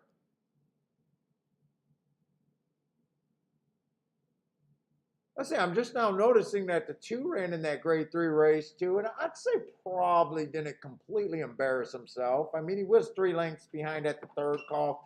He ran for about half the race, and horses come back and improve. And if I liked him, I wouldn't be afraid to bet him. In fact, I'm more willing to make a story to get to him than to bet the 5 horse at a short price.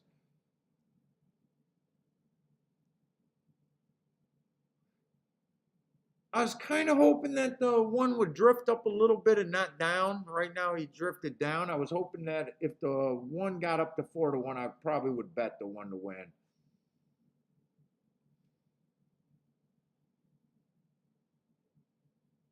5 to 2 is not really where I want to be. I even think at 7-2, I'd be willing to take a play there.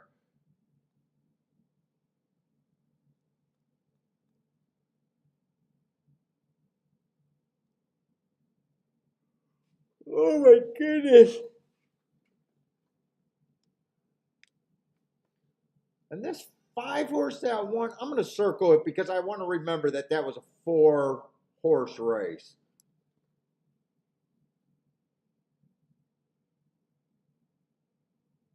Let's see, Jay says the only thing he can see at Toga is the 4 horse. Really? Well, if he's the only one you can see, then that means you got to think that there's value because you're saying that no one else has a chance.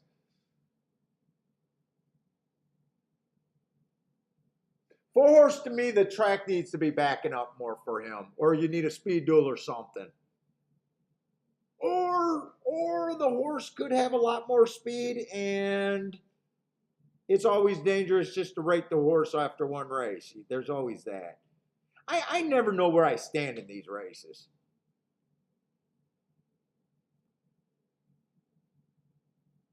If I was forced to make an opinion, I probably would be a chalk eater saying the 5 had the best chance here.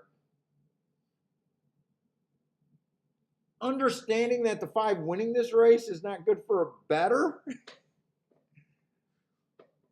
I'd be trying to make my strongest cases to the 1 and the 2 horse, but I'm not interested in playing this race. I'm still waiting for something. I don't need to bury myself waiting for something. with a bunch of just play bets. Every bet I made today was just a small little play bet, actually even below what I usually do because I was playing some tries.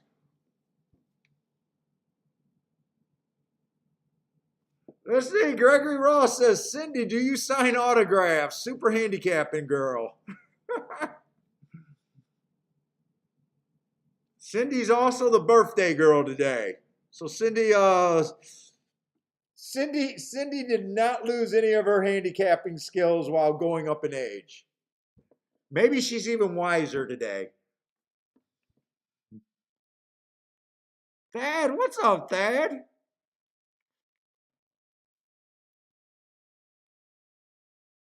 Frankie888, what's up, man? $40 double, all with the 1-6. So you don't have an opinion here. You're just hoping to get alive to something big. Hopefully you just check those fives to the 1-6 to make sure that's even worth doing. I have no idea what your horses are.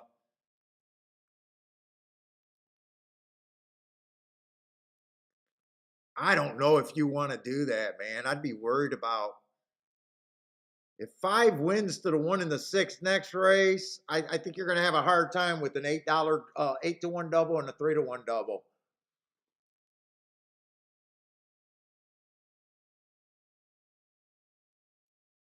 I would extend that one at least to a pick 3.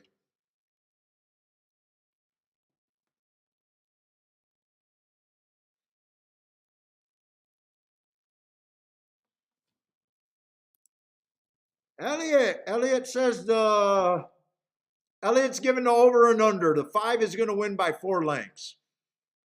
Is that an over and under? Who want? Hey, did you guys want to do a tournament for tomorrow? We could set up that tournament for tomorrow if you guys want. Gulfstream or Saratoga? If you guys are going to do the tournament, let me know. Throw up a vote right now. Gulfstream or Saratoga? Say 1 for Saratoga, 2 for Gulfstream. Just throw up a number. 1 for Saratoga, 2 for Gulfstream. I got a feeling it's going to be Saratoga, but hopefully I got enough people in the chat room to decide that. Let's see. Derek says he'll take the under on Elliott Black, the 5. Jay will take the under.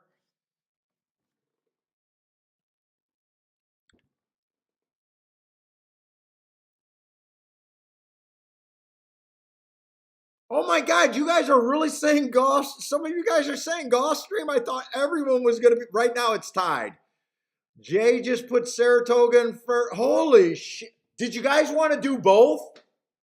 They're $10 tournaments. I guess technically we can do both if you guys want. I'm shocked that so many people were willing to do Gulfstream.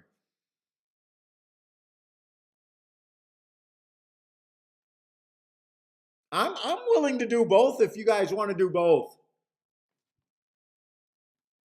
Right now we're on a tie.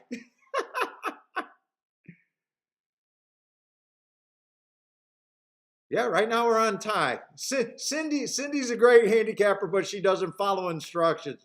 Unless she was getting ready to put up a Gulfstream pick. She's the only one that put up GP. Let's see, is that the 5 on the lead or is that the 2 saddlecloth? That is the 5 on the lead. I think that's over. That looks like over 4 lengths to me. I don't know. My eyes aren't good.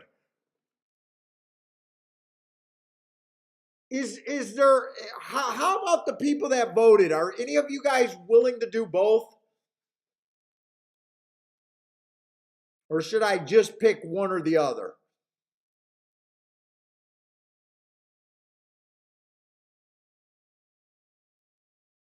Uh-oh, Darren is giving a 1 sign for putting Saratoga in front. It was so close that I'm even willing to leave a both out there.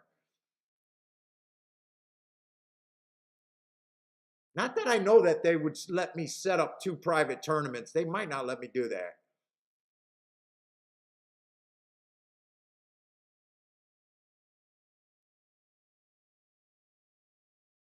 Let's see, did Derek already vote? Because he said he would only do Saratoga. So let me see. Let me make sure Derek already voted or not. Derek already voted, but he said he's only interested in Saratoga.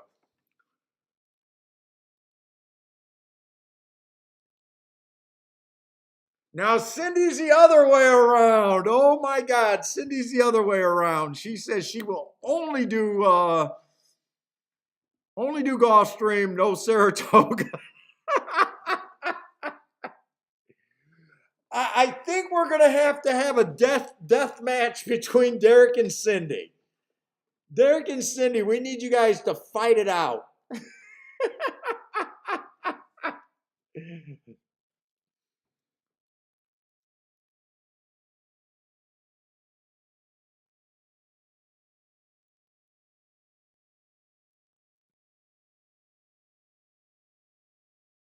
You're right. You can't please everyone. I'll leave it for a couple minutes, but right now, technically, I guess right now Saratoga does have the lead by one. So right now, if I ended the voting right now, Saratoga is going to be the tournament.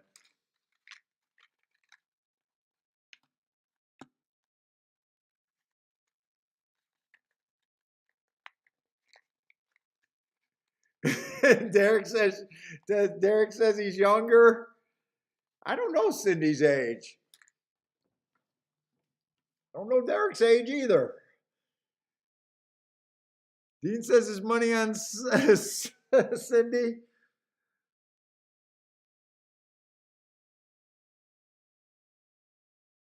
Let's see, I got some Toga chance. I got a feeling it's going to be Toga. Because we got a very small chat room. They won by one. It's going to be the Toga tournament. I was actually shocked we had so many votes for Gulfstream, to be honest.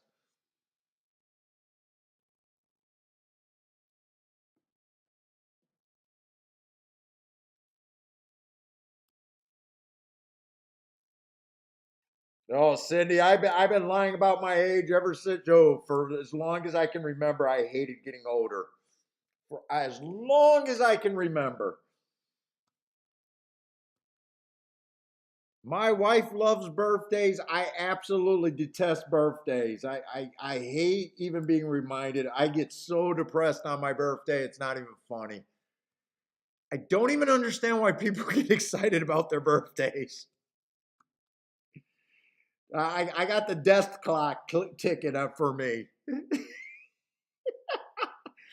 Shit, I turned 50 and it's like, oh my God, if I got 20 years, I'm almost done.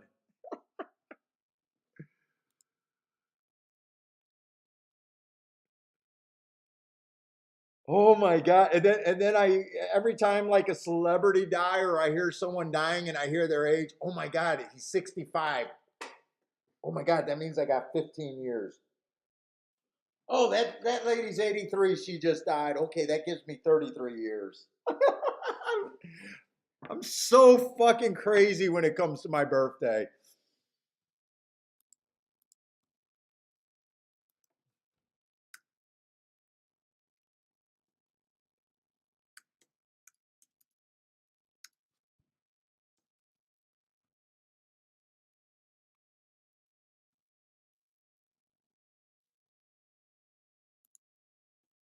All right, I'm setting up that tournament, by the way. Tomorrow, full card, Saratoga.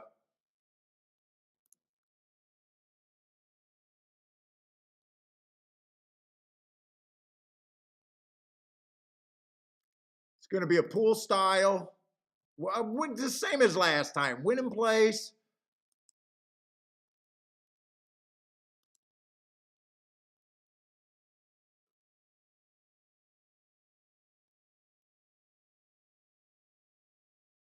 Let's see. Did I already put a name up in there or no?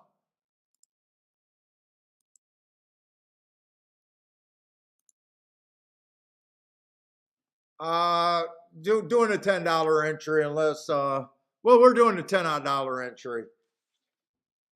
If we ever get, this is our second one, so if we ever get like a big response, we could definitely talk about going higher. But right now, we got to just work on getting more people to want to play.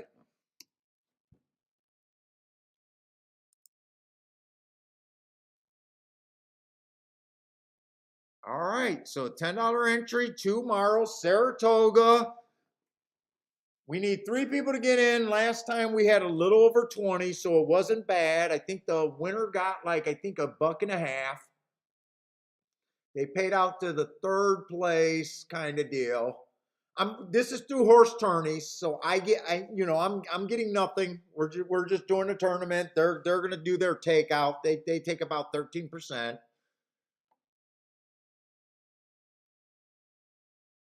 Actually, I feel that's fair.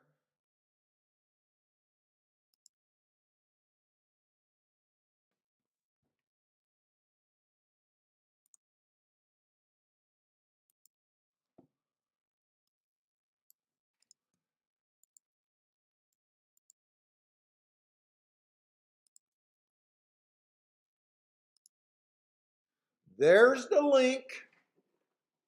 You got to be signed up at horse tourneys. They did not let the Canadians play unless the Canadians just said that because they were scared. I'm not sure about that because one Canadian said he was able to sign up and another 2 or 3 of them said they couldn't. So I'm not sure on that. I'm going to put it in the description for tomorrow's show below. I got to remember. I should be able to remember that. I'm putting it on my Twitter right now.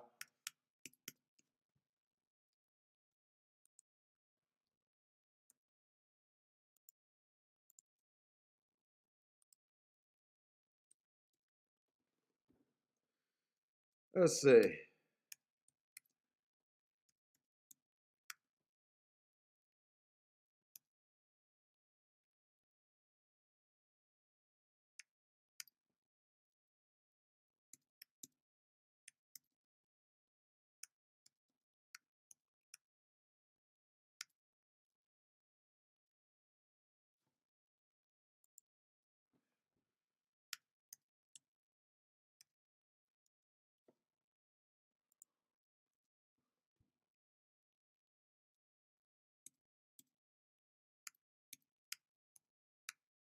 Saratoga.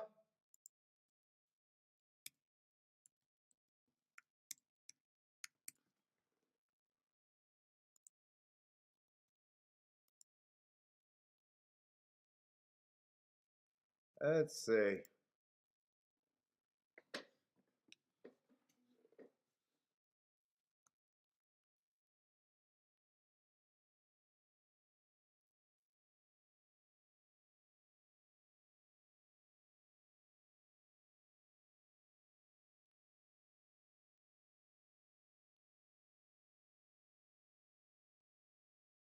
TSG has been extremely good too.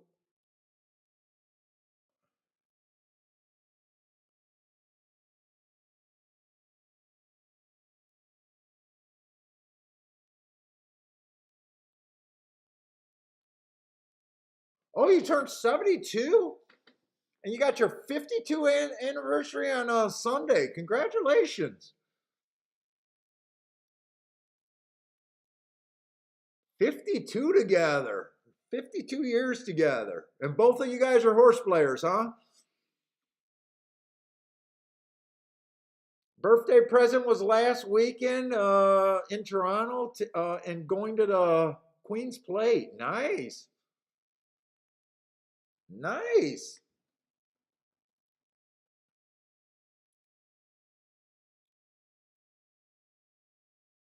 Let's see.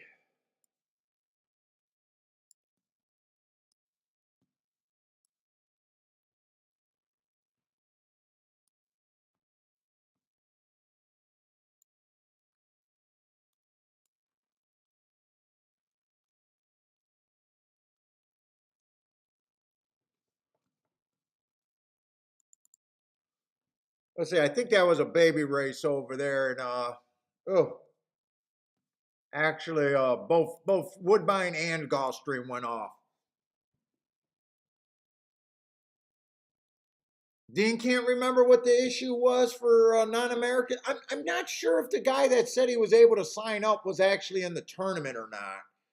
But I know that Joshua and them said that they couldn't sign up. So I don't know if he like signed up like years ago and things changed or what. I really don't know. What's up, John? John's in for tomorrow. Now I don't know if we ever discussed this. You're able to buy multiple entries. I have no problem if people want to do multiple entries. I thought about it last time. I think only one other person did it. I didn't end up doing it. But if you guys want to do multiple entries, I think you can go either 2 or 3. I really don't have a problem with it.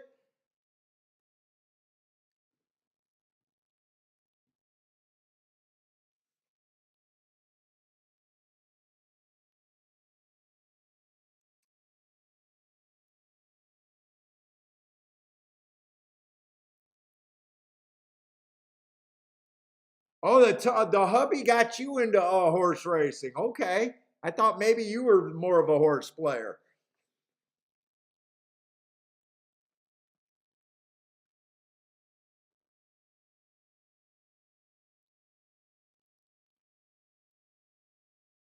You guys been playing long? Is your hubby like a lifelong player, or did you guys are new to?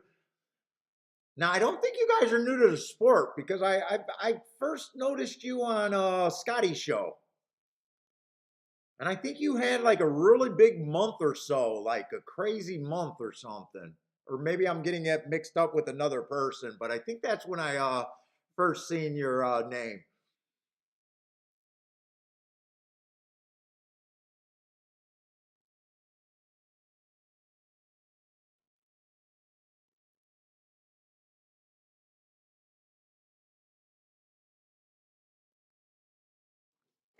Let's say 7-1 over there at Gulfstream, but I'm pretty sure that was a race that I wasn't looking for. Yeah, looking for hope. That was a baby race. Oh, Dean, you couldn't sign up either. Okay, so you are a Canadian. Oh, okay. So some Canadians have U.S. Post Office box and American bank accounts. Why would you guys want? Oh, is that because, dude, when I used to mess around when I was single, I used to mess around with a bunch of Canadian nurses that were coming over here to work in the American hospitals because Detroit borders right there with the bridge. So maybe that's why you guys would have American bank accounts. Maybe I don't really know. Oh, you only been 4 years now, fairly new. And all 4 years and already understand that you got to be outside the box thinking in horse racing. Nice job. Dude, that's the hardest thing for me to get people. It takes them so long for that to set in that it's easier on a player not afraid to play price horses. And I can tell just from you hanging out on the show, like you never come with anything like not that not that I know that you never play short prices, but I know every time you put something in the chat, it's something outside the box.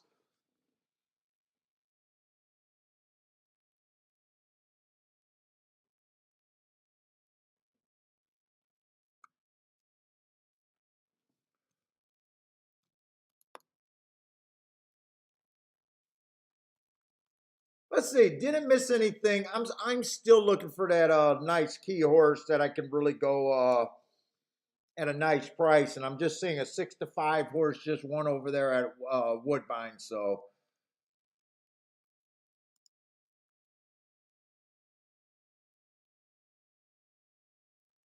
oh, a lot of Canadians also have. Well, where the hell's where do you guys buy property in the states? You guys must be going right past Detroit.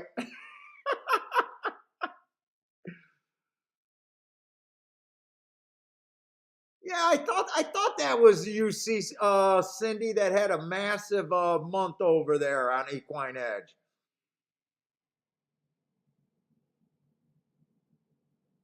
Almost 100K in 1 month.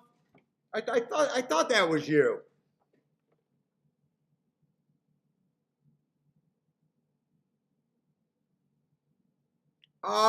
Definitely. I guarantee that wasn't with a lot of inside the box thinking.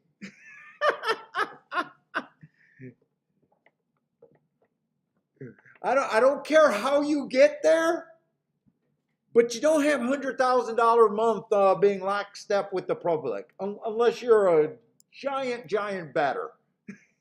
And probably the pools would not be able to handle the bets without you crushing the odds. I'm gonna go out on the limb and says that was not ABABAB.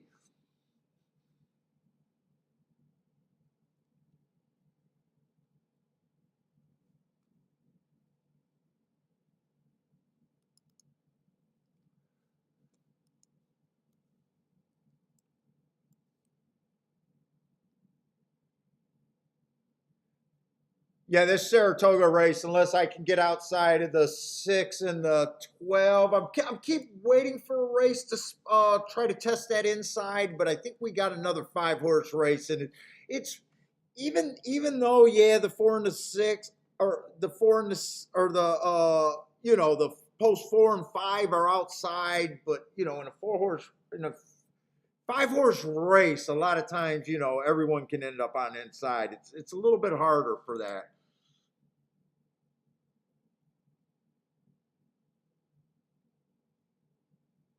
On an $18, I hit my $66,000 pick six on an $18 ticket. You hit an $18 pick five for 25K. Nice, nice, nice.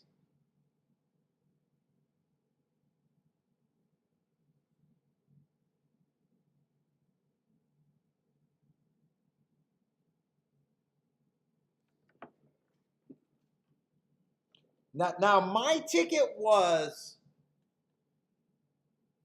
probably 3 minutes to post just because they announced that there was a carryover and I was at Arlington. There was absolutely no thought in that ticket.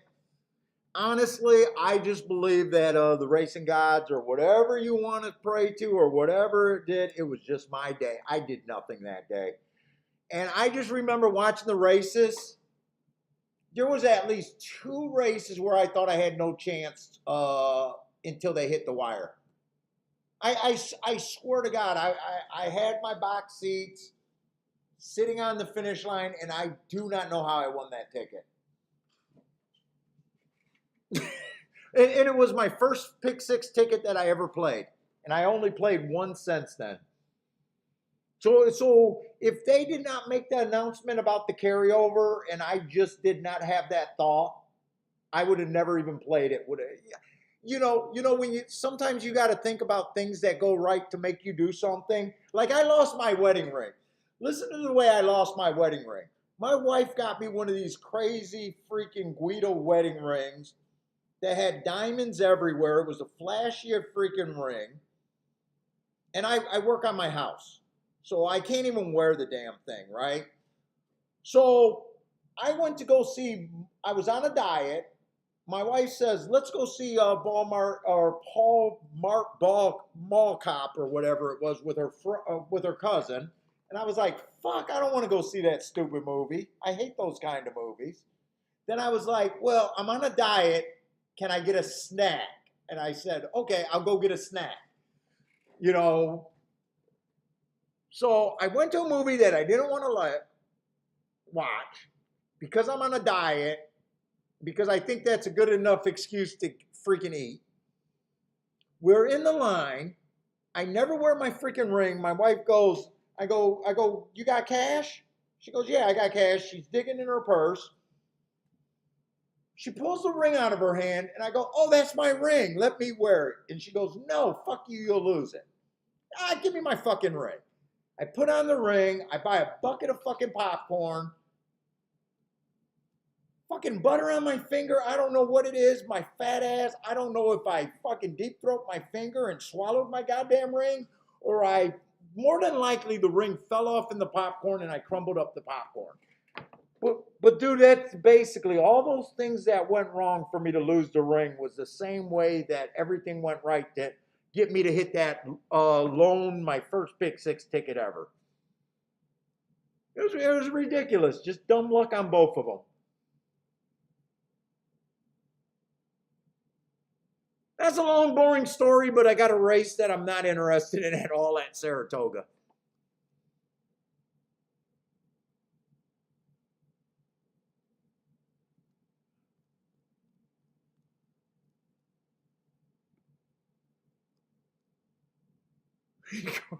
Grandma wants them.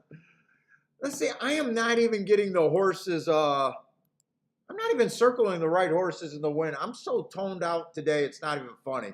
I do apologize. I am going to have to get some sleep tonight.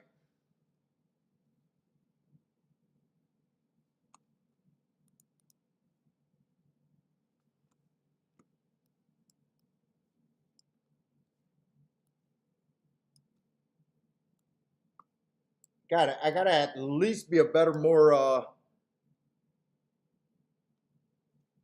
more in tuned host at the very least.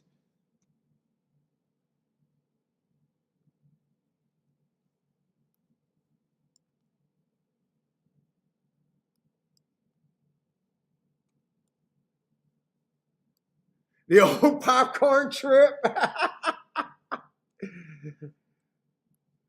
Dude, it was funny. We tore the car apart. We went back to the movie theater, checked everything. I probably should have pulled all the trash cans because my wife actually spent money on that ring. That ring was not a cheap ring. You know, a lot of hubbies, they get that $1,000 or under wedding special. It was not a cheap ring. It was freaking just loaded with diamonds. I think it was about $5,000, something like that. Not the most expensive thing. I should have pulled out every fucking garbage bag and just put them in the car.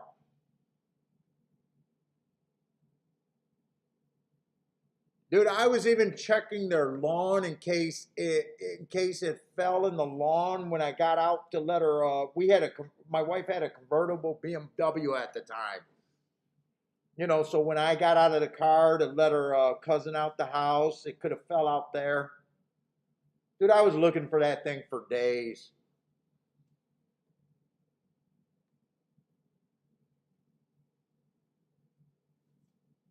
Let's see, who are they betting? Let me just look at the favorites here.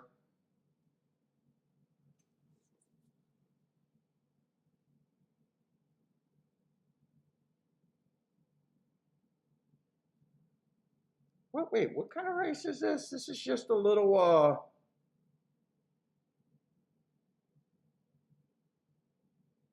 for 3 years old and enough, state breds.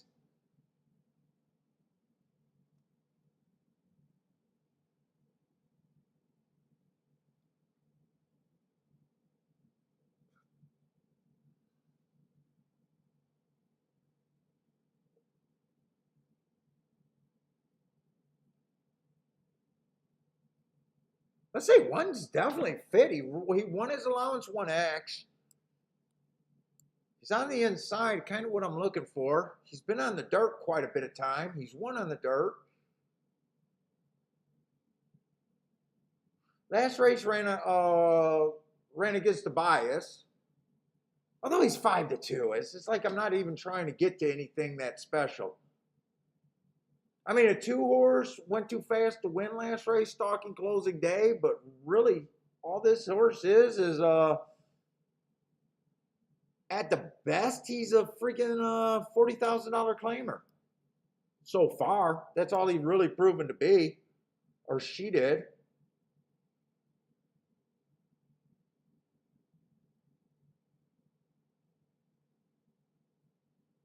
I'm not sure what I think of the 3. Not sure what I think of the 3. 6-horse is the favorite and looks pretty good. I mean, this horse, oh, wow. Yeah, this horse got a huge class advantage. I mean, if that other horse was just a claimer, this horse right here definitely fits. No, no problem with that. Jesus Christ, does this horse fit?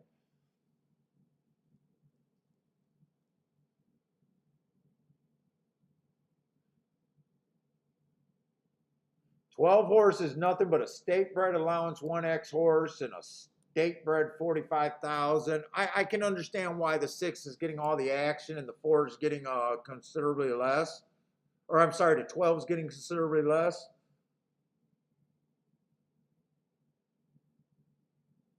12 hasn't even won a 1X race. The only thing about the 12 is he's been a dirt horse.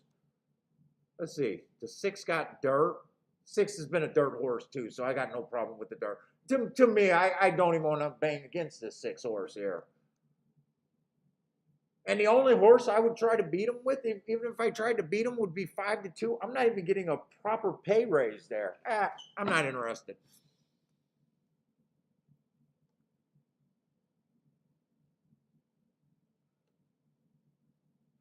Let's see. Dean got a story. One day, my wife and I were running.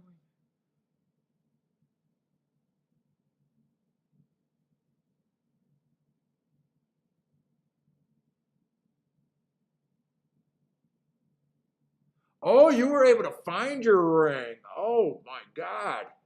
That would have been one of the driest honeymoon ever. Dude, my wife just called me a dumbass and then she wanted just to replace it because my wife just doesn't care. My wife's one of those girls that money solves everything. Fucking, you lost your ring, we'll go buy you another fucking ring. I'll buy you 2 rings just, so you can have a backup ring. And, I was like, dude, I don't wear the fucking ring. No matter what, you replace the ring, it's not my fucking wedding ring. I don't know. I just never felt the need to replace her. My wife just takes everything in stride. It's like, you're a dumbass. She knew I was a dumbass.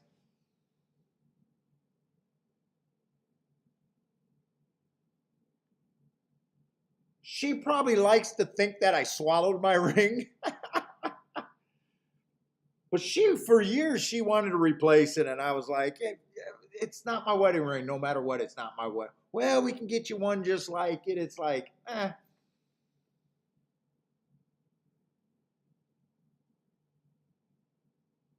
Dean says his wife cared. She really cared. Simply buying a new one wasn't an option. I get that. I'd be pretty upset if my wife lost her wedding ring, but she got a sick ring. She got a ring that I should have never, that no one could expect that I would have afforded back then.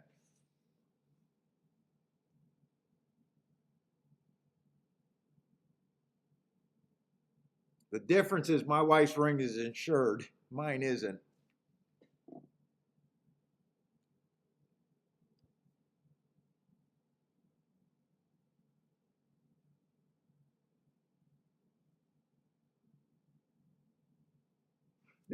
We were probably married like 3 or 4 years at that time, and I might have literally in the let's say we were married 3 years. I might have wore that ring for a total of 1 month, all the days combined. It was like I would put it on like when we were going out to eat and taking it off. I was putting it on like whenever I thought there might be someone. That was the only time I was wearing the ring because I was a flashy little bitch. But I never liked the ring on my finger either. Part of it might be because I'm left-handed. I think I was even trying to wear it on my right hand. Let's say 12 did get the lead over to 6, but I thought the 6 class should outsign this 12 all day long. And even if the 12 wins, to me, the math on the 12 is not making enough sense for the way that I saw the race personally.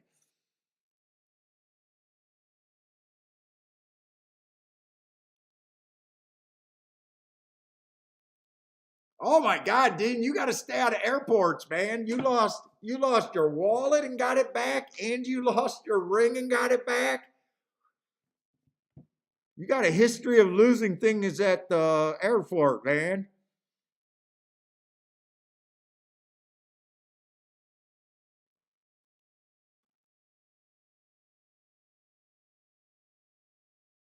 Let's see. Derek says he was with his wife on the honeymoon, left her ring on the beach, went back and realized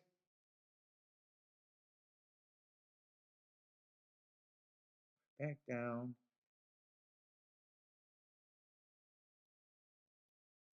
Oh, nice! You had a person on the shuttle that returned it. Scary as hell.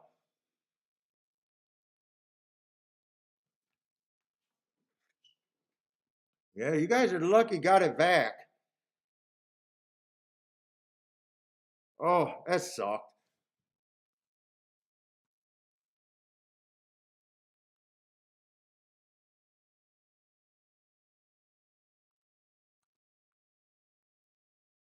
So six did win that race, but the advantage was so much there. It's not. I mean, to me, that's not even handicapping. Yeah, I settled on a 3 to 5, and I can't get off of them anyhow, and that's 100% the only place I could go. I'm not really handicapping. I'm not really handicapping on that one.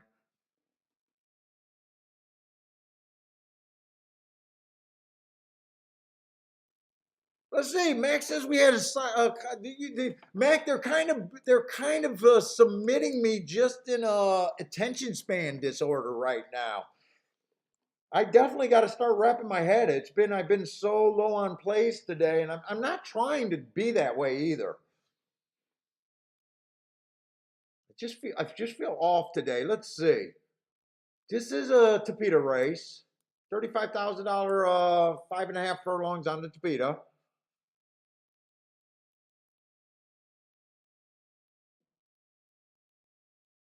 Four's coming out some really nice races. I don't think I got to be as fast as I just jumped to. Hold up. Let me get the scratches. I don't think I got to jump right to the four there. Let's see. The 8 and the 9 are out.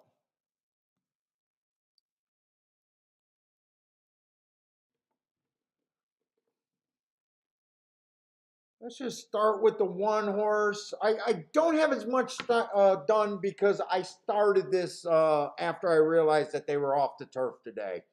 So Gulfstream was not really a plan today. Let's see, 2 races ago, I thought the inside of the track was good. It was early pressing day, average, slow, slow, but I think the horse ran against the bias, and I think he also stumbled at the break. So, yeah, there's enough to at least give that horse an excuse. Last race, I thought the rail was bad. A little bit better of a race, at least by my marks. The speed figures are roughly the same. I got him average match and stride with the slowest winner. Was pinched at the start. Might want to watch that replay.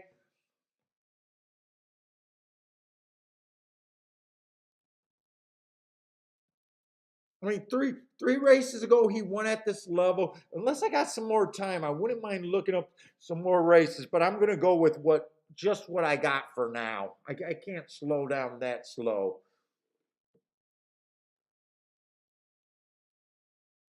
Let's see. I'd like to look up a little bit more on the 2 horse. But that last race was pretty nice. It was an early pressing day. I wouldn't mind looking up this starter allowance 16,000. It could be playing like a 35,000, depending on how that race played. Like meaning what kind of contenders was in that race.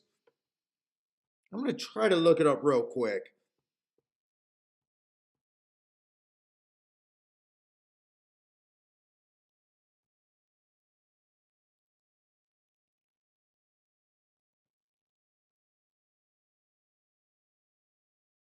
because a lot of times you just want to double that.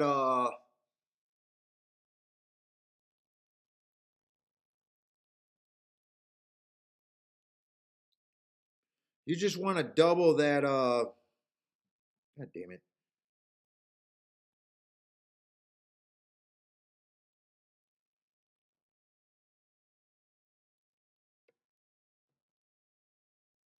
Why can't I find it? I have every day of Gulfstream. I don't miss a day of Gulfstream.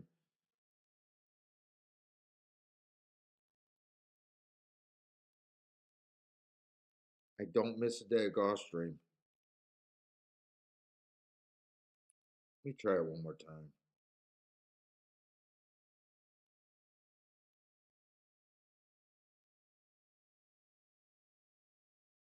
don't have it. How don't I have it in my file? Golf 7-8. Huh. All right, I don't have that much time to I would have really liked to look up the makeup of that race to see if that was a strong allowance 16,000 or a weak allowance. Let's see. To me, the 3 horses stepping up here.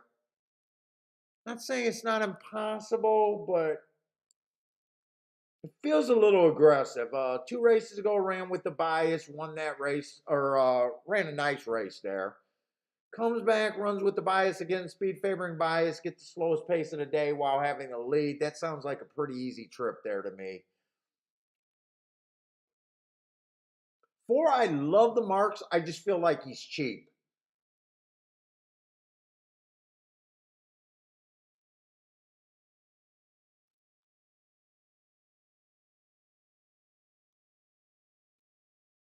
Five, I really don't care for.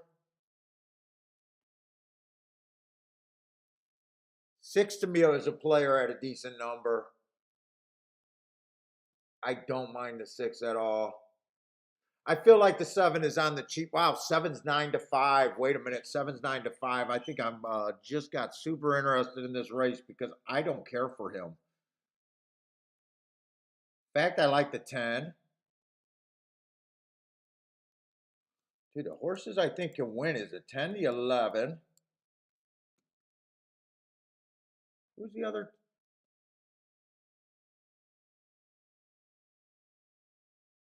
The 6.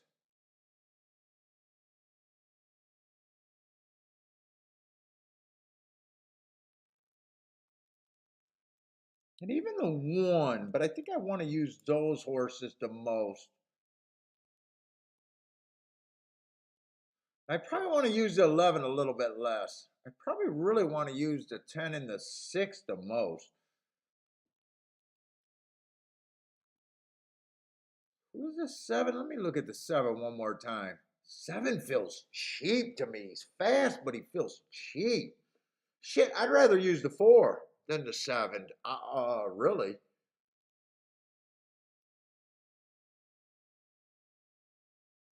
And shit, I think the 1's still a player here. Dude, I don't like doing 4-horse boxes, but I think I'm going to start off with the 4-horse box and then whittle it down from there.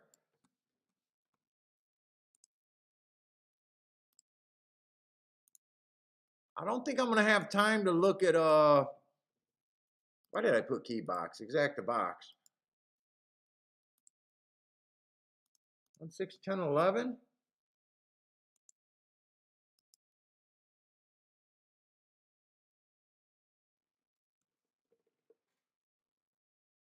11's definitely interesting. I think he ran on a bad rail last race too, at a higher level.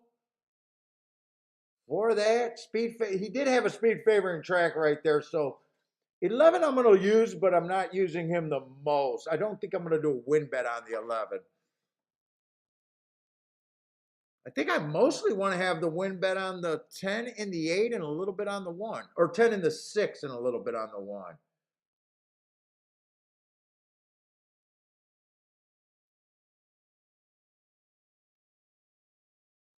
And I might even want to do something with this 4 a little bit. 1, I'm really not sure what 1 is. That's why I'm doing his win bet a little bit less.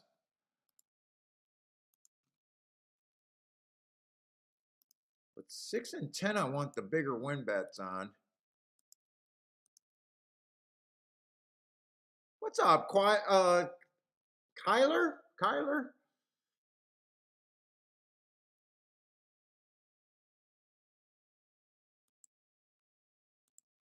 Yeah, I don't like the 7. I know I'm rushing and doing this bet, but I really don't like the 7.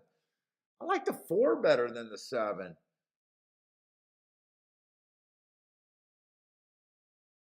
4 to me guarantees that this is going to be a fast pace.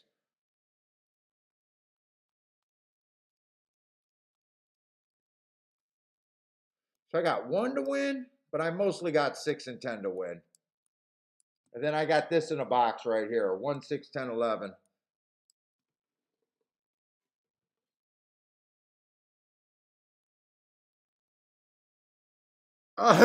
Dean says he's been at over 60 airports in his life, so losing his wallet and his ring is not a bad batting average. I don't know, man. Dude, when it comes to my wallet in an airport, dude, I'm always checking my wallet in a airport. I'm so worried about losing my ticket.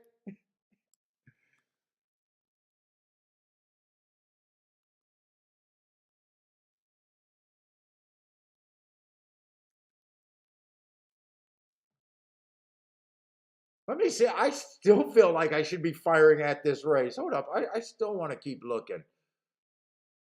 Dude, if the seven beats me, he just beats. I mean, he's a good cheap. He's a good horse for what he is. It may be able to step up the class ladder. He may be able to step up the class ladder, but the class structure, is set up where eventually, just the class structure and how racing is set up to beat horses on strings.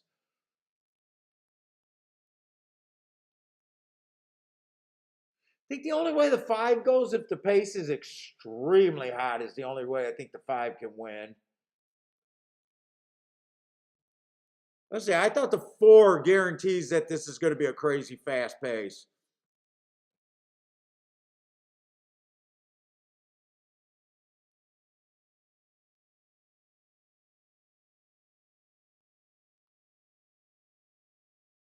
This is the first race today I kind of got excited about. This is my first, like, what I consider a real bet today, by the way. Bring this 6 and 11. I'm going to go to the restroom while this race. I would mind this 6 and 11.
I like it. I like it. I like it. It's always good to hit your first bet of the day. Gulfstream, I love you. I love you. I love you, Gulfstream.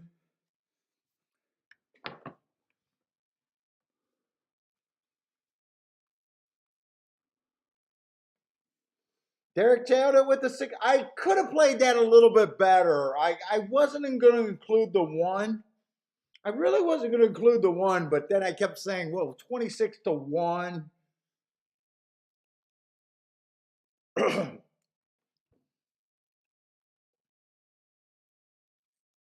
I just thought the 7 was such a bad favorite in that race.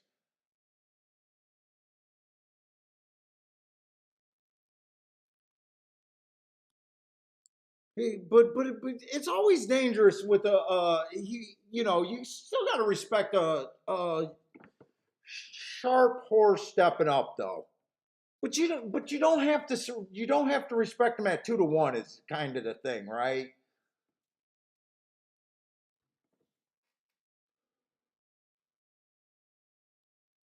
Is that exact? Yeah, that exacta should be about 40 something to 50 to 1, right? Someone got 50 to 1 up there?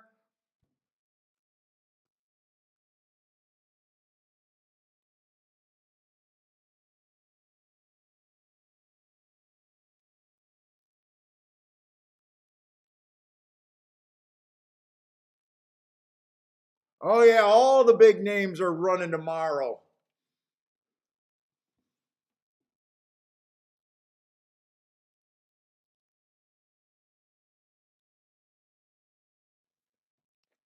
Yeah, even I'm joking that you know, if you guys were watching and saying, "Hey, Paul, you lost some bets today," yes, I did. I did. I'm saying that was my first real bet today. That was the first. That was the first race that actually changed my entire mood today.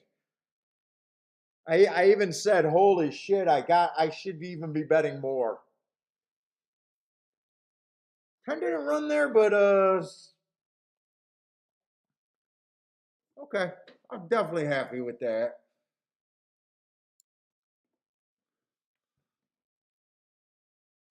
Take it easy, Matt. Everything just seems like it's been a while.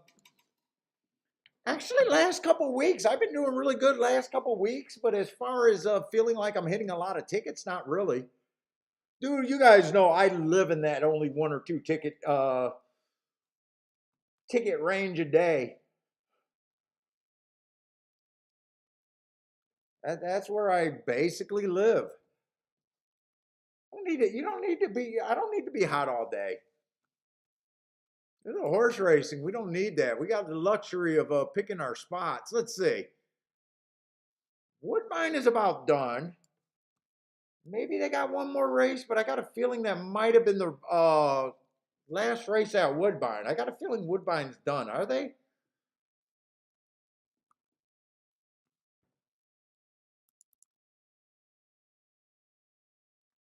Let's see. I did not miss anything by sitting out the last few races at Woodbine. I think the last two or three races in a row were chalks, and I never really felt like I wrapped my head around Woodbine today.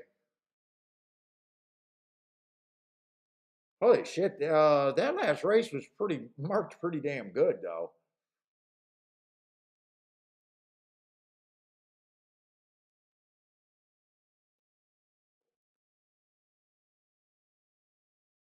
All right, so we still got Saratoga, so Woodbine is done. Take it easy, Grandma. I'm almost done too. What we got? 522. How many more races we got at Saratoga? I'm done when Saratoga's done.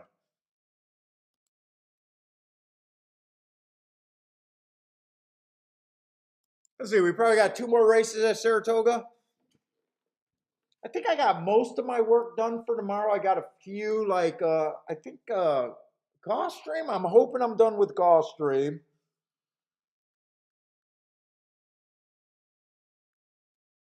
I think I got more work to do on Saratoga, but I only got like the shippers to do.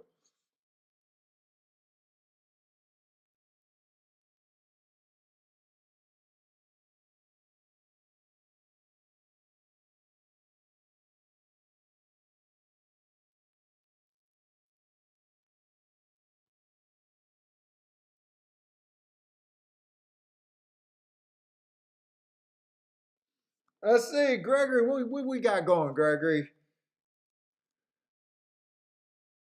Well, he's even money. You better have a shot with the three.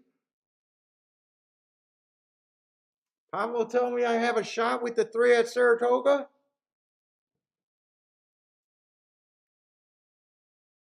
You better have a shot. You took even money. You better have a shot, Gregory.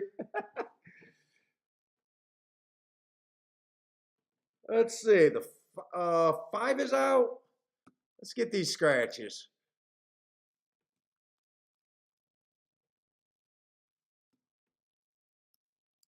Dude, maybe I got to look at Twitter. I've been tired and dragging the today. Maybe I got to look at Twitter and start tomorrow off with a rant.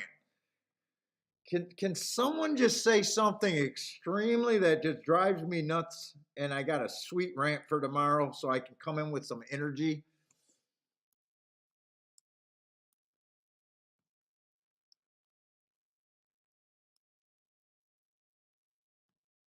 Instead, I just watched On the Wrong Lead last night, and they're not. They I like. They don't say anything that sets me off. I I I like them as a group of handicappers.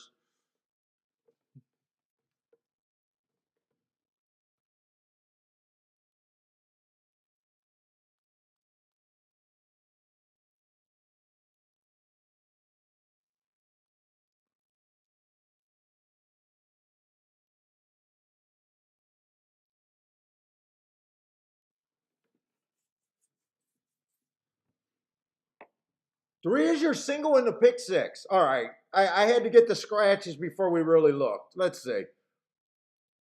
Let's see. We got 14 minutes. I will definitely get to the 3, but I just want to start from the beginning here. Let's see. 45, what we got? 45,000 state claimers over here. Optional claimers, 7 furlongs. So I would say, I like that discussion going down that little rabbit hole with class and conditions yesterday. I not that I'm a big class guy and I'm changing any of my thought process or anything. You guys know that I don't change from what I am. I did think it was interesting enough, and I do like expanding on some things. Even though I said I got a real hard time.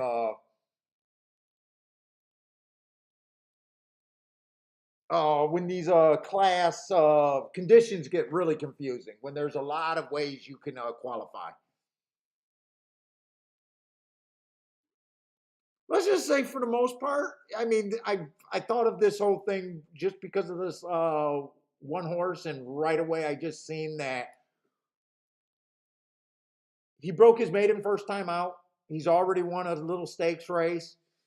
The lowest race, unless these stakes races were extremely weak, which they probably weren't. He dropped in this level for one race, won this race pretty evenly. Allowance 1X is going to be a higher level. If you guys, I'm just trying to help people out that are trying to slowly get through these class structures, and I'm not even good at it. But at the very least, I would say this horse probably obviously has a class advantage in this race. I haven't looked at another horse. There might be other horses with even better advantages, but at the very least, won early at the highest level he could have won as a first-time starter. Already did something in a minor stakes. True, those could come up really weak, but probably didn't. And the only time he was dropped at this level, he won pretty easily. And then these allowance 1X races were probably tougher races. So he fits pretty damn good. Let's see. And when we get to races like this, you probably get a bunch of horses. Same thing. Won early, maiden special weight, highest you could have done it. Didn't win his $100,000 stakes, but right there ran second by a nose. Popped one here at Finger Lakes, but he gets the Finger Lakes asterisk. I don't know if that's a good win or a bad win. I mean, a good win is you won a $114,000 stakes. The bad part is it was at Finger Lakes.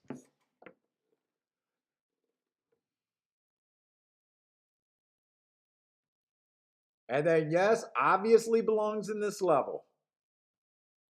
Two tries at this level. He won one of them and ran forth another one. Oh, actually, 3 tries at this. Okay, so, horse obviously fits. Let's see. 2 races ago, inside of the track was good. Match drives with the fastest winner of the day average. Last race was a really nice race, but I love the marks. Put it this way. I love the marks. I love that he went too fast to win running against a bias, but I hate route to sprint. And I would say that overall, I think a regular sprinter should be able to earn hearts when he loses sprinting.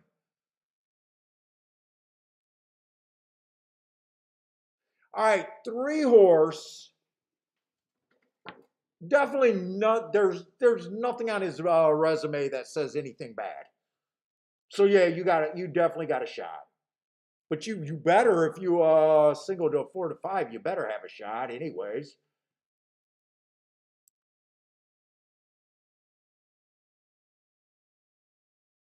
Did everything else. Everyone broke their maiden right away. That seems to be a requirement in this race.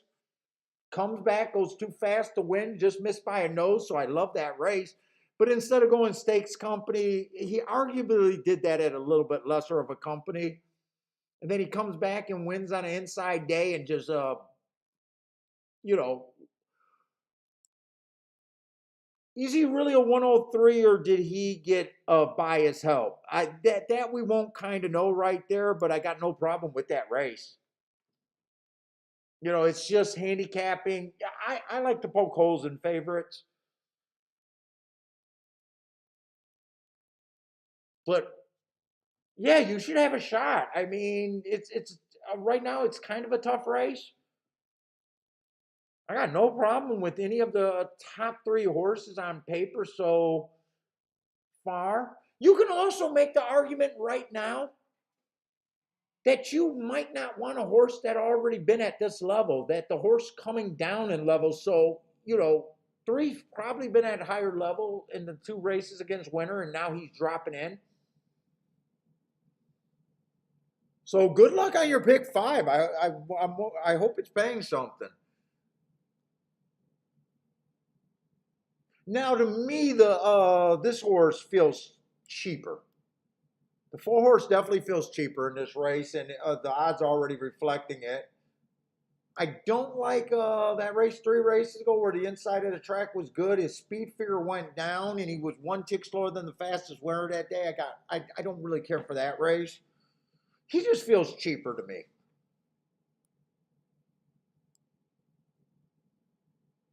He won his last race, so he's in okay form. Form's not an issue there. It's and he won it pretty nice. But I got a hard time thinking that he wins this race.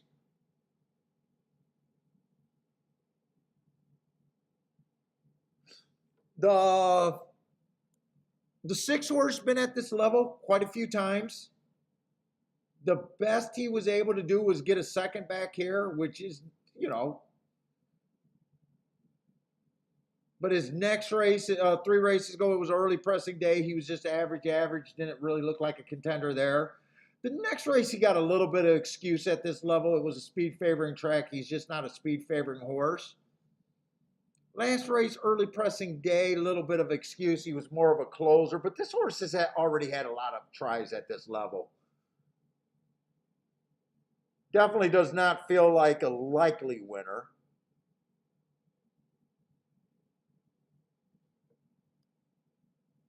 Seven horse, I definitely think that you got some things to worry about.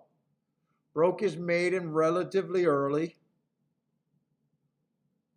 Ran a nice third against $250,000 stakes horses, or, you know, starter stakes. Ran in the Remsen. Obviously, Mo Dangles, you know, we know these idiots.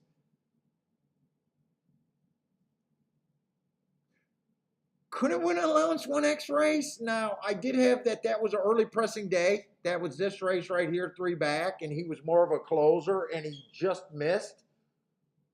But technically, he did not win that race. But he won it 2 races later. And he won that race against this horse. This horse is a major threat.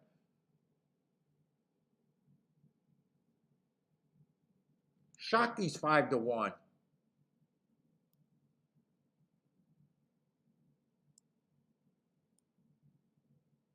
Kind of Shakti's 5-1 because everyone else can see the grade 2 race there.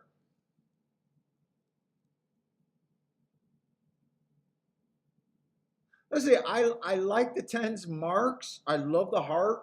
3 races ago, but the horse overall feels a little bit cheap. He was had his hands full at 25,000 non-winners of 2 lifetime. You notice everyone else in the race was able to skip that condition. No one else in the race, I think, even stepped on 2 lifetime. I mean, he did get his allowance 1X win. I would want to have that as a requirement in a contender. But he did get an inside speed favoring day right after he earned a heart. He won that race as a long shot.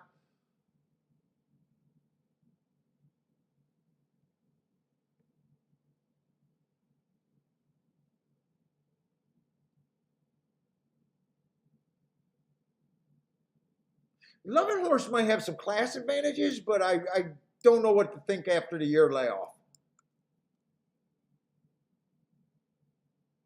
See, I can traditional. You guys didn't know I can do a little bit of traditionally handicapping when I've set my mind to it. I can at least go through it and act like I can read what's going on.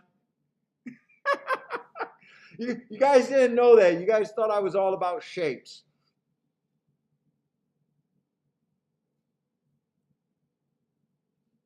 Now, my question is, do you think the threes actually ends up being a coin flip?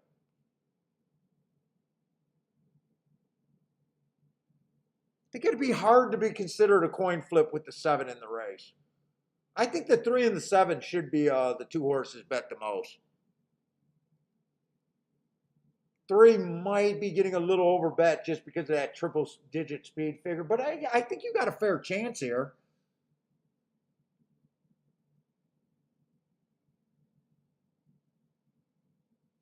I would look at this race like I would be interested. Well, I'm never interested in a 4 to 5.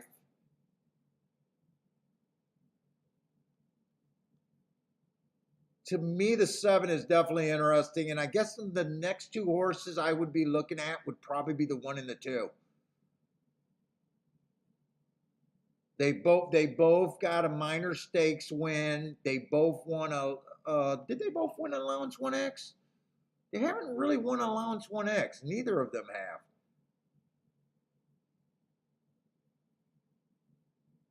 But I don't think I'm interested in playing this race for my. I guess I could be a little interested in the seven. Do I want to play the seven? Actually, I don't think the seven is a bad number right there.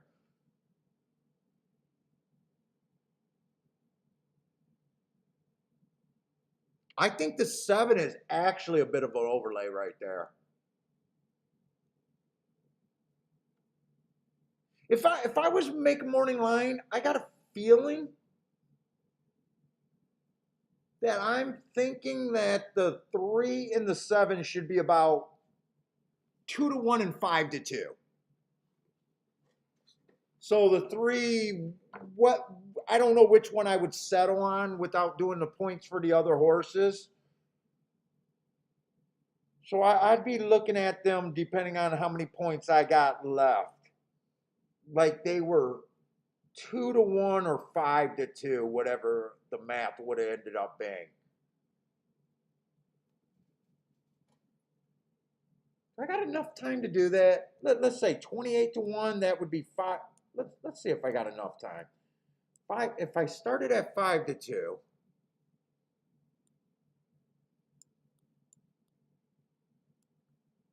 There are some horses that I hate.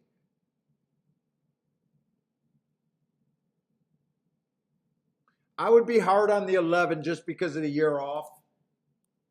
I would have him at about 17 to 1, 5%. Mainly just because of the year off. I would be pretty hard on the 10 horse.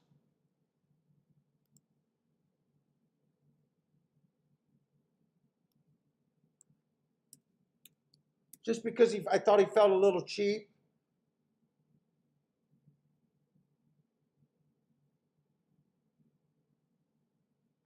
I don't want to eliminate that 12 horse. I don't want to eliminate him yet. Who else would I not like?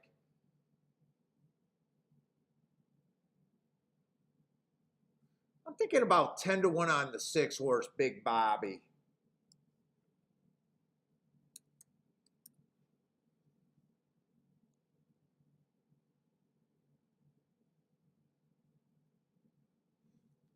The 4 horse just feels super cheap to me.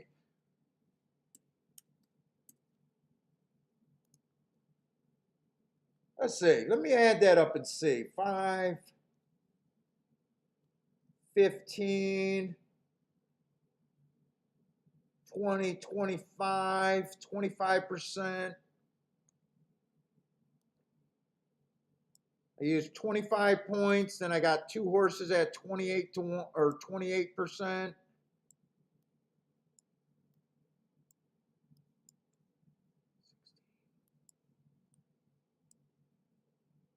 So I would have used 81 points. So that leaves me about 39 points in how many horses?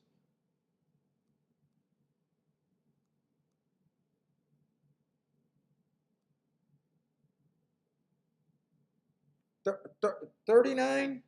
I got 39 points divided by 3, what does that leave all the other horses at? I obviously didn't bet this race, but 39 divided by 3, 13% on everyone else. And what does 13% correlates? Let's see where this odd board got me.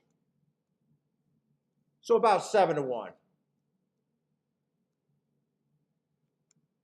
7 to 1. 7 to 1 and 7 to 1.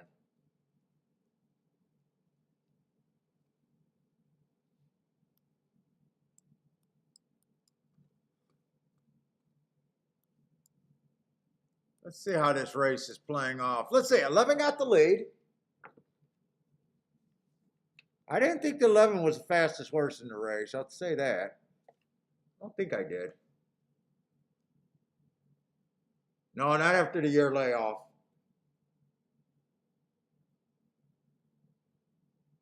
If he goes wire to wire after a year layoff, congratulations to them. Actually, none of the horses that I thought other than the one is running. I got my calculator in front of this, so I can't see one passed them pretty easy, and the 7's getting second. I probably should have bet that race, by the way, and my odds board definitely correlates that. The 1 and the 2 would have been a little bit of an overlay. The 1 I wouldn't have been tempted to bet to win as a barely an overlay. But the 2, I think I know how I probably would have bet this race. I'm definitely interested in the 1, the 2. The 3 at 3 to 5, I just think is overbet. I couldn't believe the price on the 7. I think it's fairly safe to say that I probably would have took the 7 first and second with the 1, the 2, and I think it was the 12.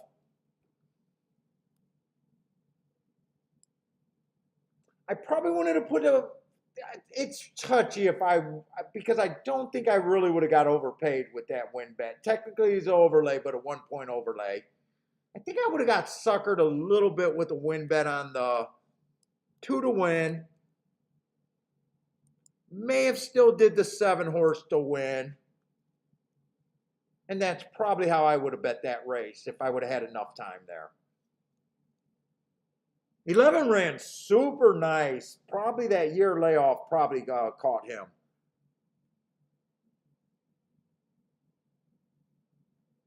And that would have been a really good bet back during that. But let me write no bet on my notes because I don't want to think that I bet that later.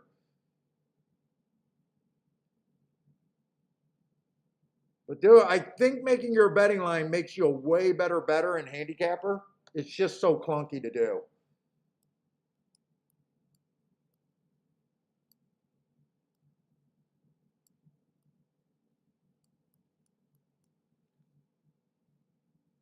Randall had the 11 across the board. He ran well. He was scary. I thought he fit on the class angle. And I used a lot of class in that race too. You guys thought I didn't know how to do that.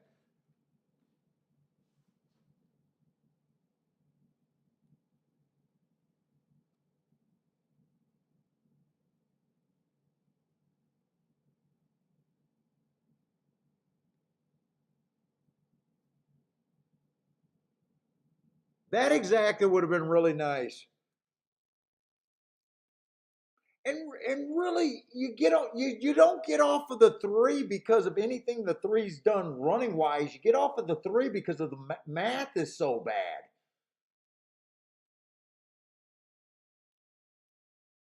No, I'm not even taking a shot. I'm rooting for the 3 because of Gregory. Gregory Ross had him in his pick 5. I hope that wasn't a crazy big pick 5. But he doesn't have the luxury of seeing that and what the odds and how his pick 5. Sometimes you're doing things in pick 5s that you would never do in race. But if you were betting this race in race, it's not that anything that the 3 did wrong. And you can almost poke no holes in the wall. It's what the public's doing wrong is what the game becomes then. The math, what the public is giving and what the public's taking is what makes it easy to get off of the three.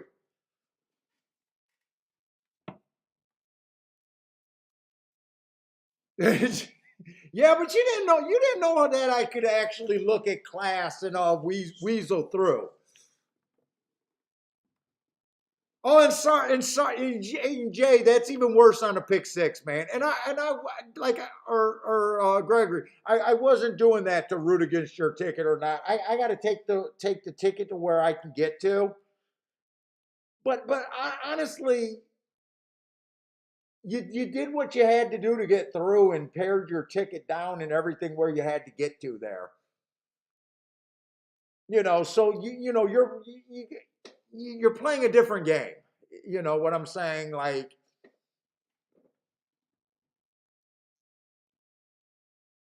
I hate to ask what that pick six was paying too. I hate to ask.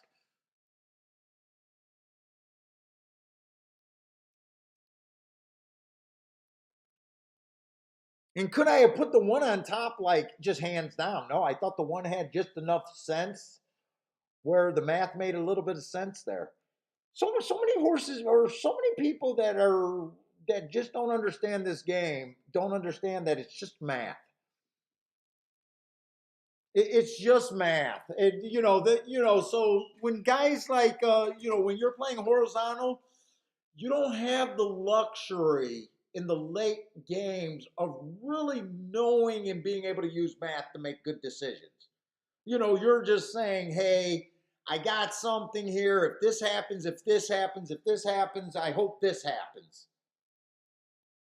So it is so much a different game.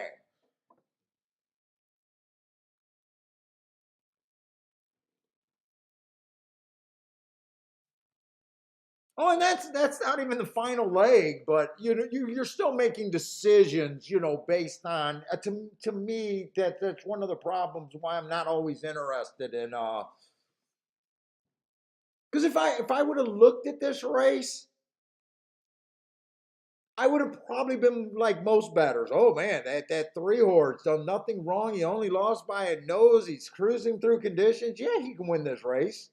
Sure, he can lose. He can win this race. He can lose this race. But without math at the time, I'd be like, yeah, I want the three. Hell yeah, I want the three.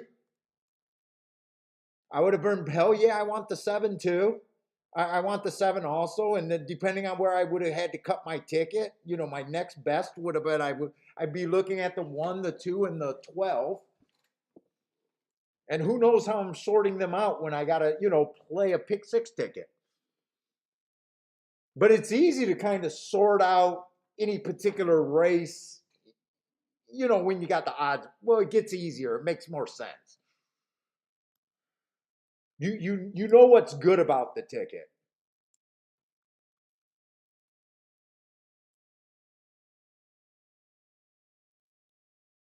You're almost playing like different games.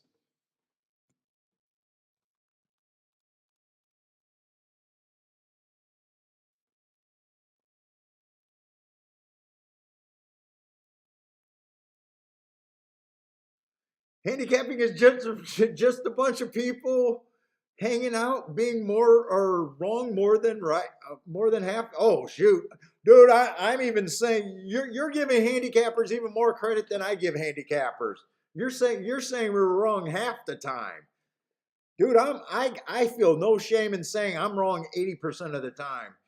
Sort of like my last marriage, but I'm right more times at handicapping. Nice. Let's see. I am because not really going to have time to look at this race over here at Gulfstream and give it justice. That's for sure.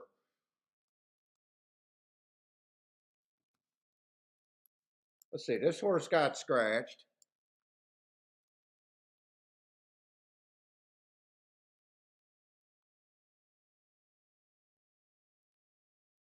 Wow, six is kind of on my radar, but I'm really on short time here. Six definitely fits this race for what I'm looking for. Let's see. So does the eight.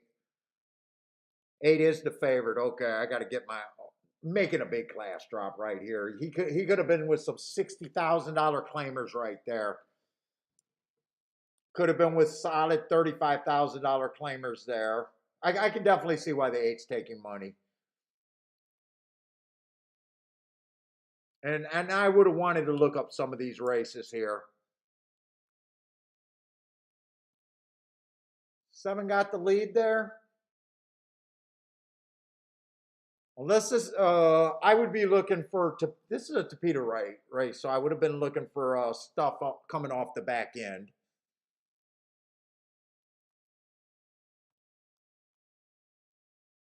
Although 7, I wouldn't have been sure if 7 went to lead or not here. Who else looks good here? I wouldn't have been interested in the 9 because I would have thought that the 9 would have been going to the lead. 24-3, 49-1.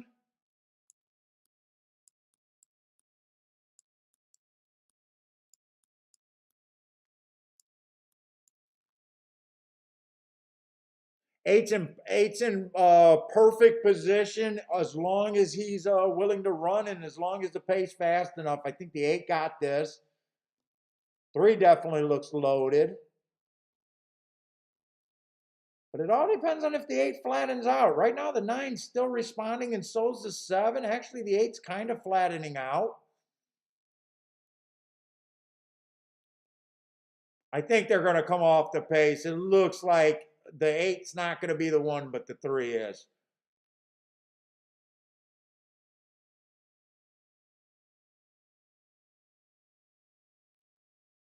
Wasn't 6 the horse that caught my eye? 6 did not run a lick.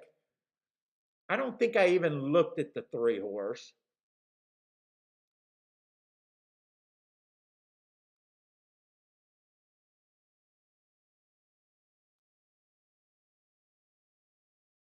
Let's see, 6 caught my eye because of running style.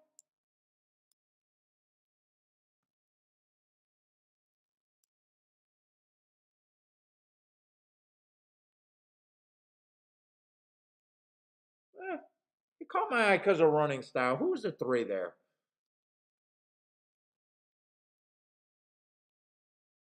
3 fit on running style big time. He did drop to the basement. He did drop kind of to the basement. That was kind of sneaky. But before that, he was at a.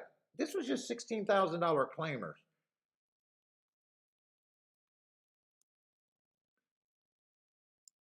I'd like to say that was sneaky, but he was 5-2, so the public actually sniffed this out pretty easily.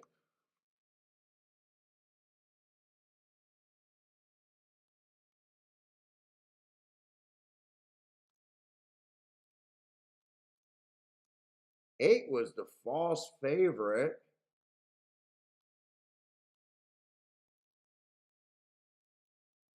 I would really like to look up these races, though. I would really like to look up these races, but no harm, no foul to me, other than I'm happy they came off the back end because tomorrow I'm going to get my rest, and tomorrow I would want to sling it. I definitely want to sling it tomorrow. 7? 7 is a question mark if I could have got to the 7 because 9 I wouldn't have liked on the front end. 7 would have been a horse that I seen a race or two where he goes to the front end, but the other races he kind of looks like he could rate and he could even close. 7 to me is the question mark in that race. Had some classy looking races there.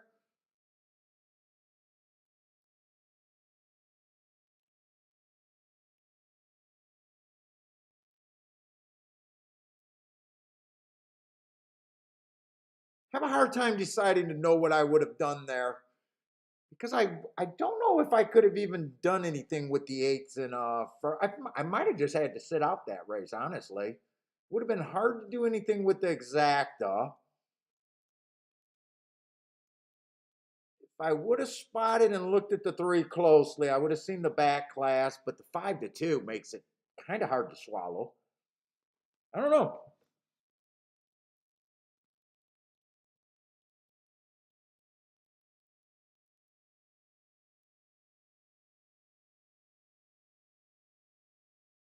That's not a Reuben sandwich.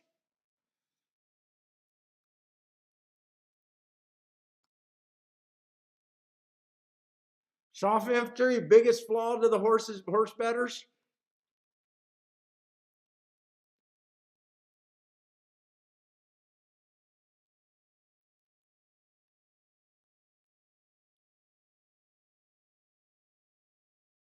Yeah, oh, Gregory, that's another thing about horizontal tickets. You also got to be sharp with your obviously you got to be sharp with your ticket structure and where you do stuff. But dude, just half-ass throwing in horses in every decision about what I'm gonna that's why I just can't get into it. I can't plan out my spots that good. But you're right. Every decision you do could, even including one or two horses each leg, is like it can be crazy on the investment end.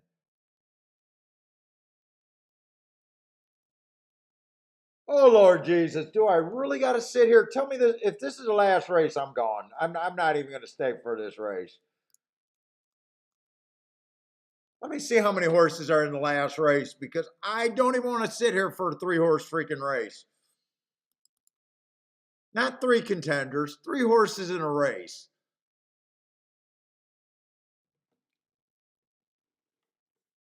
Oh my God, Lord Jesus, this should be.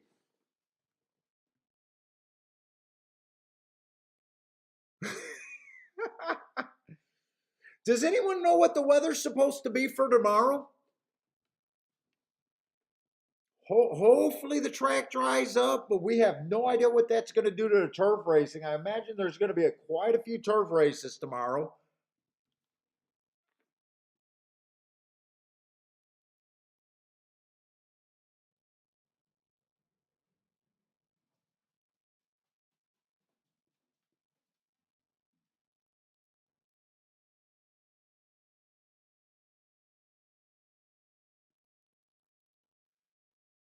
And Woodbine is done in Gulfstream. I don't even have any marks for the last race or the next race. That was my last shot right there.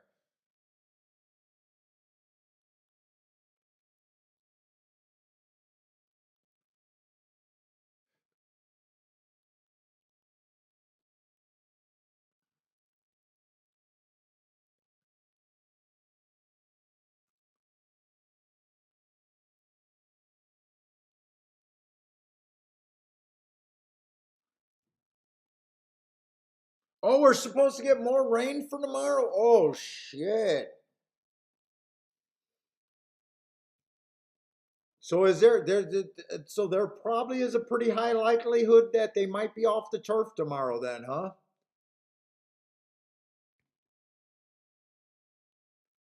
Well, oh God.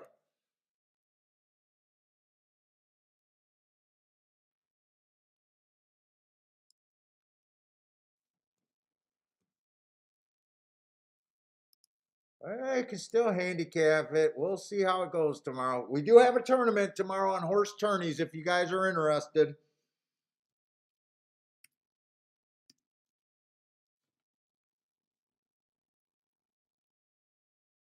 Let's see, what does the entries look like tomorrow over there at Saratoga? I don't want to pull the card. I just want to see how many turf racing they had.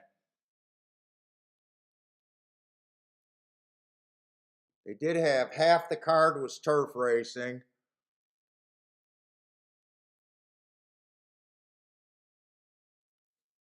We'll see how it goes tomorrow.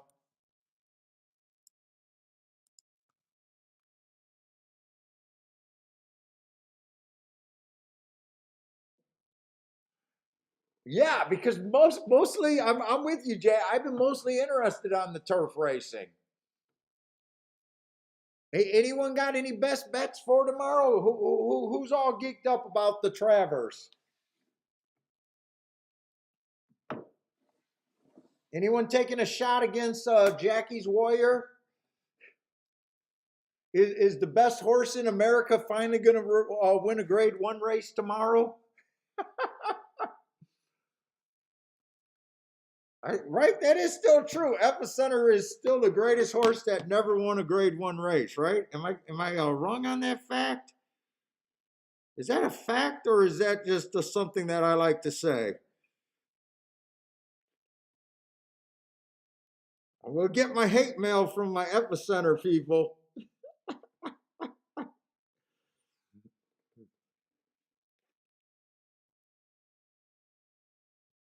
Let me send that program over. I got nothing else to talk about when we got freaking a 3-horse race, unless I just want to sign off or look at the last race.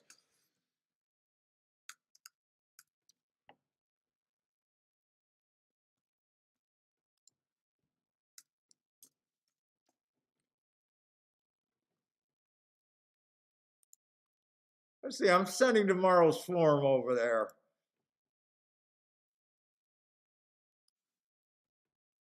What do you guys think of Jack Christopher? I got some thoughts on Jack Christopher. You guys got any real thoughts over there on Jack Christopher? I wish he wasn't a puss and decided to go back against him. I don't understand how he was just the favorite against Cyberknife in them. I think he gets third by a length and a half, and all of a sudden he can't contend with them. Really? No one knows how strong that rail was over there at Monmouth. No one knows how strong that rail was over there at Monmouth. That couldn't have been an excuse. He's just not a distance horse because his mommy and daddy couldn't go the distance. Oh my God, gamblers are dumb.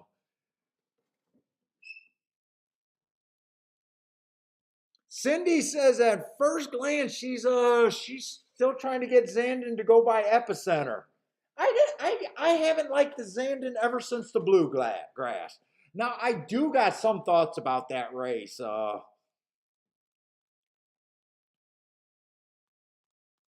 do got some thoughts about that race.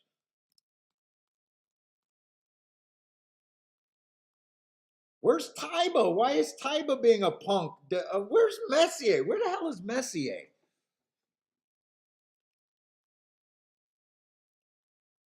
These trainers just sell their souls trying to get to the Derby, and all of a sudden they're scared to run against anyone again. I don't understand these guys.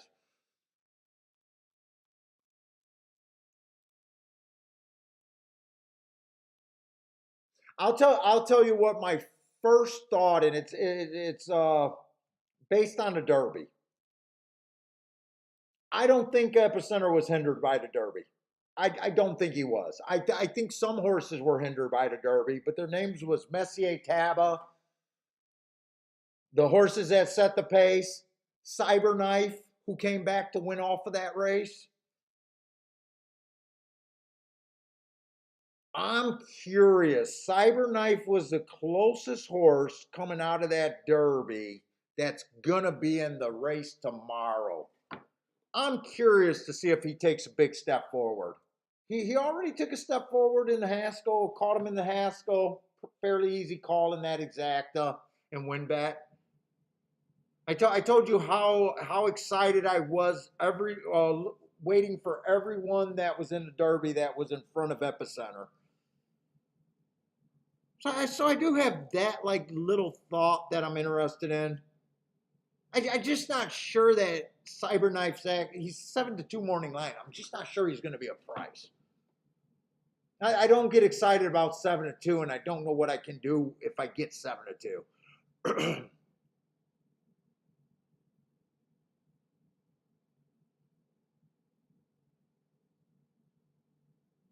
Epicenter's a nice horse, but you know he's going to be the favorite. I think Cyberknife's probably the cutest I can get to there. Or early voting, depending on the price of early voting, I could get to early voting again.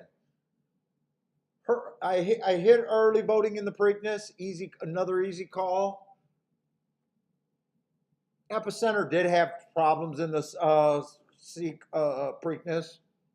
Depending on the price of early voting, if early voting is if he's anywhere near 8-1, I can make a case for him.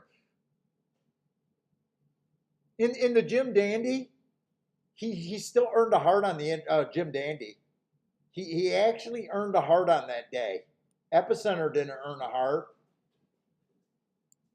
So at a price, I still would give early voting another chance.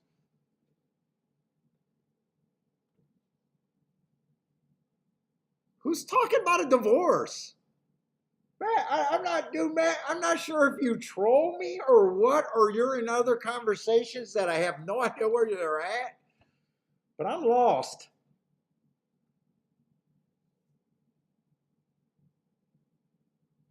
Oh, you're talking to Jay? I have no idea what you're talking about.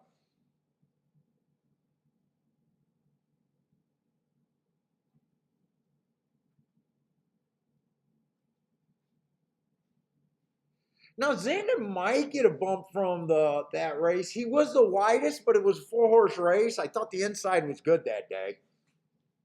He might get a bump, but I didn't like the bluegrass. I really hated the bluegrass. And in the Kentucky Derby, if you're well behind the pace and someone goes 21-3, you're supposed to suck up for third. I'm not a big buyer in Zandon. And I also wonder if you're going to get that 5-1.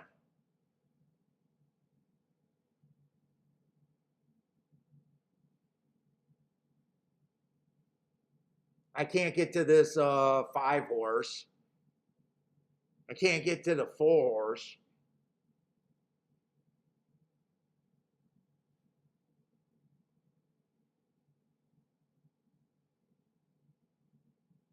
Rich Strike, I just don't see how there could be a pace in that race that fast. I think a filler, early voting, or maybe Cyberknife could be the only horse that's getting the lead. I just don't see a fast pace.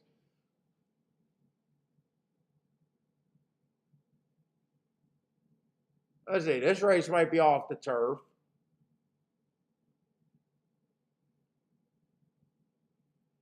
You got the Lacrosse, this race coming up, depending on this.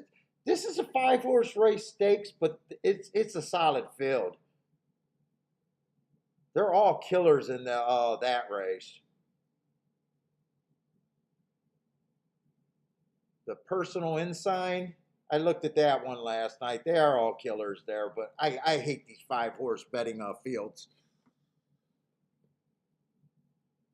Yeah, I don't even want to. I don't even want to glance at the turf because it sounds like they are going to be off the turf. What's up, big guy? Daddy's almost done.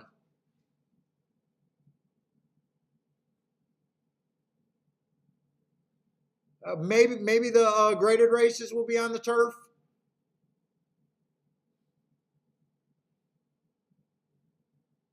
So Dan is interested in Cyberknife. Looks like Lloyd might be interested in Cyberknife since he's responding to Lloyd.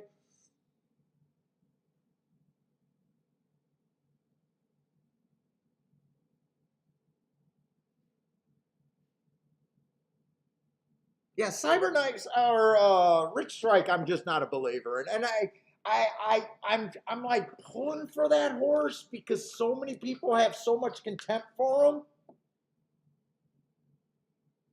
Like the love for Epicenter compared to the hate for Rich Strike winning a race is like insanely disproportionated.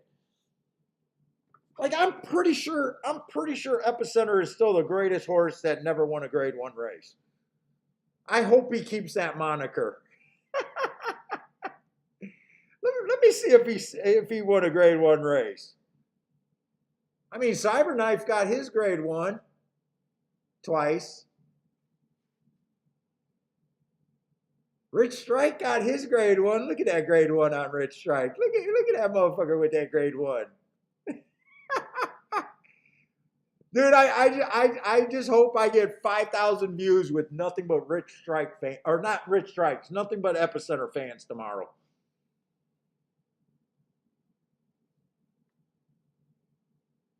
I see a grade two. I see a grade two. I see a grade two. Why can no one get past this horse? Why every show I watch, they can't get past this horse? He's the greatest thing since sliced bread, and he has not won a grade. Oh, fuck it. Early voting got his grade one. Look at that grade one. God, it's such a funny joke. Look at Zandon with the grade one.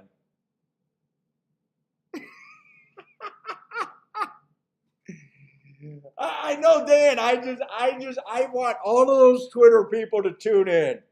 Now, maybe after the race, they'll be able to say that he finally got his grade one. Maybe they can go running around saying he's vindicated again, like they did after he beat a full horse field.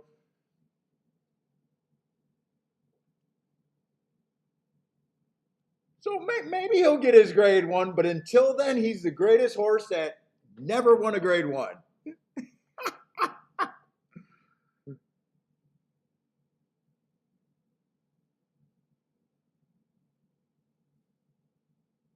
Tomorrow's shakeup is sponsored by Epicenter. No, I'm like, nice horse. Like, come on. I would love to own Epicenter. Great horse. Sure. Dude, I look at this game one way. I don't look at this race as a fan at all. I look at this race, because the game does for me, what this game does for me. That's all I look at it as a gambling product. That's all this game is. I could give two shits.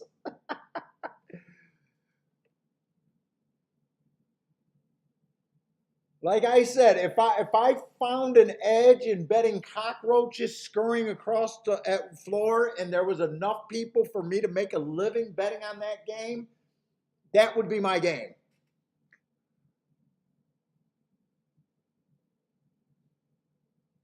You know, if I was a better card player and I made my living playing cards, that would be my game.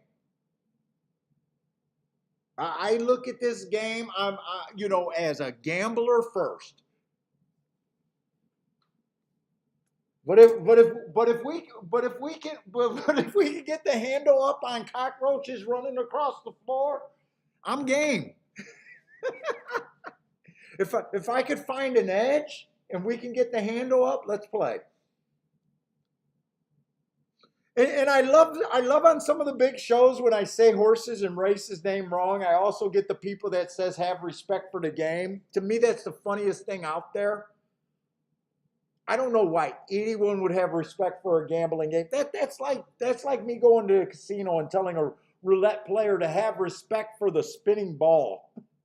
Like, give me a fucking break. Or a poker player having poker cards decorating his wall. To me, this is nothing but a gambling game. It happens to be horses that I found an edge in. I became a horse fan after I found the edge, not before.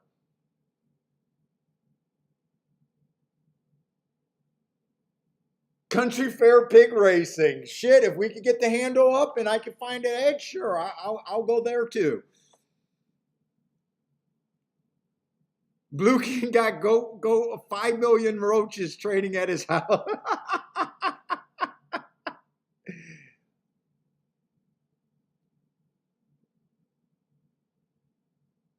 Dude, but I got that comment when I was doing the Kentucky Derby videos a few years ago. You can't even say the name. Have respect for the greatest race. Oh, wait, are you fucking serious?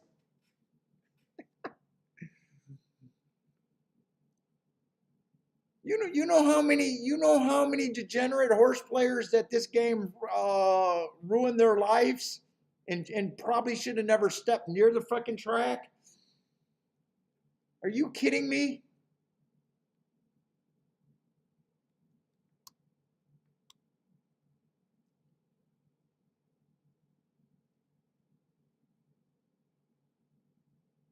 Dude, at least if we had road racing, no one. Well, actually, PETA might care when we snuff them after their racing career.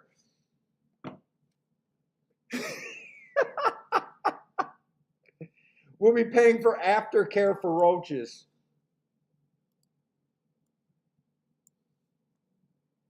Cows are so confused. Dude, you guys don't get eaten in America and Canada? Holy shit, you guys are lucky. I mean, you guys are a good source of protein. They eat you during wartime and during famine. Oh, girls think you're pretty. Girls think you're pretty, so they don't eat you. God damn it. I'm just a fucking cow.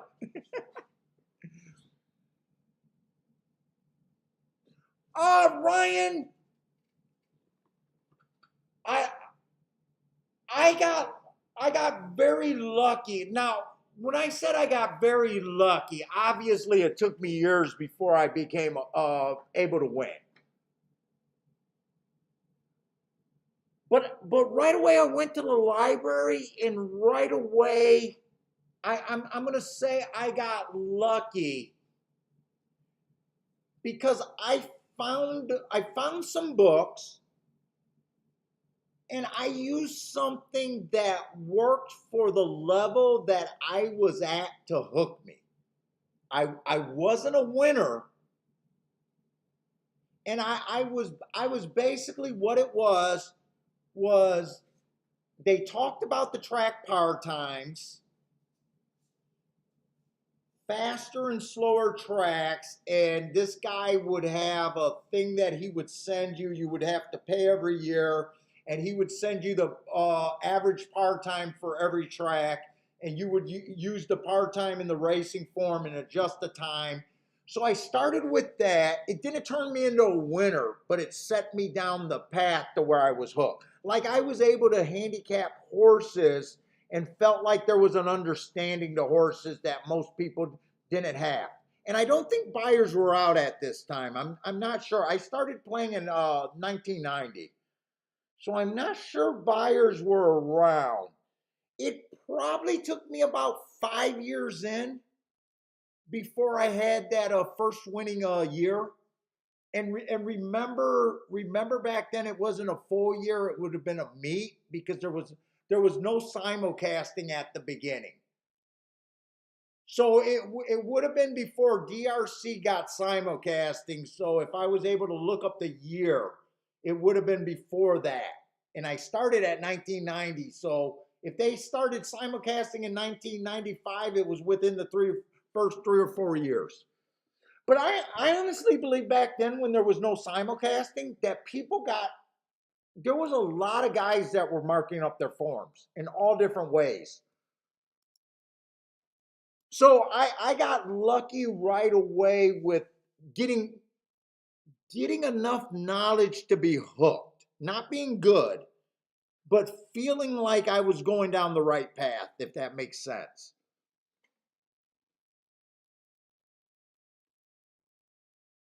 And then I had some old guys that were like really hard on me because they seen that I was a young guy being at the track every day and I was going down that route. So I got some like really like golden nuggets from older gamblers, like that one guy that I talk about that took me aside and said, "Look at all these guys. No, notice that every time they're always broken when their horse always comes in." And he kind of told me the story was basically, you need to be in the game. You need to protect your bankroll. You need to have a plan. You don't want to be, he used to say it, all these guys walking around, they finally get their winner when their money's funny and they got to borrow $2 from you to even bet it. So it was about, he kind of was, he wasn't a good handicapper, but he was good at getting me not money management, but understanding that if you're in the game long enough, meaning you're coming to the track every day, you got to be able to protect your money. And if you're able to play long enough, your hits will be there, kind of deal. Like, you don't want to be broke before your hits actually come in, kind of deal. So I got some good lessons. And then really I went down the real path of biases on that one big day that I talked about in that interview. And I talked about it on the show enough. So I don't know. I was destined to do this. But it really didn't take long. And the only reason I won that first year is I had that $70 rule. Now I was poor. I was forced to either win or work.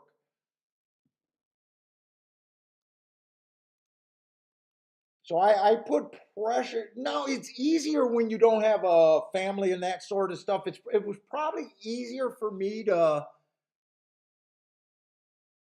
go at it, if that makes sense. When you don't have a house, you don't have family, you're living with your parents, all your money disposable.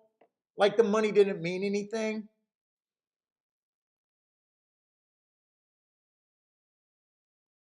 But it really didn't take that long to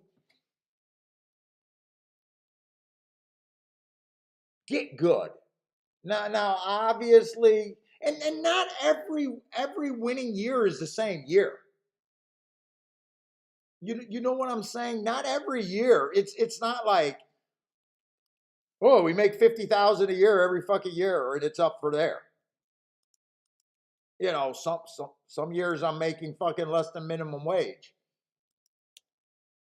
Some years are way better than minimum wage. It's not this.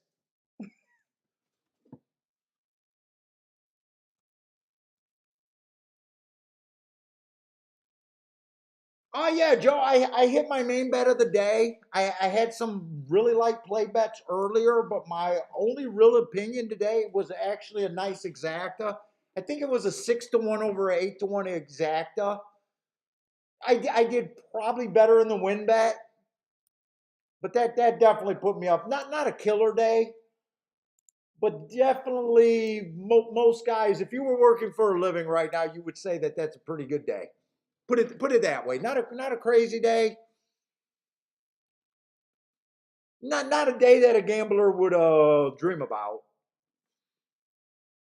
What's up, Rex?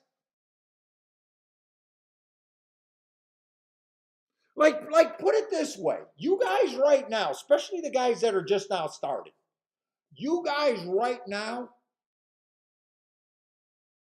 should be better than the generations handicappers before you. Like the generations handicapping before you, they used to have to find the charts. Back then, you used to have to buy a publication for the charts, or you had to buy the daily racing form. A lot of the people, they weren't even available. If there was no tracks running in your if you weren't by a track, it was really hard for you to get a racing form. There was no telephone betting. There was no Discord or real, like, you got your knowledge at the track in a few library books. It was really bad information. Now you got everyone's hard work. You got no fucking excuses other than believing in it. You get the charts for free. You can go back and look at all the charts you want to see what kind of tickets you got to get to. You're getting new platforms like, the chat rooms, the YouTube shows, whether you like them or not. You're getting that stuff now.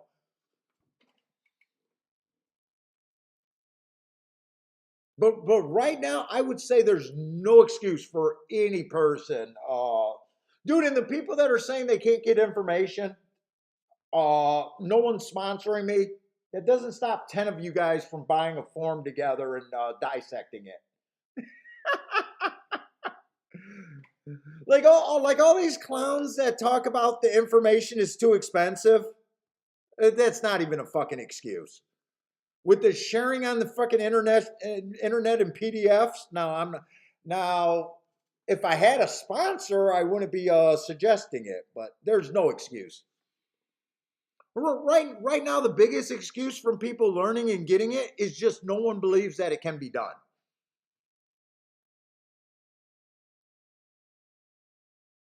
But Cindy told you that she's been playing about 4 years and already had $100,000 month.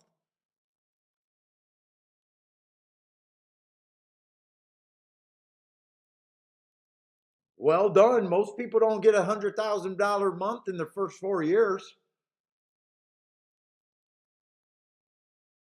You guys, I've been playing in front of you guys for freaking 3, 4 years straight. Nothing exciting. But to learn the game right now is the easiest time it's ever been able to learn the game. You just got to sort out the bullshit. Be a better person at sorting out the bullshit.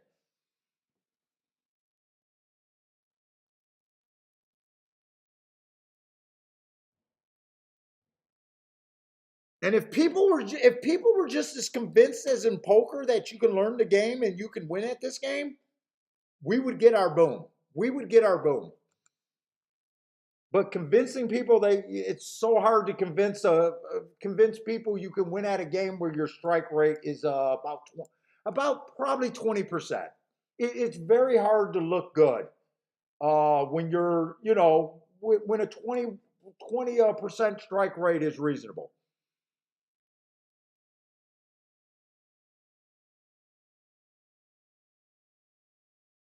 Like even my videos, right? Like I think I do the best videos on YouTube. I really do. No one talks about math. No one talks about they all talk about picking the horses and they like. No one talks about getting you better. No one talks about reasonable strike rates.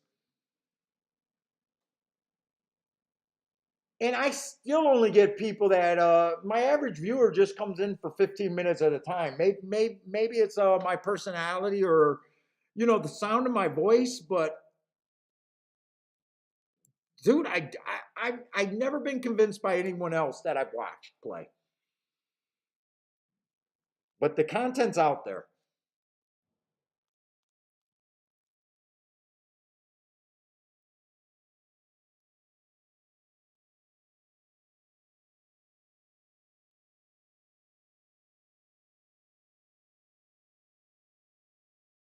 Yeah, I'm not sure when buyers came out. I'm really not sure when buyers came out, and it could have been the first couple years.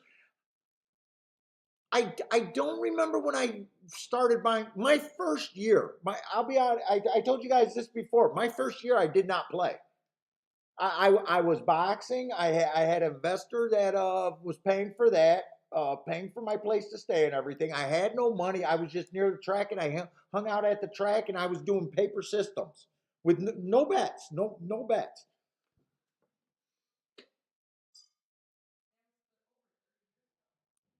Yeah, 1990 was the first. I graduated before I went to the track. That's the only reason why I know it was 1990. But there was no sharing ideas other than a few guys at the track. There was really no sharing ideas.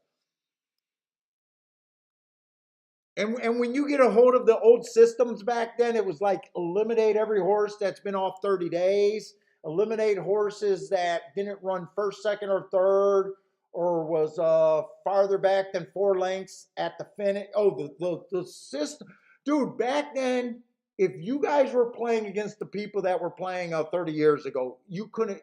You would have such an edge just having the speed figures.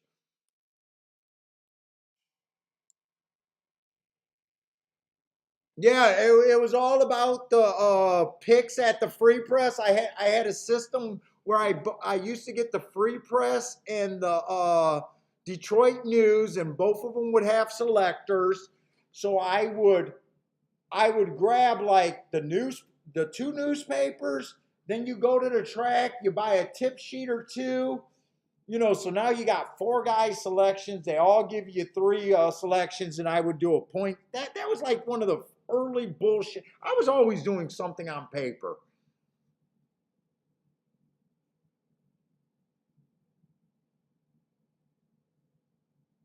Okay, so Detroit didn't get the simulcasting before 1995. That does sound about right. I probably did have about 5 years because we were going to Kentucky.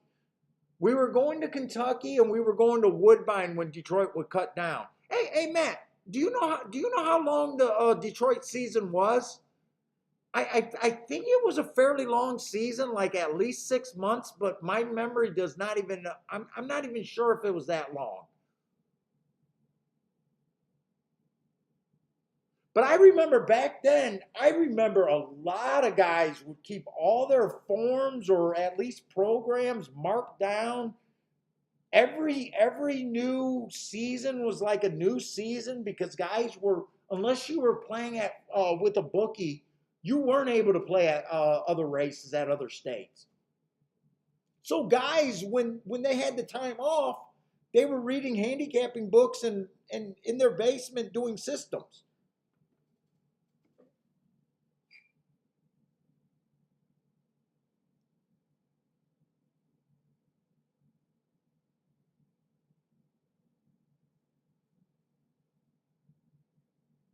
Let's see, Cindy, 4 years old as a player, she said, I hit another try. I mean, it doesn't take long to get good at handicapping.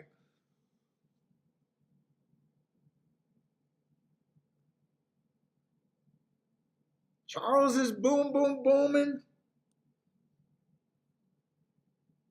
Let's see, I got one more race at Saratoga. I'm going to hang out for the last race.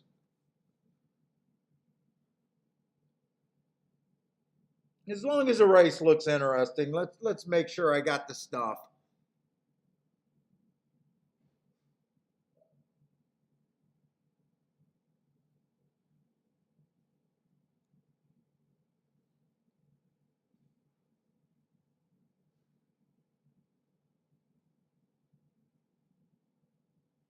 Charles says Rant Paul, he believes, dude.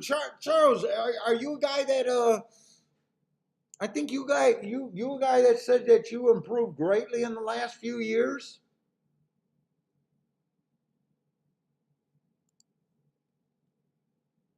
Dude, I just love this game. I want this game to grow.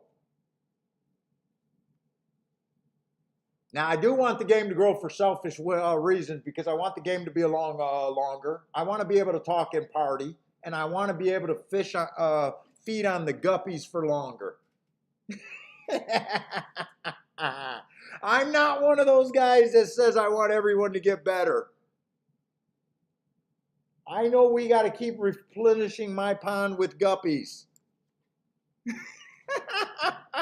I need guys that still want to jump on 2 to 5s. Play bad favorites. Play ABC race after race. I know some people are going to get better, but most people won't do the work. So,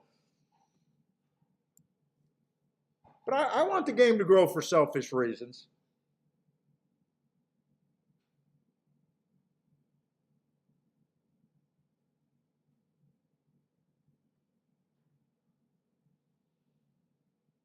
Let's see, we got the last race over there at Woodbine, or I'm sorry, over there at Saratoga.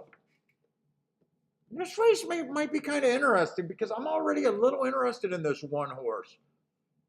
I'm not sure if he likes the dirt, but I don't mind surface changes. If I like a running style, and I think a horse fits a running style, I worry about if they like the turf or. Well, yesterday I did make that mistake with that 7 horse, so every once in a while it does cost me.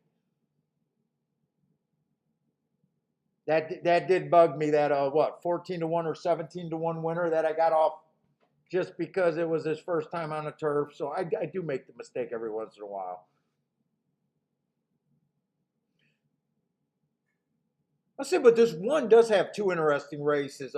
2 races ago, I thought the rail was bad, average, slow.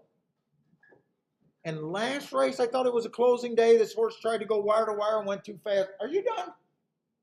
Are you ready to walk? I'm kind of toned out. Yeah, ready. Let me go over this race. I'm going to go over this race because I said, but I'm not going to hang out and watch it.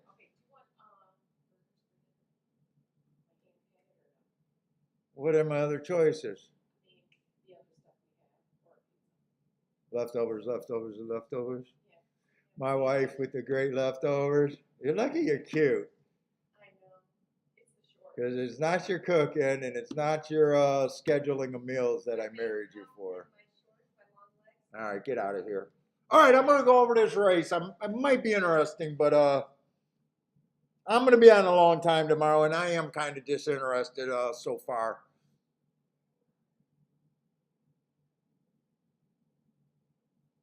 So I think 1 at a big price. I could be interested in that horse. Let's see, 2. I mean, been off a year. Actually, it's a 3. Been off a year. I don't know what to make of this. A 5-2 just sounds wrong about a horse off a year. I guess you can also say the horse is making its first start ever. I don't know how to address that. To me, I just don't want to bet many of these horses at a short price. I have no idea what to make of that. Oh, this is a route race. Doesn't make any difference off the year horse.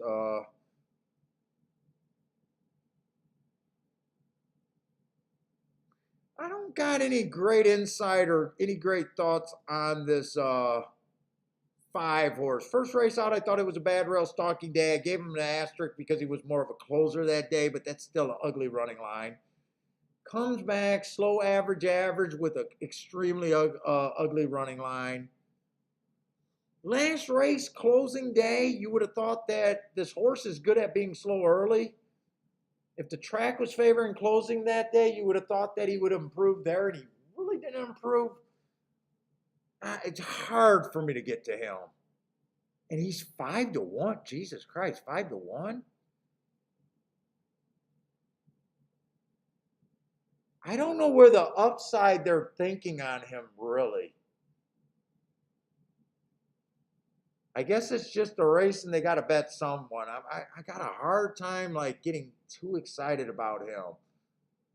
I mean, it's lightly raced, so anything can happen. He's not who he is yet, but he's getting close after 3 races.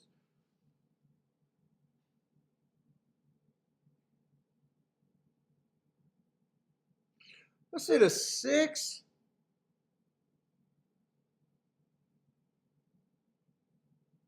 Four races ago, early pressing day, that's exactly what he was. He was average that day, and average in this field is not that bad. Next race was a stalking closing day 3 races ago. He went too fast to win. That's definitely a sign of life.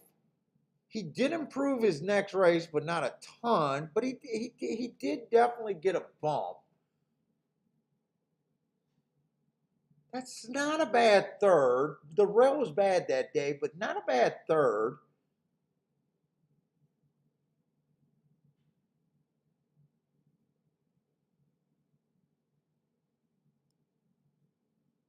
You know, to me, this race came at a route race. He might be interesting. At least he got some sign of life. Now the counterpoint to that is he's had an awful lot of races to win, and he hasn't. I don't really worry about that. If I like the situation and is a price, I don't get out off of horses because they had 16 tries, 20 tries, 50 tries. If I think the situation is right, and I think the payout is worth it, that to me that matters more than some of the silly things. Like saying, oh, the horse had a lot of tries. It's true he had a lot of tries, but he's being countered off at a nice price.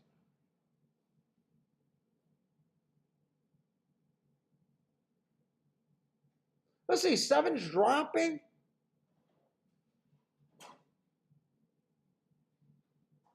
But did run at Finger Lakes. It even ran at stakes races at Finger Lakes.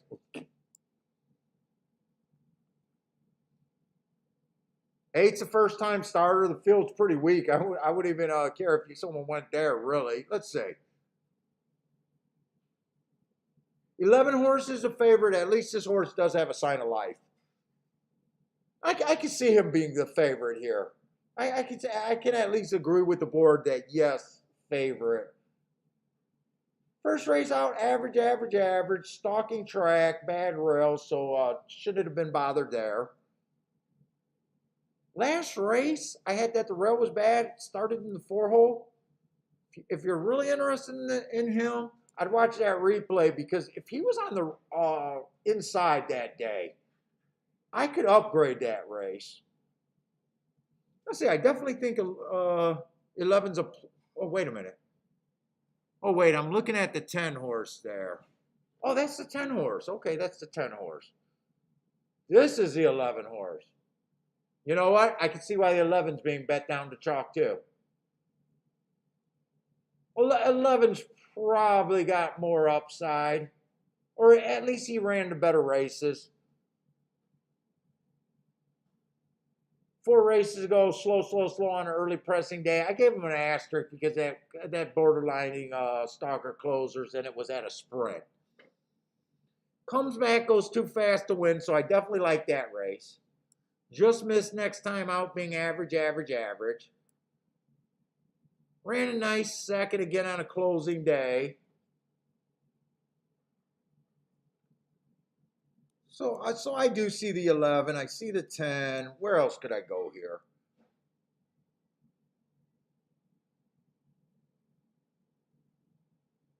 I think the 6 could be a player here. You know what? We might just watch this live because it's getting pretty close as I'm going through this.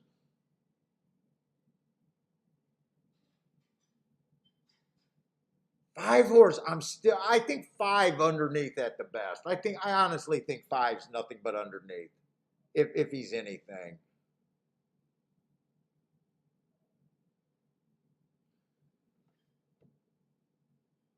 Three. I don't have a story on the 3. I hate the year layoff like I always do. Year layoff at a short price. Look, the horse can be any. I have no idea what to do with him. I don't want. I would not want to use him. And then I'd want to use the 1. I think these are my contenders for the win. 1, 11, 10, 6.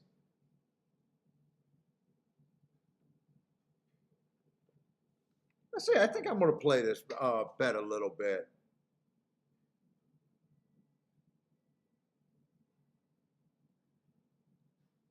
Kevin, what's up, Kevin? Kevin does not hate the 6. I don't hate the 6 either at that price.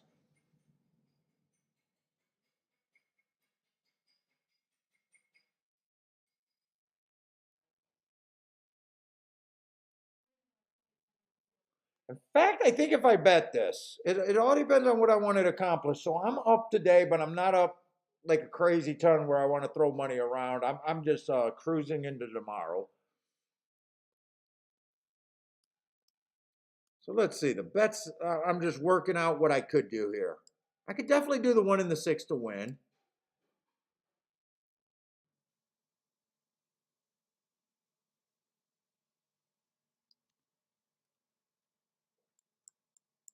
I don't even hate the 10 to win, except I don't think I'd do a 3-horse Dutch in this situation.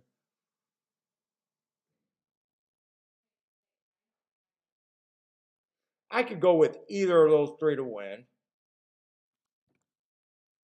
Let's see. If I wanted to be doing the exactas, to me are always more aggressive.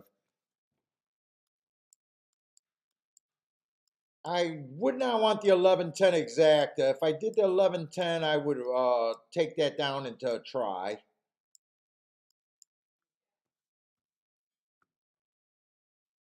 11 to the 6, 31 to 1, and 11 to the 1. I would want both of those.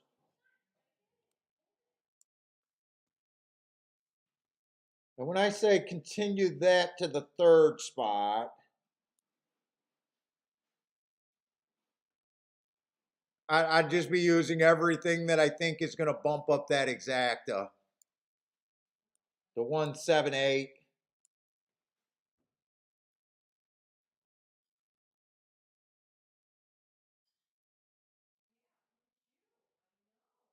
See, if I didn't want to do the 10 to win, I can also do the exactus 10 on. I'm just not sure what I. 10 on top of those horses.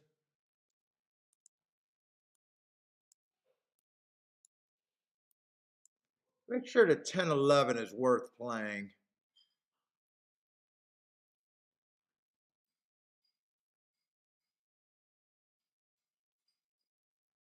Maybe leave the 10-11 out. 10-11 is only paying $15, $16. Maybe just do this instead.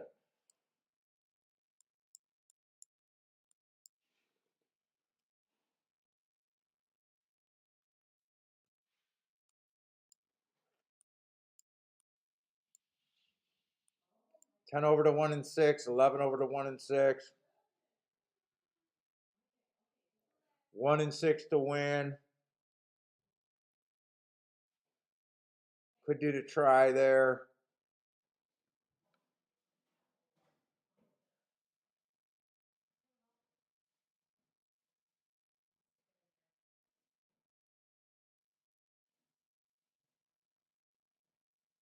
Sometimes it's better just to go one direction too.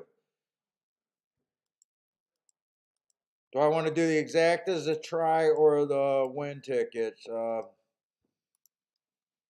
sure. Let's see. I got kind of a number in my head what I'm willing to put in this race, and I'm just not sure I can do everything I want to at that price.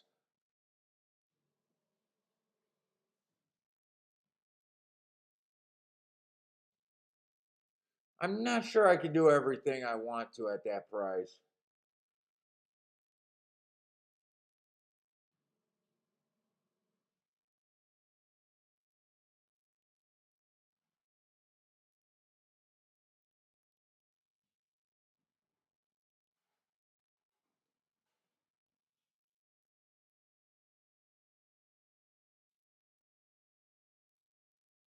Let's see. Roland says that 10 has a decent shot. I definitely agree with that.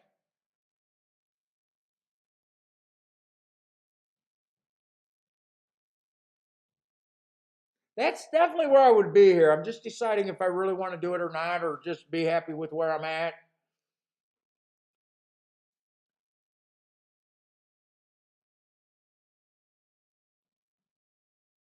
Ooh, Charles with a win bet on the 7. Who's the 7? Let's see. I don't have the 8. I do not.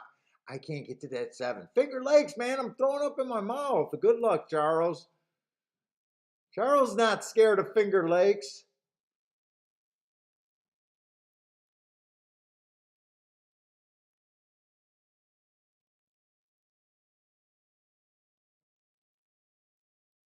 I'm doing nothing here. Part of me want to just do the 1 and the 6 to win here, but the other part of me wanted to do everything there, and I'm just not sure I could have done everything, and I would have just diluted everything. Maybe I could have left out the tries and do the exact as in the 1 and the 6 to win, but I think I'm just happy with where I'm at.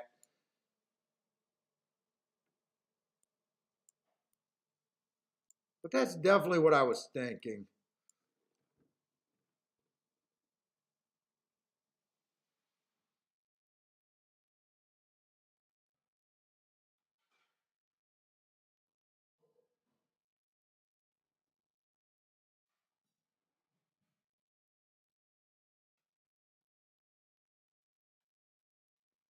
L Speed? I think I remember L Speed in the sports page. That sounds familiar.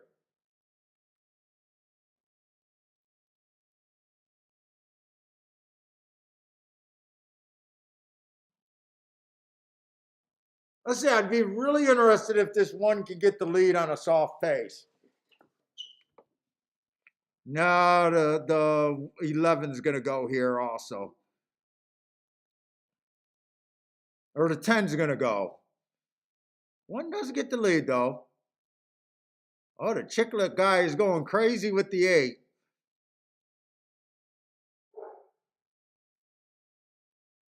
24 and 2. Oh, this looks like, right now, this looks like this could be a juicy race if this holds up right here.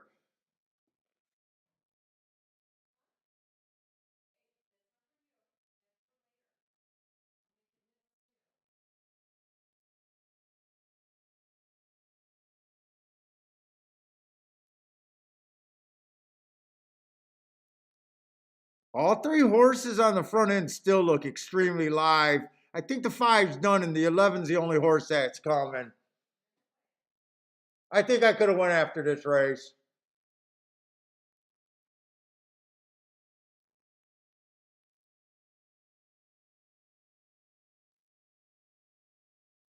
The problem is right here. I'm not sure if you do better with the exacta. 10 over to 1. Well, come on, 1. 10 over to 1, 6. Or, come on, don't let this 5 snap this. Don't let the 5 snap this. I'm not sure. Depending on how I bet that, I'm not sure. I said I think I could have left the try out. 11 over to 1-6, 10 over to 1-6. I think you do better with the exacta. I think you do a lot better with the exacta, actually. Let's see.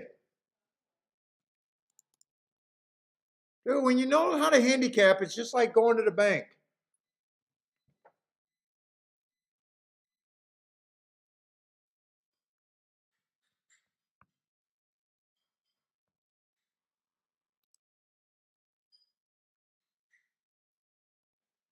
You do way better with that 70 to 1 exacta. Frankie 888 with the boom, man. Nice. I'm glad I stayed on and watched you hit.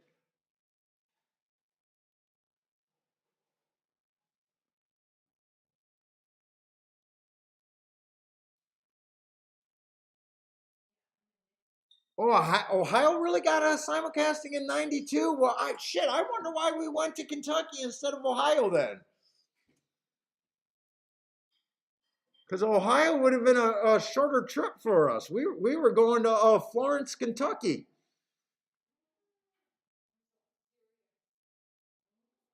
So we were, you got to pass freaking, you pass River Downs when we were heading to Florence. Yeah, 1-6 would have been better, but the way that I was talking about betting that, I would have bet the 1 and the 6 to win, and then 10 and 11 over the 1 and the 6. Now you might have bet that the other way around, and that definitely would have been better. The 5, I didn't like the 5. I thought he was a pretty safe throw out. He would have hurt for the try. But anyways, guys, I got to go do family time. The wife and dog is ready to go out for a walk. I need to get my fat boy exercise. I still got some work to do for tomorrow. We're doing that tournament tomorrow. Hopefully you guys are on horse tourneys and want to check out our tournament.